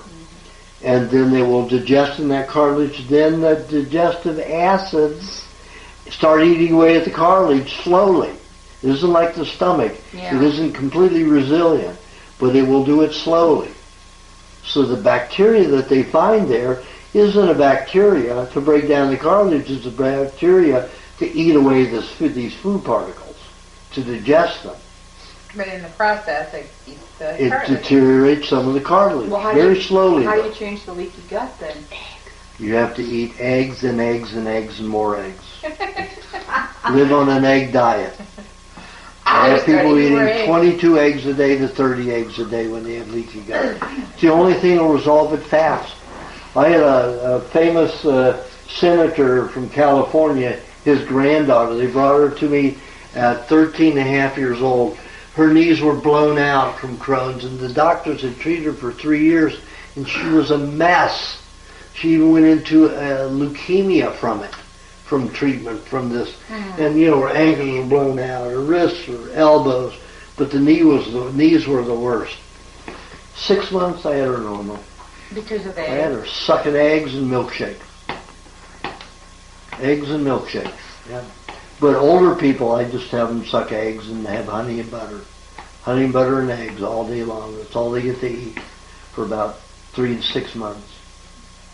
And then after that, then they eat lots of milkshakes to build the mucus. The eggs will repair the intestines, build them quickly. And I need to do that before the body coats it with a lot of mucus. Then after the intestines get rebuilt, then I say lots of milkshakes to build the mucus. And so how do Year, you know when 2 it's years, done? they're completely How do you know normal. when they're ready to go on to the milkshake? Oh, I can tell by the irises. Those kind of people. People with cancer, people with severe Crohn's, I see every 4 months. Really? Until they're through it. But it only takes a year and a half. So 2 do you years. see the arthritis on the iris? Do you see that? Or No, they tell me I can see it, Okay. but I can see Right. in the intestinal tract Oh, how that okay. is. Okay. Okay. And what about lupus? How do you Lupus describe- is a collection of heavy toxicity in the connective tissue. So it dissolves the connective tissue. And it can be from, let's say, you started collecting dead cells under there, and the body used a virus to dissolve it, and you couldn't get it out to the skin. Couldn't perspire it out to the skin. It starts dissolving the connective tissue. That's lupus. Dissolution of connective tissue. So arthritis Very and lupus painful. are two different things. Completely different. Completely How do different. you treat lupus? Pardon? How do you treat lupus? Hot baths, often. Lots of Get it out. milkshakes. Yeah. Eggs, cheese, anything to draw the poison somewhere else, so not discarding it out the skin all the time. Getting the waste and the acids that are already under the skin, dissolving the connective tissue, get it out with perspiration, hot baths, sleeping with hot water bottles, sipping 2 to 3 sport formulas a day to replace the fluids. Does sports formula demineralize you at all? Because it has the lemon or lime. There's a lemon, lime, and the vinegar. Mm-hmm. It will demineralize if you're not eating the cheese. You mean during the day? Yep. You're eating cheese all throughout the day, plus your honey and cheese after your meat meals. And if you have a severe mineral deficiency, you also have it during the night. But it will demineralize Okay. That's what if you're not eating enough cheese. So I can just start eating more cheese. Yeah. If I get fat, right? Not if most of it's without honey or fruit. You don't digest that cheese if you're not having honey or fruit with it. Pull poisons out and go. I know it seems like an expensive loss, but let me tell you, the poisons it removes, it's like night and day. When I see people, mercury just full, and I say, oh Jesus, this person will never get well in their whole lifetime. And then I started just trying to see if it would work. A lot of those people, lots of cheese, somebody tell them to eat every 15 minutes. Everyone who's done it, the amount of poisons that's removed, I mean even mercury, it takes 50 to 200 molecules of fat to remove from the body, that's even going out fast. It's like maybe 5 molecules of fat to take out 1 molecule of mercury with cheese. It's just phenomenal. So the cheese is breakthrough. actually in there pulling that out then? Yeah, the cheese is just pulling it out all over it. Was it just like magnetic to it, or is that part of the reason? Ionic. Well, yeah, ionic pull, ionic magnetism. Okay. I couldn't figure out why cheese did that. I mean, what was it? It's Minerals The do raw, that. the minerals in The raw. oh, the minerals in the cheese. Yeah. Well, They're so with the condensed. clay, when he takes the clay too, will that This pull? is not a food. This is not a bioactive substance. This is rock. Yeah, but would it not? That does the same It'll thing. help It pull, pulls yeah. toxins out. But this will dry out the intestines a Oh, lot I see. more. It's going to dry out the Yeah. inside of you. So you don't Okay, want that's why. Okay, I get it. That's why only 2 tablespoons of that a Yeah, day. because it's drying you out instead Right. of pulling out. Like It does Ray. pull, Like but it Ray, will dry, the guy yeah. who used to Yeah. own Terramin. He is. Sucked all the fats out of his body. But if you did it for a short time, just to get, like, say, if she had the Crohn's or whatever, you could do it for it. No, you don't want to. Okay. Dry everything out, pull every bit of mucus she has off of the intestinal linings. It has more than 2 tablespoons a day. And if you don't have it with milk, Yeah. Gotcha. you know, Or if it's not pre-moistened. right. It'll So it's just, got to be pre-moistened. oh, if it's with not milk. pre-moistened, Forget it's it. going to adhere to your intestinal walls and turn it into clay itself. Like a desert, you're not going to be able to Pre-moistened and in manufacture milk. mucus. Okay. I mean, you could put it in, vegetable juice with a little cream in it. You can put a lot of things, but milk is the best. Is that what you do, Jill? Actually, I do water. Pardon? So I do How water. come? I thought you were doing I was milk. doing milk. I don't know why I stopped doing that. But it did taste like... Insanity? Oh, that's Temporal. possibly that's not temporary either. The cheese. Do you have any more, Beth? No. Okay. How many people are in Bethany? I probably can't get out of the driveway because everybody's parked in there. Good, you have to stay. I'm a You were long asking drive. about Cheese and the honey home. together have a different effect than just the cheese. Like I said, the cheese by itself will not digest. Anything that is dried, any food that is dried, has no bioactive bacteria, has no bioactive enzymes. You're not going to digest it unless the body's robbing enzymes and nutrients from some other part of your body to do it. And only if you're starving will you do that. So the body takes that cheese and will just grab onto everything poisonous and just pass out. Won't digest unless you eat it with honey or fruit. That provides the enzymes to digest the cheese. And you need to digest the cheese for why then again? Well, your body can utilize it then. Yeah, those minerals, since they come from a food source, can be utilized to rebuild the muscles, the bones, everything. So she'll give me honey and cheese, like look, I don't know. Honey, butter, and cheese. Like my mom, she'll give it to my mom who's 88 and she's maybe in pain. Bad knees And That's a good thing to give her. So that's supposed to do what for her? It's supposed Chrissy to be told me. building it? Well, it'll help get the toxicity out of the knees if she will eat some cheese without honey and butter, and then eat the honey and cheese and butter will help rebuild That the cartilage. nerves and the cartilage. See? Well, she'll eat that, but she got mad about your drink the other day. She didn't like it. She left it too long.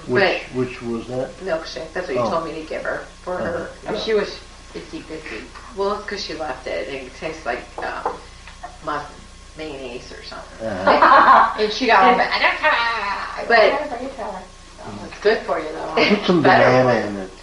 A banana. Okay. Elderly people can use banana. okay, the potassium. Banana's a melon. Lots of female hormones in it. Oh, Good for really? the skin, good for the joints. Yeah. Okay. And that's a good question too, because I have hormone issues. In your book, you talk about yam juice. As long as you have yam juice every 3 to 8 days. That's for ovarian cancer. That's not for But it helped just me. to have. I think it helped me. Yeah. Yam juice, and I put the coconut cream. And then you said to have a banana a day and meat every day. Do I have to do all that to keep my hormones No. good? No. What do you need to do? Honey and butter. Really? Yeah, and eggs. Honey, And butter, and eggs every day. It'll just keep your mineral. Remember, hormones are for emergency purposes only.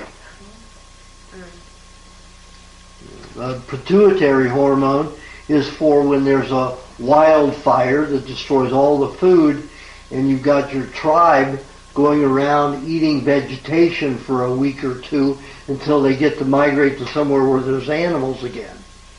And the children won't grow unless they have the pituitary hormone. But normally you grow without the pituitary hormone.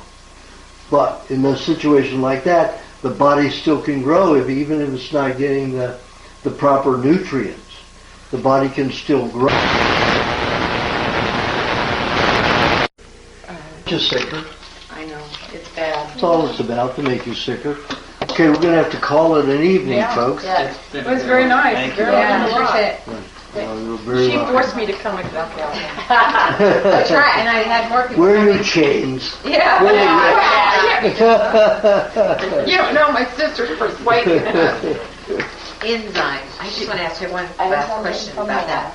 Everything in raw has to be, to consider raw has to have enzymes, A red correct? SUV. Well, you can have I think dried I'm fruit. behind you. There's no enzymes in That was dried my fruit. first, so I It's know considered I'm raw, but it's not not really. leaving until everybody. I mean, your diet We're deals coming more back with at 1 and 2. enzymes 1 and 2. than it does just raw. Well, it's bacteria Yeah. make up enzymes. Enzymes make up the catalysts to absorb all the nutrients and utilize them in the body. Yeah. So heavy on bacteria. Right. Well, people consider, well, I have a friend that I was going to have her come here tonight, but she didn't make it, but her animals, she started to feed them, she calls it raw, but it's frozen meat. You have it? And so that's not really raw.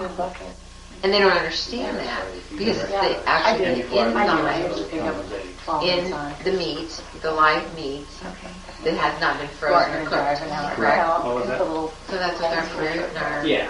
Well, the bacteria Yeah. is destroyed by the freezing. Yeah. Yeah, So then the enzymes don't work. It's huge. Thank you very much. Very welcome. Very interesting. Sunday night. Let me see if I can get my son to Try that formula. Yeah. I will. I'm going to try. I'm going to encourage him. See if we can get him off some medication. No. You could come Get him more through us. stable. We just That'd be picked up to date. a lifesaver for him. We go. He's How very long much has he been inside. taking the So medication? Just tell me if you can. Years? Oh, How many years? 15 years or ahead more. of time. He started with depression. Yeah, he's going to be a long time. Yeah, he was. Yeah, He's so been leave sick it with for me, schizophrenia since he by was 18. Thursday. He's going to be 28 this Because whoever summer. goes to So pick up may pick up money and yours. he's had a lot of life. Still can help. I've had less Yeah, than I mean, at least My getting more house, stable and having not so there, and you just tell me many how many eggs you want. times when Write he it on is the envelope. up and down. up. I mean, 9 times When I go hospitalized down this to year collect since all the August. envelopes, I'll see, oh, Brian wants this. He's been really sick again. Neat. Like every 2 years. See you again. Yeah, good seeing you. Milk is, Thanks for everything. You're We'll very see you, welcome. we'll see you Sunday. Okay. So it's $8.50 a gallon. You guys, we still have appointment times open. It's If eight, anyone's you know what, interested. it's 10 a Do you wanna gallon do if it? you don't drive. Are you sure? Okay, that's fine. If you want to I drive, don't. I have to be gone. you have to put into the rotation. I'll wait. You're like once every couple months. It's okay. You She took a big step tonight. Give her some space. Hey, let me tell you. That was awesome. Yeah. Yeah, I'm gonna have a really hard time doing this diet. I told her Doesn't that. matter. Be You go Friday, surprised. You get my Saturday, recipe Sunday, I don't book care. and you get the 82 Yeah, I don't care. sauces that are in it. I'll get it. But You the make raw three meat, Yeah, to you get five it, and then you different only ways pay each. $8.50, and then when 400 you do drive, you sauces. get Find 10, the ones 10, you 12 like. bucks. It's easy. Then you put it on the raw meat. Yeah. Yeah, Easy. oh, every, that's what she Right, does. because They everybody have who doesn't honey drive on pays everything. 75 And you make a cents cheesecake, 2 to of have it cheesecake. delivered. Well, what about the But when raw? you're in the driving Oh, mix, you God, have to what pay. you're doing, I'm not ready And then to. I bring my That's car. easy. Those are That's easy. easy. I have to go turn my head. Once what you've you done want. it, it's Got the something There's easiest. no real taste to So it. I'll, You know, Like what the people tell me is, oh, what about salmonella? What about bacteria? Oh, yeah. You can't eat raw meat. Thank you. What do you I tell like them? your coloring. You just You're say, well, darker. if that You're was tanner, true, you I know, wouldn't so be here pasty. talking. Well, Well, isn't this it's the not type of funny. meat you buy though I'm going to a too? booth. You're getting No, organic. I know. Yeah. I was I used to. I was just saying, I don't do it. It's a problem. I love There's it. chemicals in the meat. That's right. Once Oh, I yeah, so get it's that kind of, first so order, it's you good. do. Yeah, if you're getting meat, then yeah. You know, just people Yeah. think, you know, you No, get I- taught I'm some kind things that maybe aren't so true. I've been eating raw meat for how long? You say, I know people have been eating raw meat all their lives. There you go. And they're great and healthy and strong. They're healthier. Yeah, Healthier. healthier. Healthier. You can't Right. just sear it a little bit. And you say, just yeah, you think can. about that.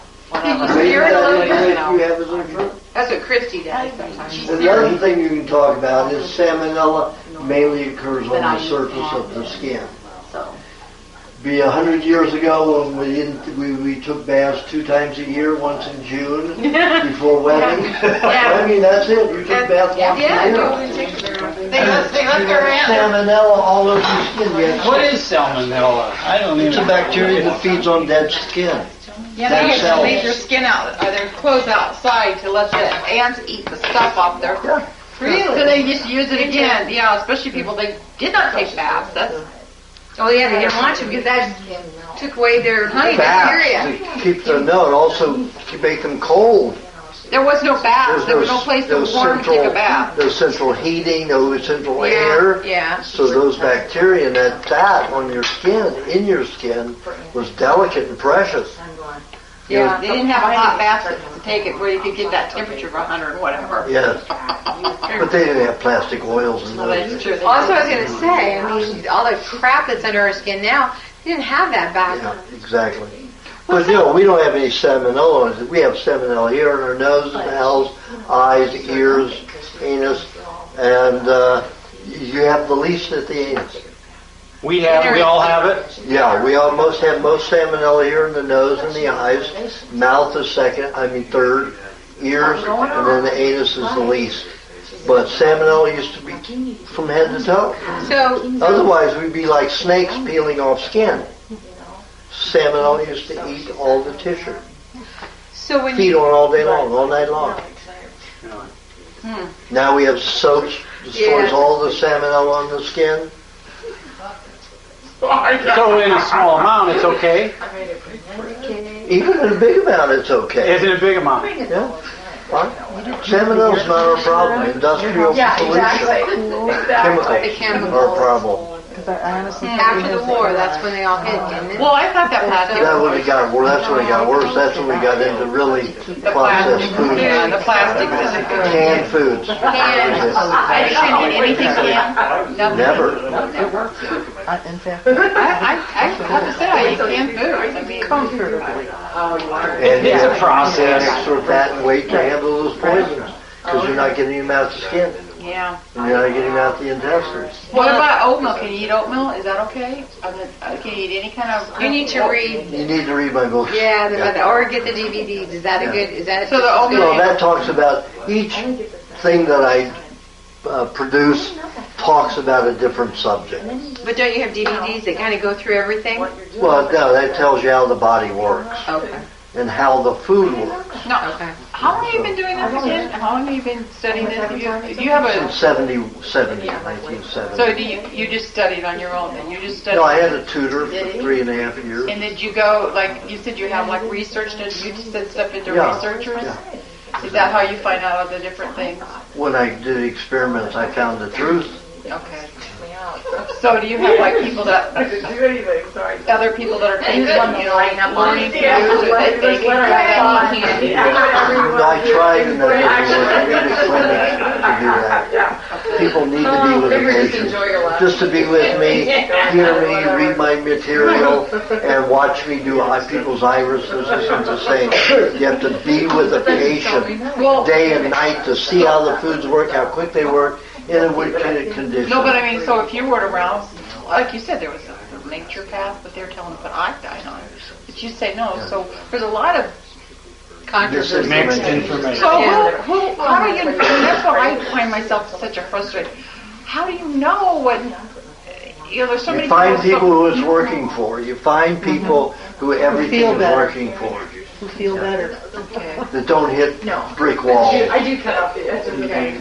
So if there's people like me that I always have a new issue. I always have a new problem. That's good. That means you've changed and your body's going from one thing to another. That means you're not polluted in one place entirely. If you have one disease, one particular place, that means there's a lot of damage in that area. A lot of pollution and damage.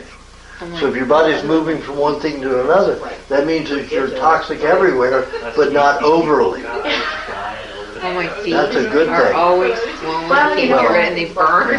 We're all works in progress. I've been through But that that, could be Joan. iodine, that Burning could be feet. whatever other poison that you got down there. I've been through that. How long did it take you? Exactly. I don't know. They would burn when I got in the tub, the bottom of my feet, and it just went away, and you don't realize it's gone away. Oh, the top. I mean, they just swell. Look how much they swell. And it's been In going hot on. water. I just did that today. I took a Keep bath. doing it every day, several times a day. You gotta get I know. The poisons are pulling what up. they call Remember, if you eat the cheese more frequently, I will. you'll draw more Yeah. into the intestines and you won't have So when you get a hot tub, to Joan, skin so much. then you don't have to heat the water down. Well, the other thing is too is that, my tendons, they were so, I was hobbling for the last 9 months because every time I would get on my feet, my heels would just, oh my gosh, I could barely stand it. And sometimes it was both feet, most of the time it was one or the other. And now they're finally, if I, after I get out of bed, I don't even want to get out of bed because my feet hurt so bad. You're on a diet that's stabilizing. What? Building and stabilizing. You're on a better diet Yeah. that works. Yeah. I wouldn't be going through this hardship. It's expensive. It's, Oh my God. I used It to is love hard. my donuts and, all kinds of crap. But I do this because it works. So when did you start this particular diet? How long ago was that? Well, it's evolved. Okay, it's evolved. It's evolved. I started eating raw meat in 76. Okay, you're the one who had the cancer, right? Cancer, blood, bone, stomach, and liver. Diabetes, psoriasis, angina pectoris, and bursitis. All incurable. See, I have bursitis on this right hip. And you started that because of those issues. And then you Well, I was dying. I let the medical profession cut me, then irradiate me, and then chemo So you poison did have me. the radiation and the I had all of it. And they left me for dead, 1% chance of living. So, and this volunteer hospice gave me raw milk and raw carrot juice. little honey. I mean, in you it. know, it Changed my whole life. Really? I did. I didn't get it overnight. It took 11 Right, but years that to was get the to- start. That was started, yeah. How did you, this is my question to you, is how, you went through so much with all the chemicals and you were sick. How did you function? You walked out of that hospice, obviously. I wasn't in the hospice. I thought you were hospice. No, they took me to a hospice and I refused to go there. I was still autistic. I hadn't even read a book in my life. I still didn't know how to communicate. I could not associate comprehension and words.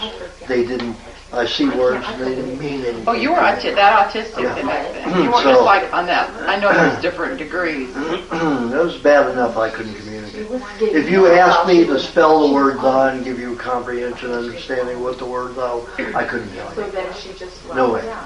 So it was just a matter of, when a child's autistic, they function a lot on instinct and intuition. So, when that fellow got my mind thinking of food as a way, then it was I put my, my mind into perceiving, looking at foods and seeing if that will be the same. And I worked my way through it, but then I was given these terrible concepts. And I went into vegetarianism and then fruitarianism and stopped eating raw cheeses and raw milk and dairy and got very sick again. But that was my journey. So you got sick after you got over that cancer then and sick. Got sick again. How long did it take you to get over that cancer? 11 and a half years. But how did you, I know how sick I have been. But how do you work and be, I don't know if you want to say goodbye. No, go ahead. How do you work and how did you? I found a job as an actor. Oh, you said that. Come out of it. So you get a lot of money in a short period of time and you don't have to do anything. And usually actors are on the set a minute amount of time. So I got my first job December 1969 on Medical Center with Chad Everett and James Daly. And, it was a lot of money just for one Did you, person. but if you were autistic, were you already over your autism at that point? Yes. I got over the autism as soon as, week after a week of drinking the raw milk and carried it. No, 12 days. And then you went into the actor and you were making good money. So you got to find an acting job. I still had a difficulty with short-term memory. Yeah. So I had to memorize. I had to read my lines and then tape record them and play over and over and over again. Parrot them into my head. Because she's got a job that just wears her out. I work a lot, but my issue is that not feeling well. Did you feel pretty icky all the time? All the time. All the time, yeah. All the time. Where you barely can function some days. I All mean, the you time. just have to do it. I mean, Had to eat. yeah. I mean, I do, but my gosh. She can't get on disability either. She's Well, I completely. I tell you what, though, I was almost disabled because of my gut, and now it's healing. So how did you do that after you? I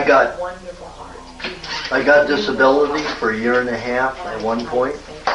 Also worked for Carte Blanche Corporation as a systems analyst. Even though I was an idiot, I was a good programmer and systems analyst. So this one company or university, computer university, farmed me out. Because I could write a program in, 2 hours and take them 6 months to a year to write flawlessly. So I was an idiot savant. Yeah, idiots, yeah.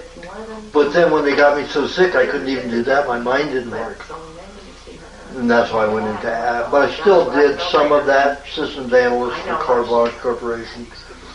And I made them a lot of money, but because I still had some difficulty, they demoted me, and I sued them. So that, for a year and a half, I was able to work off of that. So I had a year and a half of disability, a year and a half of the suit for them, why I was able to live. So 3 years I was able to recover without having to work a lot. You said you were given a shot, like somebody gave you a shot for what was that? That's a whole story. You can read about it on my newsletters if you want. I can tell you that story. But like the mushroom thing. I mean, you were talking about when we talked on the phone. you know how I told you about the pulling? And the, you know, almost like somebody has a rope inside you and tightening it. And you said that was all over your body.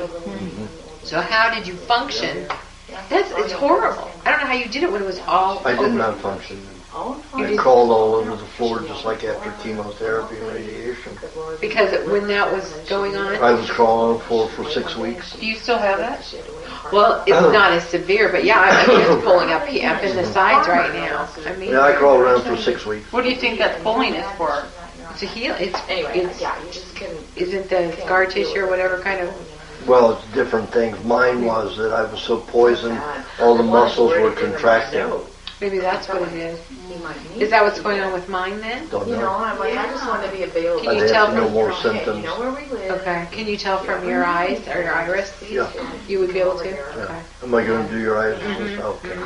It's amazing what he can tell. You know, I think you once told me I had a tumor in my kidney. And I said, how big? And he said, oh, the size of a pinhead. I know. Really? How'd you know that? Yeah. I can see it in the iris. Huh. So you took iridology and studied that then too to see. All of that, most of it was garbage too, so I had to create my own. So I didn't use it as a tool until I had developed the system from 1970 when I started. I didn't start using it until 1994. So you didn't think the way they do iridology that are trained, Most of it's bullshit. you do think. Bolshevik. Yes, exactly. Bolshevik. Well, why do you think that is? I mean, because some people swear by it, so you just think their system is not workable, or what? I mean, Well, it's not as accurate as it should be, and you're telling people some very bad stuff. okay. You're misleading them, you know. Let's say it's 60% correct. 40% wrong is a very bad misleading. Yeah, that is right. So you think there are a lot of people who are being iridologists, they don't have a clue what they're doing. Exactly. Most of them go in, it's like you go into a university, you learn some information, you really don't know your hut, you go from a hole in the ground. You have no wisdom, you don't know what's true and what isn't. And most of it, what you get in school today is not true. Yeah. It's all garbage. Even the history we're Oh, taught is history. They change it to whatever they want. You have to Yep. go and dig it up your other. But it's amazing, it is out there, so. So you basically then kind of made. Well, they've been getting rid of those books very slowly. I know they are. They have a no old new, well, You can't find books on crafts anymore. The old books that teach you how to do things, old farming methods. They've gotten rid of all of those. yeah, now they're Go to old getting rid of a lot of, bookstores or Even eBay. there, they're gone. huh. There are very few left. Yeah. I have to start looking for those just to see if they're out there.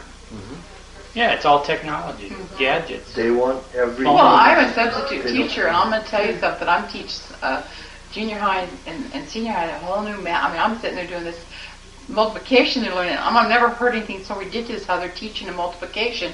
It's this weird formula. I'm like, just learn the tables. Oh, how to remember what 7 times 6 Oh my is? God, it's just this weird. I can't even remember what it was, but I asked her because she was there for half the day, then she was leaving when I came in. She said, I don't like this, but this is what they're required. She said, we all learned the multiplication tables. I said, yeah, that's like 5th grade. She said, that's not how they want to learn now. I'm like, whoa. They're indoctrinating us. Yeah, It's they don't crazy. Want I mean, us, they don't want us thinking properly. No, they No, don't. I mean, no. so you got these little kids who are trying to remember weird ways of multiplying. And multiplication and division is just the opposite. All you have to remember that. And they have no clue now.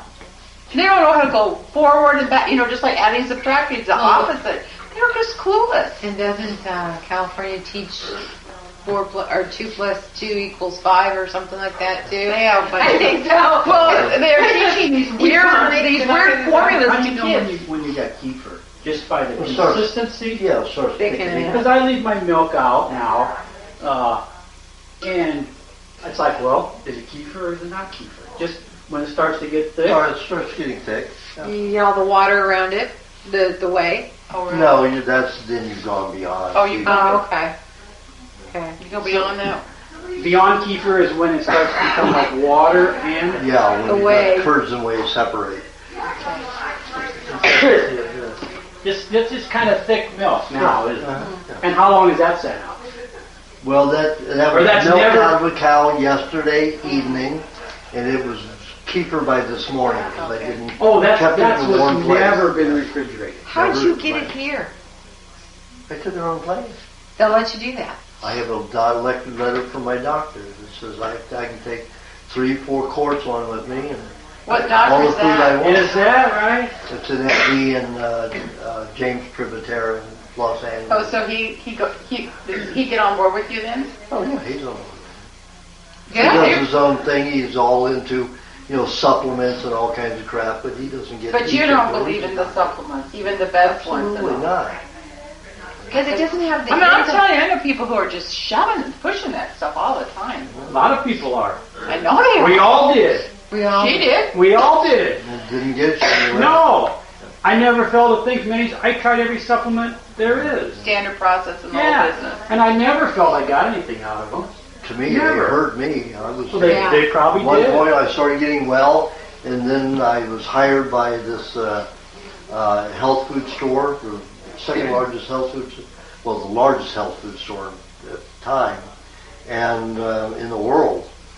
And I was in charge of nutrition and selling vitamins and supplements. Oh my gosh. So then I began studying them, so that I stopped selling most of them. And There was nothing left. There were Pretty soon, there was nothing 2,300 left. products, and only 8 of them weren't You said chemically that. processed. Well, which ones were those? Well, they don't even exist anymore. But cod liver oil was one of them, and now it exists again, like that. But there was a nutritional yeast that was grown off the way of raw milk, raw cottage cheese actually. And there were other supplements that were available that were actually food extracted with fermentation, some other process. But that's it. And then I started taking them as an experiment. And I had all this vital energy, and then I just went down. I had no idea that's down. what they were made of. So you should just pitch them then. Absolutely. Well, you can feed them to your garden. Really, they're good for your garden? Well, feed them to your garden, yeah. And then if those nutrients you want are absorbed into the fruits or the foods, then you can get that out of them because then they will be bioactive. But if they've been soaked in kerosene yeah. or gasoline, you don't want them. That's right. So your protein powders isn't something you should put in there. Really nothing. My son likes that protein powder. Yeah, it's all from Can a person toxic do soy. their own homework and prove that theory correct? Which That kerosene and gasoline extract. you don't have to do a theory. You can go to the laboratory and say, how do you dissolve your stuff to extract your nutrients out? And so that's where you're going to sue that guy that was, or the one who sent you a letter. And No, one to sue me. Oh, so you, but that's what I'm saying. And you said, well, you will send me a letter and then you'll see. And No, I say go to the lab and ask you find out if they do it a different process. If it's either if it isn't kerosene or gasoline, what did they use? And let me know. Yeah. And if it isn't toxic, I want to know the process. And same thing. Aajonus, you said in your book, you talk about your skin, things coming out of your body. You know how a lot of us have gotten older and we've had skin problems. Is that part of the crap inside of us that's trying to get out? Absolutely. How can you... The skin is the last thing to repair itself because all your poison, 90% of your poisons come out of the skin. But like I said, if you're eating the cheese, you can get 90% to go out that way. And then your skin isn't as damaged. Right. So, but you can repair the skin. Yes. Skin can repair with the bone marrow, and that will Right. heal it. Yeah. And then, but how? If you didn't eat raw and you just did the bone marrow and the pineapple and butter, will your skin still heal? It'll help. It will help, but it will But if you heal. got poison still coming That's through true. it. And that's the raw diet that makes a difference. So you don't have any wheat products at all? Recommend at all? None? And they say the more fibrous food dries out your insides anyway. So you really don't want to eat that. I mean, you suggest more if you're going to eat flour, white flour, instead of... Why white flour? Or rice. Or rice? Even though it has the arsenic in it? Well, it depends on where you get it. Okay. Arsenic they're putting in it to kill the moth. Oh. What about oatmeal? You don't... Like I said, I don't go with any cooked starches. You know, that stuff is in the books. Yeah, I'll tell you about that. All right. I'll tell you about that. You better buy her the book. Oh, Yeah. she's got the book. She gives Better out. read the book. Let me just tell you something. I've watched my sister eat those rice, and that was a big turn off for me. When I saw that, I was like, ugh, I can't stand it. I don't like. I don't I'll give you like an raw. example. Think about it. You know, I honestly did not eat meat when I was a kid growing up because I couldn't stand it. Uh-huh. It just gags me. And the idea of It's all in raw, your mind. Yeah, it is. I can't. It's just something about meat. being My brother Don was a vegetarian for 25 years, and it got him nowhere but sick. Yeah. And he went from being vegetarian to eating raw meat after Wow. talking to Aajonus. Yeah. So he's doing better now. And he's doing good, and he's increased his bone density Yeah. because he was taking Fosamax, Yeah. and it was getting him nowhere. Yeah, And my he's mom. increased his bone density. That's not a huge amount, but most people 66 years old lose bone density. Yeah. And to increase it any is a positive. Yeah, my mom was on that stuff, and she. My mom was too. So what were you going to say, Ajahn? Well, like I said in my recipe book, an MD called me on a Thursday night. It had been 12:30 her time. She said, I have a emphysemic patient diagnosed 7 years ago. She's been mainly on machines and bedridden for 2 years. She's going to die this weekend. What do I do? And I said, I'm calling you a little late, aren't you? She says, well, I'm an MD. You know, we can only suggest alternatives if the medical therapy hasn't worked for 10 years or if they're on their deathbed. So when you go to a doctor, they're committed to 10 years only. They can't tell you anything else other than what's in Unless the they're on books their from By who? or pharmaceutical industry tells them. Those pharmaceuticals and the doctors are all cahoots. They're Well, all. it's Congress also that created that law that you can't do anything other than that. Yes, but that's because they got lobbied by Of course. and paid Yeah. That doctor cannot recommend an alternative form of medicine. until there's failure for 10 years with There's the a- medical Or they're going to It's a die, right? felony. It's a law. It's a Yeah, felony. Yeah. They'll go to... They'll lose their license Yeah. and go to jail. Mostly they just lose their Lose their license. license, but So I I said, well, that's your conscience. All I can do is tell you, get her 10 to 15 dozen raw eggs, put them on her bed table, and tell her to eat as many as you can. There's no limit. And so I get a call on Well, Monday. they're organic eggs, though.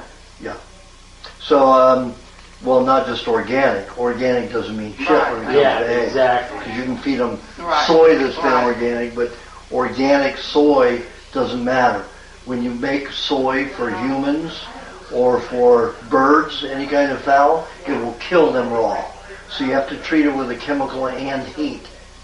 Okay. So it's no longer organic food if you're feeding these birds, the chickens, soy. Okay, so you're not. Okay. So Is it's that not because good. it's a seed? It has to be organic, non-soy fed. Okay. Okay. So anyway, so I got a call on Monday morning from this raspy voiced woman that says, "It worked. I'm out of bed. What else do I do?" I said, "Well, who are you?" And she said, "Well, my doctor called you, and I had emphysema. I was supposed to die this weekend, and she brought me all these eggs on Saturday morning, and because it was Thursday night Friday morning her time when she called. It was her time, so she didn't get the eggs there until I guess it was Saturday morning. So she says, "I'm off the machines and out of bed. What else do I do?" I said, "Well, keep eating the eggs, but how many eggs did it take?" She said, "I ate 33 on Saturday and 33 on Sunday, 66 eggs. I'm off the machines and out of bed." I said, "Keep eating the eggs for 6 months and then add meat and dairy to your diet." That's all she ate every day was the egg? Eggs. Yeah. So I heard you can lose weight though if you just eat eggs. That's Not the only butter. if you're eating, let's say, 10, 12 a day, and that's all you're eating. Oh, okay. But when you get out, I have to eat about 18 a day not to lose weight. Okay. If that's all I'm eating are eggs. So you can just eat eggs all day with nothing else? Yeah. Okay. Eggs and But cheese. you better eat enough of them or else you're going to lose a lot of weight. Okay. But what about the cheese, too? Wouldn't you take the cheese to get rid of all the stuff? Poison, yeah. But I mean, you can do all kinds of things. But that shows the Yeah. healing properties of eggs. But if can you get it got past your poison, brain. if you got poisons coming out at the same time, it could be a problem. That's gonna why I say, don't tell anybody just to eat eggs I unless know. they've got Crohn's or some other serious fatal disease. Right, because I mean, you can cleanse or You want to Dump cleanse more. and build all at the same time. You want to do it. Oh, it's a combination of simultaneously. cleansing and building. Yes. I don't put anybody unless they're near death. Like that woman. Put her on an egg. And is she still living? She calls me about once every 2 years. Is she on that diet then? Consistent? Yeah, she stays on it. And she's When you've been to death and Yeah. been bedridden on machines for 2 years and been sick for 7 years, like you were sick What's for it? how long? You'll eat raw I've been eggs. sick for 3. I've had Oh, only this 3. gut. Well, No, honey, it's been before it's, but that. I've been on the I've been on dying. diet, I guess. She was on the first diet on the Gershon in 10, 11, 12, 13. You've been over 3, Jill. Yeah, No. going over 3. But the 4. gut thing Yeah. has been 3, and that's just been horrendous. I would lay on the floor just not to hurt. And then she had that thyroid thing Yeah, a year ago. yeah. Just Oh, flipping yeah, out. and Oh my God. Thyroid was just. Well, the Gershon diet is not the way. The real Gershon I know. diet is not the diet you've been given. I know. So she got off that. And I don't know what's going to happen because now they don't even have they at least give you the shots for liver for the. It's all bullshit too. I know, but I mean, my body was accelerating. At least it was going through, starting to, do something, because and I don't know if this had anything to do with it, but the white count was going up. And so it kind of stabilized it once I went on that diet. And then actually I had blood work done March. And it's the same. It's Did at you look and 31. make sure it was the same? I'm pretty sure it's I pretty was darn freaking close. out because she wouldn't do the blood work. Like I said, all those figures are nonsense. Yeah, I was going Why? to say, do you recommend doing any testing or going They're to all doctors nonsense. or blood work? Why? Let or- me give you an example. I have a autistic child that was 3 years old when they brought him, and he was just non-functional. That was his life. He's now 6 years old, 3 years later. He's in school, perfect, everything is fine, talks, everything, he's genius. And this is only 3 years old and died. He was a child that I also took, he was one of the first children. I said, give him cheese all the time. Oh, okay. Constantly cheese. I wonder clean if system. that would help Michael too. Well, yeah, any Cheese of all that the would, time. definitely. Yeah, he likes cheese. Like maybe you got to do that every Little 15 amounts minutes. all day long. Yeah. And then she just emailed me 2 weeks ago and said, Samuel is doing absolutely fine, or Sammy is doing absolutely fine. Now 3 years later, after the diet, he's functional, he's in school, his comprehension is perfect, he's even smarter than most kids. And so we went to do his blood work, and everything came out bad as if like it was the same way when he was sick and autistic. And they said, he's never going to get well. And the kid is fine. You have to understand, those signals don't mean anything. Well, what Like do I they said, mean then when they look at that stuff on the blood work? 'Cause It's they all nonsense. It's But they all love to do blood work. yeah, well, it's all geared. Yeah, I like that. They don't pay attention to the patient. What does the doctor do when he comes in the hospital? He grabs the chart and looks at the chart, doesn't look at the patient. He's looking The at blood work chemistry. can be different every hour. Yep. You take it every hour. It's 20 different. minutes. It carries things to and from. So one reading is just ridiculous to It's even. like taking a Polaroid and judging a person's whole life on Yeah. one Polaroid Well, and just shot. because something's in your blood doesn't mean it's getting to your cells. So when you're iron deficient and they take iron pills and it's in your blood now, but is it being Is it in your absorbed? cells? Yeah. No, it's in your blood all the time. So they can draw it and say there it is. Yeah. I mean that's the dumbest thing in the world. And they don't get better. So No. blood work is kind of like a. It's stupid. I mean there's a basic need It's a hook. in certain Yeah. situations, but not in most. Somebody said that a vitamin D for like my son would help him. Maybe he's low in vitamin D. That's another We're one. all low on Everybody vitamin D. says, take Go vitamin outside. D. That's Do the you know what, push do now. you know what vitamin D is? Son, It's chemical if it's not in cod liver oil. Vitamin D is made by taking an oil, whether it's animal or mineral, and most times mineral. They hydrogenate it, so it's a plastic oil. Then they expose it to radioactive material. Why do they expose you to radioactive material? Sun touches your fat, vitamin D. Radioactive? Oil, exposed to radiation, vitamin D. So he'd be better just sitting out in the sun while he's out there smoking. Exactly.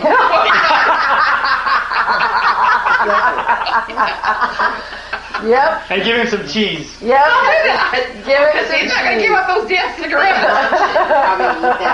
Well, that's where he's getting the only fat. See, those oils, when they're vaporized into smoke, they're vaporized. So it's a very fine fat.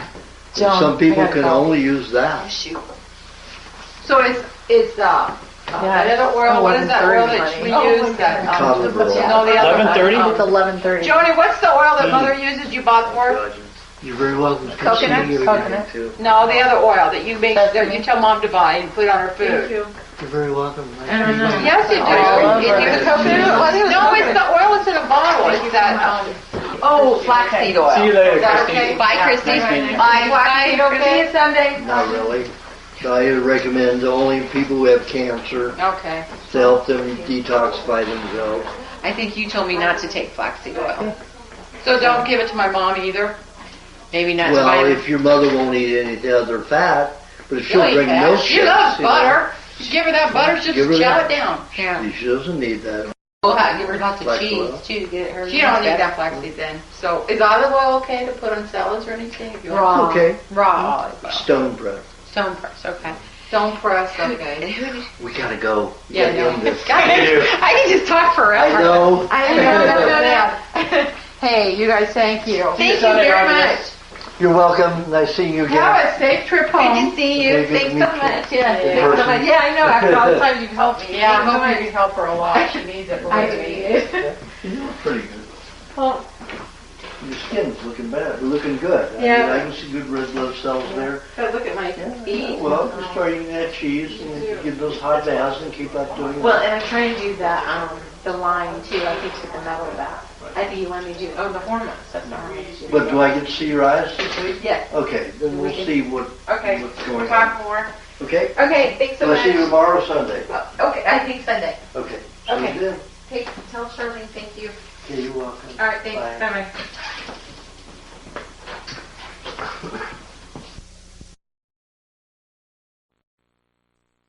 Recognizing faces. Lupus.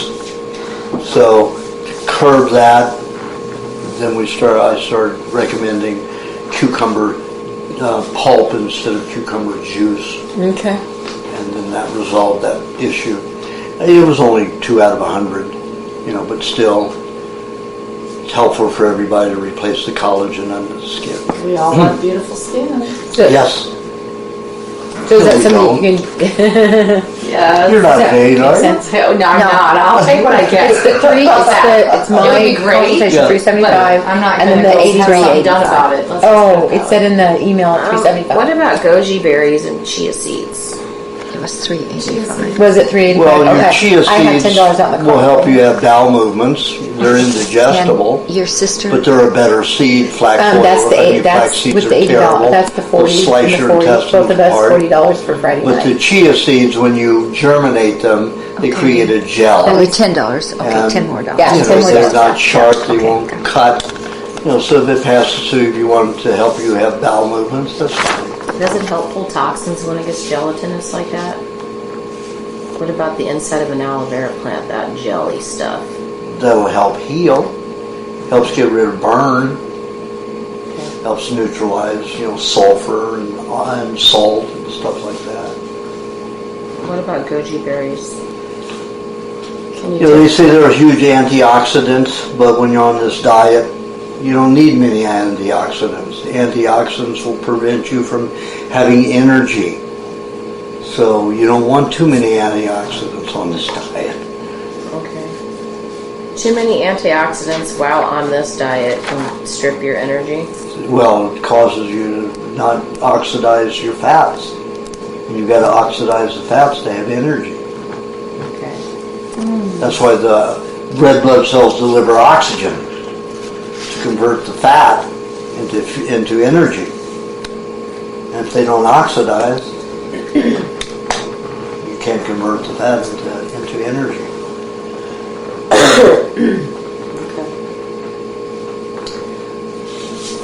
Christmas money. You found it. I found it. I think it was in the safe. I think Dan had put it in the safe. Good. Because I went in there and looked again this morning, and this was in there, and I thought it was $600. I thought I had stuck it somewhere. I couldn't find it. Like in a book sometimes, you know. Right, yes.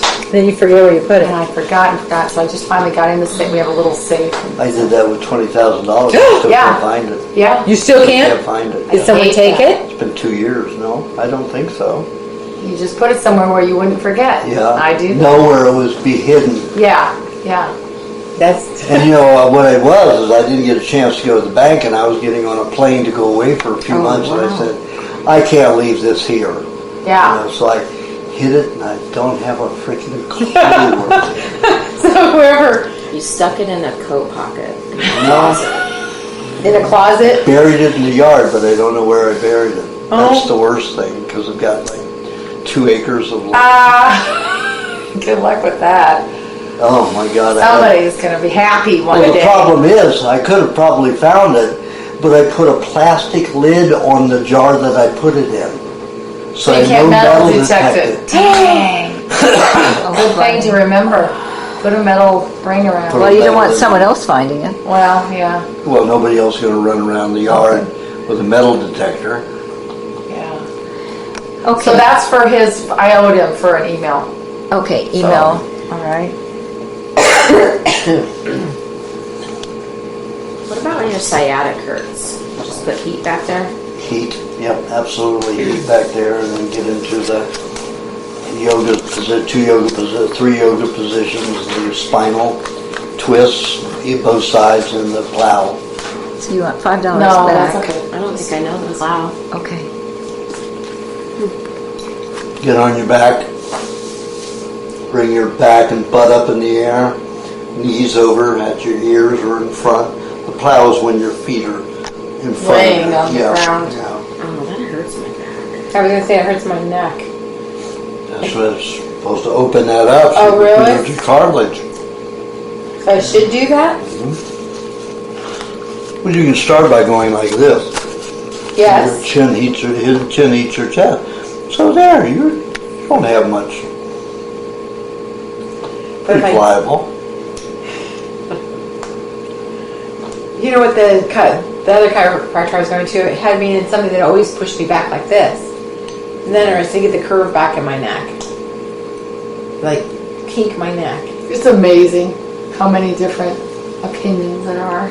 Yeah, whether it's chiropractors or Anything. NDs, Health. it's all. How it's everything is everything. backwards. Yeah, I know. Opposite. It is. It's opposite. I've had people call me the upside down man. I love it because it is quite an easy. See that? It's quite an easy formula. So if I had something behind my neck to bring the curvature of my neck, you're saying that's wrong? Or you're not really saying that? That's okay, but when you have, most of the time, the tendons that buckle up are on the inside of your vertebrae.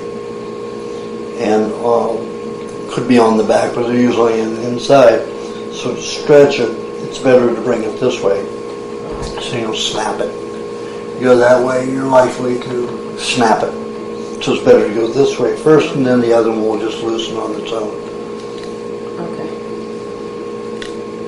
When you were talking about Reagan, I thought maybe they had given him the Alzheimer's.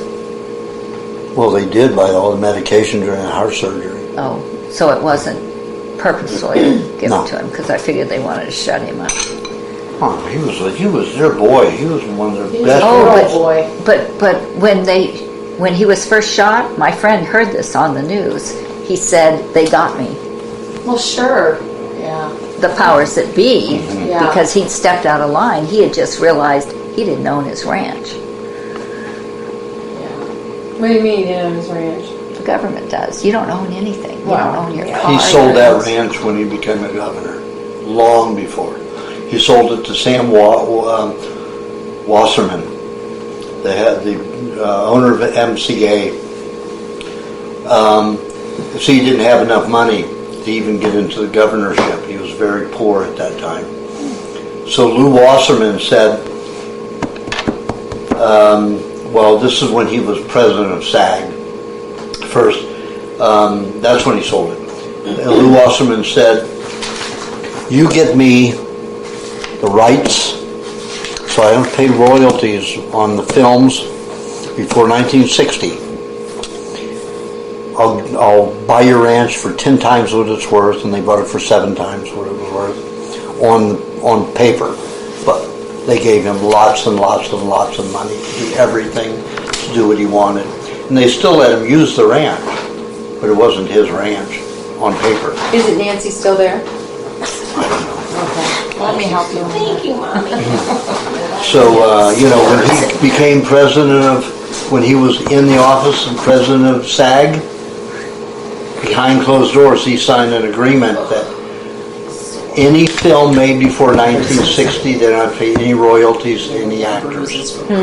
Bob Hope, all of those went nuts, wanted to kill him, Bob Hope was, I don't think he talked to Reagan for 10 years, 11 years. In the shower. A lot of those stars ripped them, those old stars ripped all their royalties right out of their laps. So they said before 1960, so all the previous. All the previous, yeah. So did they after that then? All of them, well, yeah, there was royalties, there were union, people going on strike, directors. Why did he do that, I wonder? I mean, well, I know it was for money. They told him they were going to make him governor of California, make him president of the United States. If he did their bidding. And plus, he was all for breaking unions. He was the first union-busting president we had. Yeah. And he broke the unions. Even the pilots union. Can I have some more milk? Sure. I was the first president I ever campaigned against. I campaigned hard. Because of that? Well, because I saw what he did at SAG. And when he was going to become president and governor and then president. I mean, I campaigned hard every day, 8 and 10 hours a day. Visited people in their homes, talked to them. And I was also a member of Peace Action at the time. 315. And getting rid of bombs and nuclear, and he all for nuclear weapons. Star Wars. Yeah, I know that's Star Wars. Okay, so I have to ask about Mary Beth. What was it? I mean, I have my ideas about her demise, but what? Oh, she moved into the house with all this, right near all these towers. With her mom. Her mom's house. Yeah. Yeah. Well, she moved into another one. That's worse. But you know what? In New Mexico? She spent her whole life on a diet, fiendishly trying to, we want to live. That's the name of the book. We want to live. But she never lived. She just didn't live. She wasn't, she used to come and get milk from my house because we run a co-op out of there.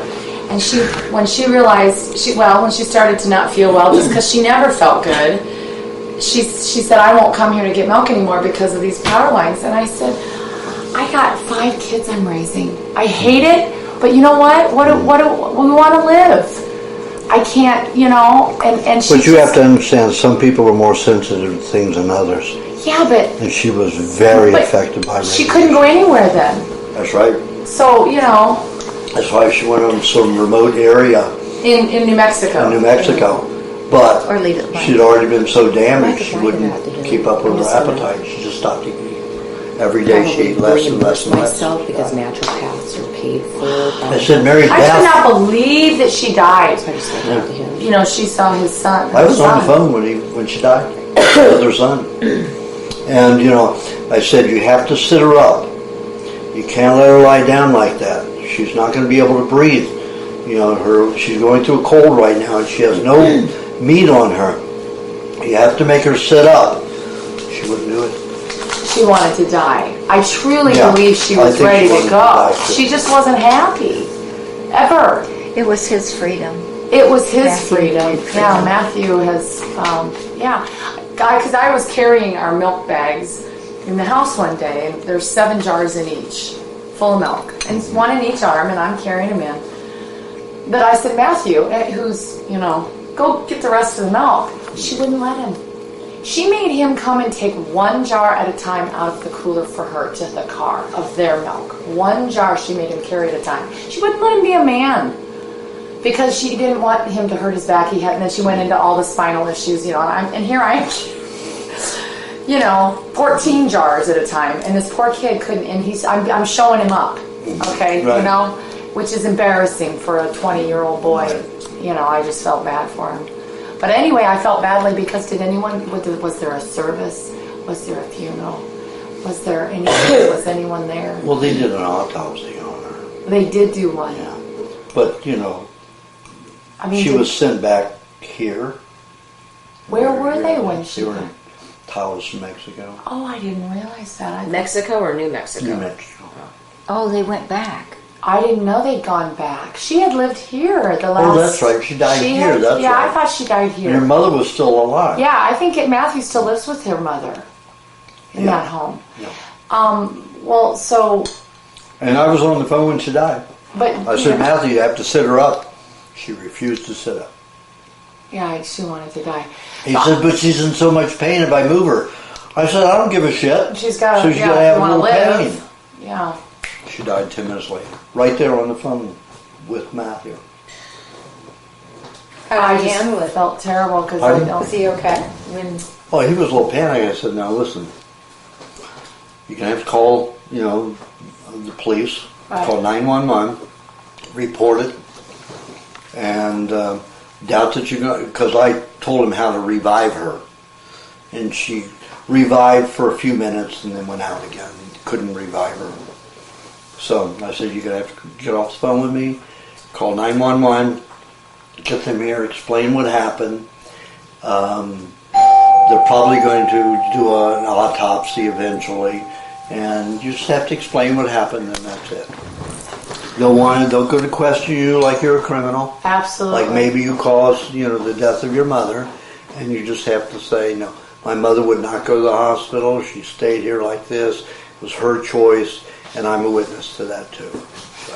So did they give any feedback from the autopsy at all? They didn't know why she died. They had things where they said were collapsing because she was not eating. Yeah, she just was shutting down. And those things, come from not eating for a long time. It was just the process. It was deterioration. Yeah. But there was no heart attack. To me, it was malnutrition and starving. Hello, everybody. Guys, this is Dean Price. Yeah. Here, Hi, see Aajonus. How you doing? Good to see you. Well, you met them all? Yeah, I think I've met everybody. I'm Lori. Hi, Lori. Yeah, hi, I'm Dean. Dean. Nice to meet you. Nice to meet you too. You didn't meet at the... Well, I mean, I came in We and saw put a each tag other. on, but Didn't speak much. you had the floor shortly after I came in the door, so I didn't. Well, I was kind of sad by that. I felt badly that nobody, that we didn't know She about a separated service. herself from everyone. Yeah. Oh, she was, she liked being alone. Yeah. Well, she had a very negative. Brian Wellenstein, Brian, said that he had counseled with her for a while because she had a counseling background, which I thought was really funny. And he said after a while, and she had some good pointers and everything, but he said those two were just toxic to be with. Just from an emotional standpoint, he said everything was somebody else's fault and it was negative and they just couldn't live. And I just thought that was so ironic because you're the one that said, we want to live. That's the name of the book. I'm like, yeah, because Mary Beth is the one who got us all into it. I know, yeah.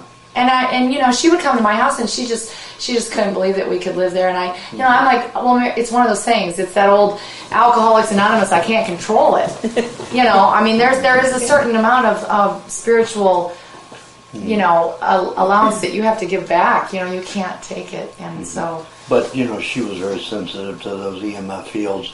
Let me give you an example. I had one MS patient. They brought her down on a gurney. It would cost less, for me to fly to Canada, but she insisted on coming down because her daughter and her son, her daughter-in-law and son lived in Los Angeles too. She wanted to use that as an excuse, so they flew her down on a gurney. They had to take two, first-class seats out of the plane, put her on there. It took, like 4 weeks to set this up. So they brought her in a Life Squad vehicle up to my house in Beverly, in Malibu.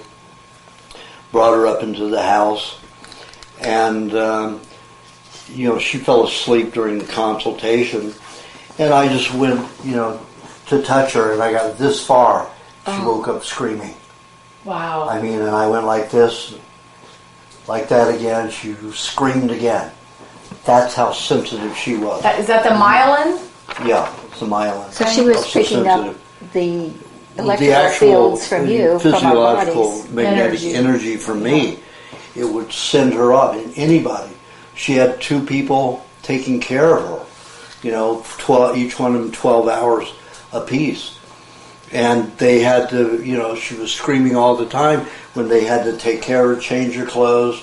She was in constant pain that way, Now she's fine. She's, she was about 67 years old at that time. Now she's 80 something. And I sent her to Mexico. What did the doctor say if you have MS? Live in a cold climate. I know it. That's my girlfriend has MS. Never and I said, get well. I So I said, sent her to Mexico. told her. And Puerto Vallarta. In 4 years, she was making her own food, standing, clothes. She was everything I around told Brenda perfect that. life. So why? Okay, my kids volunteered at a MS gym, where there's people with MS. Anyway, Mary Beth is that kind of sensitive to EMF fields.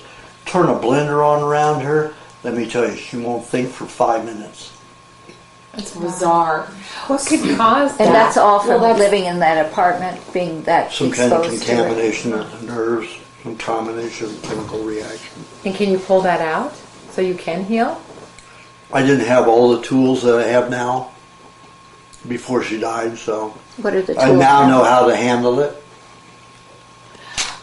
So MS patients, we found that so many of them are from the medical field, nurses, doctors. Mm-hmm. Why? Is it the They're around metals? formaldehyde and cleansers, Clorox all the time, heavy, it's breathing it constantly.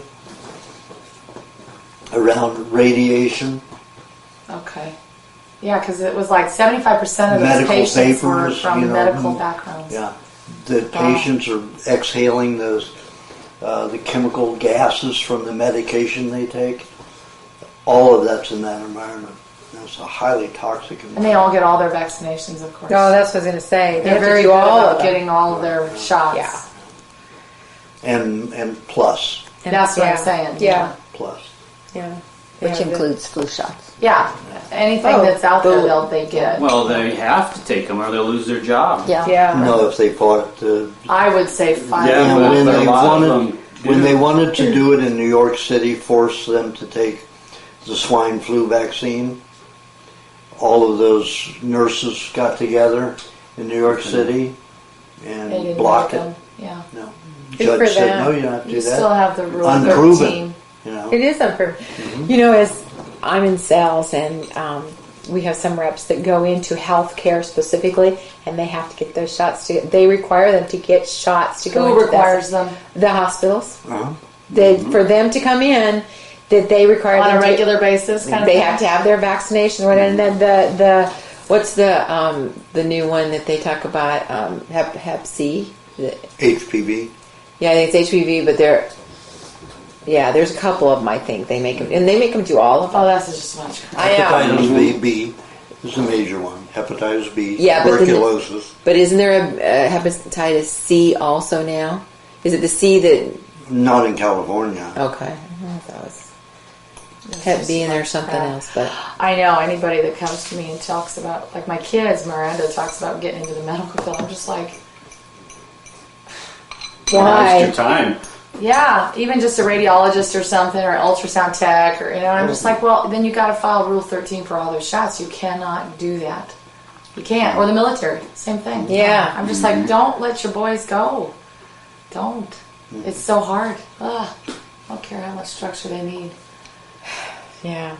Send them to my house. Well, it's like the pet thing. Always making. Oh, that's a question. If you think your pet might have gotten bit by an animal, we run off and get the rabies shot. What can you give your animals on a regular basis, or when they get bit, to prevent rabies? Rabies is a farce. It is. It's not a true disease.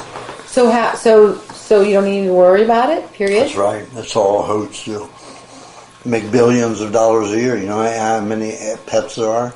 Oh, I know. lots. Oh my gosh, it's That's all a hoax again. Well, they make everybody get those shots. This is Our insane. doctor, remember I told you? I You know. can't take your cat or dog to get clipped without the shots. Well, yeah, you take them to You a. can't. Yeah, and now they make you do, like if you have to put them overnight or something. Like at a, yeah. Yeah, a kennel or something. You have to do the kennel cough thing too. And that's just. That's another shot? Oh, yeah. Yeah. Crazy. Oh, well. Well, we better get because you have 1 o'clock. How much? Okay, so I'm all good. You already left the check. So they made the whole rabies thing up, I think. Are they 3? So I don't need to worry about what. How about the bat? Flu. $10.50. I know that there are bats that get rabies, and then I know I've heard of a cat getting bit by What is rabies? foaming at the mouth, and then What is rabies? What's the actual disease? well, I know they'll die. They can't. They get The blood thing? The blood infection?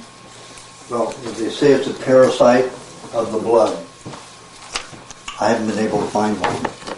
So what is the story? Like, you know, the When you see the rabid dog. Yeah, the rabid What's dog or the the rabbit. You rabid see him. Reacting to vaccines that they've had. Well, how about even a wild Rabies animal? shots. They've seen, wild animals that have. That's all hogwash. Have you seen one? Or is that I've just- not seen one, but I've heard. That's what I mean. I see Just them. stories. I see raccoons They're out stories. that are sick. But I mean, they're sick. They're not. They've been poisoned. Yeah, they're just sick. I mean, come on, they live in the sewers. I mean, people have talked about it. So I mean, That's the whole story. It's fiction. It's like, look at people talk about raw milk. It's well, all and I fiction. get that. Well, and they talk. Well, the deal is that the bacteria they can't deal with there's bacteria in there, so And you it's will bad. if you drink, if you've never had raw milk and you do drink a lot, you will poop. Yeah, and you I will know. puke. But I'm saying, but they're talking. But it's a good thing, and people freak out and say, "I got sick from it." And Well, so- and the thing is, they'll say that it's bad because of all the bacteria in it. yeah. They don't get that bacteria's not a bad thing. So did I tell you when Bryant's? We have a local farmer here that got busted. The health department was on him. The Bryants did? That was, remember, a few years ago. And so they 'cause called all me. those They gave them. They Mexicans wanted went their there? customers' names. They said, "Give us 5 customers' names." So they gave them mine. I wasn't a regular, but I had been there plenty because they figured I'd know how to talk to the health guy. So this young guy calls me. He's new, and he's like, "Well, no, I'm just taking a survey. You don't have to answer these questions, blah blah blah." I said, "Okay, go ahead." What? So he's asking me about my health and this, and have you ever had diarrhea? I said, "Yeah." Every time I eat at Taco Bell, I get diarrhea. I said, "Do you?" I said, "Have you ever had diarrhea?" I said, "Because if I tell you I have, you're going to say it's because of the raw milk. How about you? Have you ever had diarrhea?" Then he asked me if I eat my meat rare. I said, "Yeah, I eat it raw. How about you?" And I've never felt better. Oh my gosh, it was hysterical. That guy was just like, "Okay, next. We'll go to the next one." But that's what they do. They simply ask you if you've ever had diarrhea. So what? And and have you ever bought milk from the Bryants? Yes. Have you ever had diarrhea? Was their next question. I'm just like, you've got to be kidding. That's how Just they. set up. It's just set up. absurd. It's ridiculous. It is absolutely absurd. Then they come out with a study that says all these people have had diarrhea. On their So milk. what? Yeah. See, and that's the thing. Everyone, it's just like my sister. She doesn't delve into this stuff, but she knows a little bit because of me. But when she was in your meeting, I mean, she's going, "What? She just, this is all new because we're not taught that. We're not Taught the opposite. exactly. I mean, it just boggles your mind. It's a whole new concept. But it's funny how I've some got to people. go to work. Yep. It's funny how Ready some for me? people can Yep. absorb All right, it. do it. Have fun, Dean. Good seeing everybody. Yes, we'll talk. Yeah. Don't panic. Okay. Harmless. Next It's all time. harmless. Very nice It's all to harmless. see yeah. you. You guys, I have to run upstairs. Don't leave. Thank you so Bye, much, Aajonus. Aajonus, for You're all welcome. everything. So, Well, hopefully we'll see you not so long. It won't be another Well, 2 I'm going to years. be coming over a little bit okay. to You get want to help. come back and see us? So, Oh, okay. maybe I'll see you there. Yeah, I'll be home. Okay. Yeah, I gotta get home. I was thinking I'd go to the Bryants and get milk to use in the bathtub. Oh, The good idea. regular Yeah, milk? $8.50 a gallon is not worth it. I don't You're have. gonna get a new water heater? You need to get a new You water spend $8.50 a gallon? Who spends $8.50 a gallon? heater. We do. You do. You do? I 10. Oh yeah, because of the Well, you do other stuff. 10 a gallon because you deliver. Yeah. Delivery. I gotta pay for that too. I didn't put that in this check. What delivery money? Well, your $30 a year. Oh, My. I know it's funny. I only had a few people respond to that. Well, I forgot. I Not put it you. up. I don't worry about you. No, I know, but I forgot about. You look at it and you don't think about it again. Right. I don't pay attention. I don't. You want to just scan the list? I mean, really, I'm gonna get 3 dozen eggs from her today that she's got from Egbers. Yeah. Does she have more? She might. She asked her. Okay. But pretty much We what can I use have is cheese. Are you wanting to order that? Because I got to order some too. You want me to throw yours in mine, or do you just? How often do you order? Because I just feel like I never get through it before it starts to turn green. Well, but how much are you supposed to be eating all the time, like you said? I mean, if I have to add it all up, I mean, it's a half a teaspoon, 2 tablespoons. I mean, so what is it? A half a cup of cheese a day or something? Just start taking more. Start taking little bits he's of it. saying, geez, eat Just it down all it. the time. Look, I'm not getting fat, or well, No, that's not supposed to gain. I don't gain your weight. my biggest, I have to take the baths because I'm not going to get rid of weight till I start taking the baths to get rid of it. That's what he told me. Well, I'm supposed to take baths too, though. All right, I'm trying to gain weight, but no, I'm not trying to gain weight. Well, that's what he told me. So, okay, so just breaking What, up a the cheese, 5 whatever. pound? That will take you I forever. can't go through that. I only want a pound at a time. Well, I got a pound now that I can get you. It's older. This is older, isn't it? Yeah. All right. So, I mean, you can come to my house today and get that because I'm ordering new because my kids won't eat it when it's like this. All right, I'll just do that. And then I just got to go buy a bunch of limes, some lemons, and I have some coconut cream. I'll need some dairy cream. I haven't seen him for 5 or 6 years, and I hardly made. I mean, in some areas I make good changes, but he said it took what I've done in 5 years could easily be done in 1 year. Now, the skin, that's a 45 minute bath a day.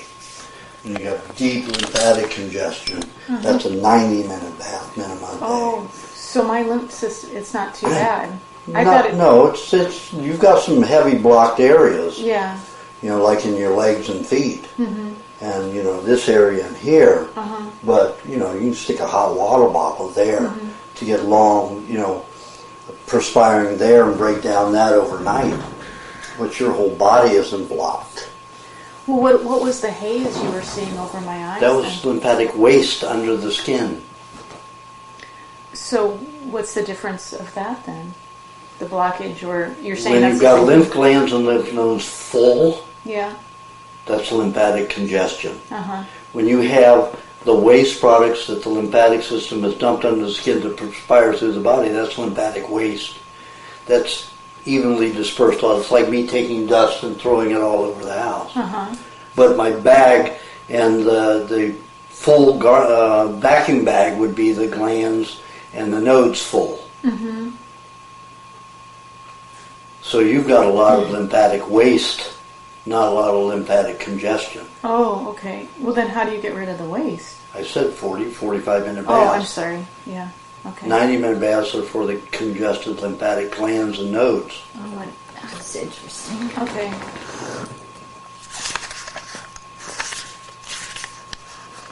So my main problem is just I don't have enough fats in my body to feed my brain or It's feed anything. 99% of your problem. Really? You gain 20, 25 pounds, 25 pounds. Chrissy, I gained 40. You gained 40? Yeah. And do you know who walked up to me? We had a large group the first time he was here for the workshop.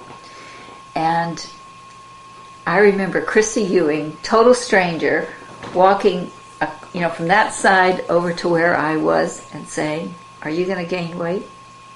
Because she spotted me as being skinny. Yeah. I wasn't as skinny as she was, or I was more skinny than I realized I was. I think that was a lot of it, but that was interesting. Well, she knows. Well, after all these years, you can see the progress in her eyes isn't like other people's. She did in 5 years what people do in 2. you know, Oh, with Christy. without the fat, you know. So. See, I think part of it is that she is so busy with her kids, she neglects herself sometimes. Yep, she does. Yeah. But she also doesn't want to be fat. But you see her inching up. You know, Yeah. she's getting the weight on slowly but surely. Yeah, well, she said she gained a bunch. Yeah, and then just lost it. Yeah. So it's hard for her to maintain it, but yeah, she said she had different sizes of clothes. Yeah, Oh. I do. I have 3. I know you. Now I have said 4. that. Why 4? Can't believe Well, I it. went up to 47. 47-inch waist. How long did it take Was to that do more that? of just stomach? Oh, most of it was stomach, yeah. Just I mean, coming I out? put it all over. I mean, my pants are so tight, you know. Well, I how'd you had to lose get it so everything. fast? I lose very fast, you know. When I'm in Asia, and I was in South Africa, Australia, Asia, can't get all the butter and cream there. Can get very little. So how do people go on your diet there then? They do, but they just don't need as much. And they have their supplies, but they can't afford to give it to a lot of, you know. You know, it's crazy. That's real food. Why don't we have real food available? That's ridiculous. Because the corporations run the government. That's why. Baloney. Excuse me, I was going to say something else, Corporations but run the government. The government. Oh, I found that would make me sleepy. Your vegetable juice. Eat that vegetable juice and I No, that was automatically went fresh. That was fresh. I don't care. I almost went to sleep on my patient No, I 20 was- minutes after eating it. I was sleepy too. I'm sleepy today. No, but I'm not now. When I knew what it was, I knew how to counter it. How'd you counter it? Sucked a lot of eggs real fast. And ate some cheese and eggs. That countered it. And I was So it's not because it's old. It's No, because no, of no, what's in no. it. no, it's Because because it's just, So the cleansing. Is it the cleansing? no, it's just relaxing. Oh, All those particular kinds of minerals are alkalinized minerals. Yeah. I'm at a good balance. If I over-alkalinize myself, I get real tired. But I just thought that 8 ounces wouldn't do it, but you've got that heavy with some heavy herbs, some heavy stuff. What do you have in there? Very green. Celery and I usually have more carrot in it. cilantro. I have 2 pounds of carrot in that juice. Yeah, it doesn't look like it. You've got so much green in that. And It's I'm mint heavier. and comfrey from the yard. oh, that's what it is. Yes, I just See- I realized because as soon as I drank it, it was, oh fuck, I'm going to go to sleep. And I've got a patient coming. Yeah. Yeah, you can't do that. No. So how are you coming with your teeth? Your teeth grow out? Remember you told me about that? Yeah. No, not growing out yet. I've started detoxing heavily again, so everything's stopped in my mouth. You think teeth can grow out? Yeah. Well, there was a 90-year-old man that grew his 3rd set of teeth. If he can do it, and he lives on raw oysters. Yeah, so What? So what is it the raw oysters do? And can lots you? of minerals. Okay. So we just do more green drink? No, that's a different mineral. That's a relaxing, sedative mineral. So the oyster mineral is what? Build hormones, growth hormones, and activity hormones, So strength hormones. where can you get good oysters though? You have to get them from Nova Scotia, Chile. When he had me on all the oysters, they were 80 cents each. Now they've doubled. You know, they're like $160. $1.60. Yeah. Wow. And how many oysters did you eat? Did you have to eat? I was eating 4 or 5 a day. With the meat meal. With the meat meal? Oh, okay. Part of the meat meal. I just think it's incredible that you can grow teeth, because I believe you can. I just believe your body can do Anything. anything. It's capable anyway. When I saw the 56-year-old woman regrow her finger that she ground off to here, when I saw She that grew a happen, finger. yeah.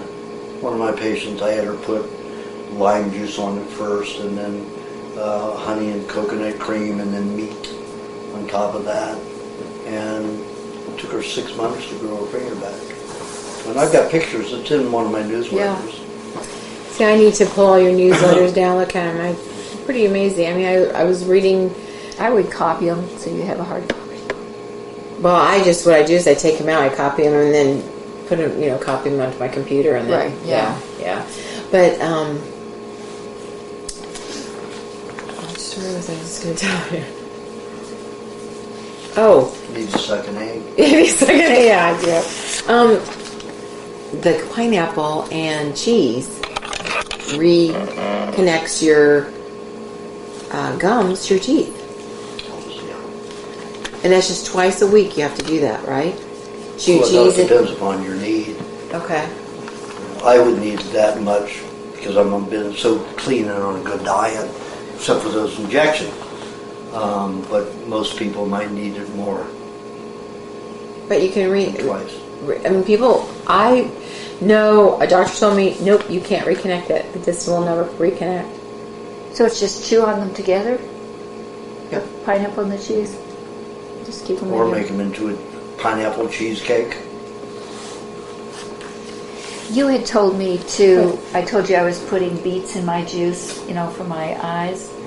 And you told me to do the beets and the cabbage together, one a week. I just kind of feel a little sick after doing that. After which one? The beet? The beet and the cabbage combination. Oh. But I gave that to you for a limited time. That wasn't to pursue. That was just for a particular symptom that you had. When I give you something And for that a was symptom, for cataracts, and so you didn't see cataracts, you just see that glaucoma? so if you have a symptom, and if I give you a recipe for a symptom, when that symptom goes, you don't do that one anymore. You go back to the other, Okay. the normal. Will the beets help the glaucoma? No. Only perspiring, getting hot in the head will do that, near the eye. Open the valve in the back, so a lot of the fluid leaves the eye. Right now you have more fluid going into the eye than it's leaving. Okay. And why is it that you just have us do one side at a time rather than both? Because if you do two at a time, you can have eye vision problems. And if you're driving, all of a sudden your vision goes out, not a good thing. No. Thank you. Very nice to see you again. Good to see you. Thank you so much. I appreciate everything. So I'll be in touch. Bye. Bye-bye. Yeah, we were just talking about the eye. So you wouldn't have your eyesight then? You could lose it just because... Not lose it, you just go blur for a few minutes. Okay. If you're driving and it's on both eyes. Yeah, I get it. So... Yeah. So, that would happen maybe, one day out of 100, maybe that would happen, but it can happen at the wrong time. Yeah. And why would that happen? Just because it's adjusting at that time, or? Adjusting. Huh. Yeah, that glaucoma thing, I know that's big. No, not if you know how to handle it. It's big if you don't know how to handle it. Well, fluid just keeps building up in the eyes, and the retina's detached, and the cornea warps more. But if you just put a hot water out there, it resolves it. But how many people? Nobody knows that. They don't want to tell everybody the easy method. It's like pneumonia. The cure to pneumonia is sitting up to sleep, not lying down while you have pneumonia. Really? Yeah. Because what happens is your lungs detoxify. So most of the 2/3 of the activity of the muscles around the lungs are non-functional. So if you're lying down, gravity pushes the lungs shut. Yes. And you don't have enough strength in the lungs to fight. So then you think you're not dying because you're not breathing. Yeah. If you're sitting up, the gravity pushes the lungs open. That easy. That's all it is, getting through the lungs. And then using what, like butter and honey or milkshakes? Butter and honey, milkshakes. All of the above. Okay. Yeah, because I know so many people that are in coughing fits right now, but they're not on this diet. So what do you do to help them? So you can hand them Keep your that. mouth shut and ask. If they ask you, I know. I never give out information unless asked. Unless it's my girlfriend. Oh, that's nice of you. Okay, the reason we don't have to worry about the vegetable oils in the juice is what? Well, you won't digest much of it. Oh, we are Mostly getting a little pass bit. it out, yeah. Okay. Is vegetable oil mostly in the pulp? Pardon? Is the vegetable oil in the vegetables mostly in the... Mostly in the pulp, yeah. Okay. So it has to be fermented in the vegetable pulp. You know, I mean, mash, you'd have to have a mash. But we separate the pulp from the juice. But you get a lot of, most of your water soluble fats are in your juice. Most of the oil soluble fats are in the cellulose. Interesting. So what are you talking about? I guess I missed that part. The oil and the juice. Okay, you know, the vegetable oils are really I'm bad going to have for to us. go up and Get ready. check in. Okay. Otherwise, I'm going to have to wait in line, and I hate line.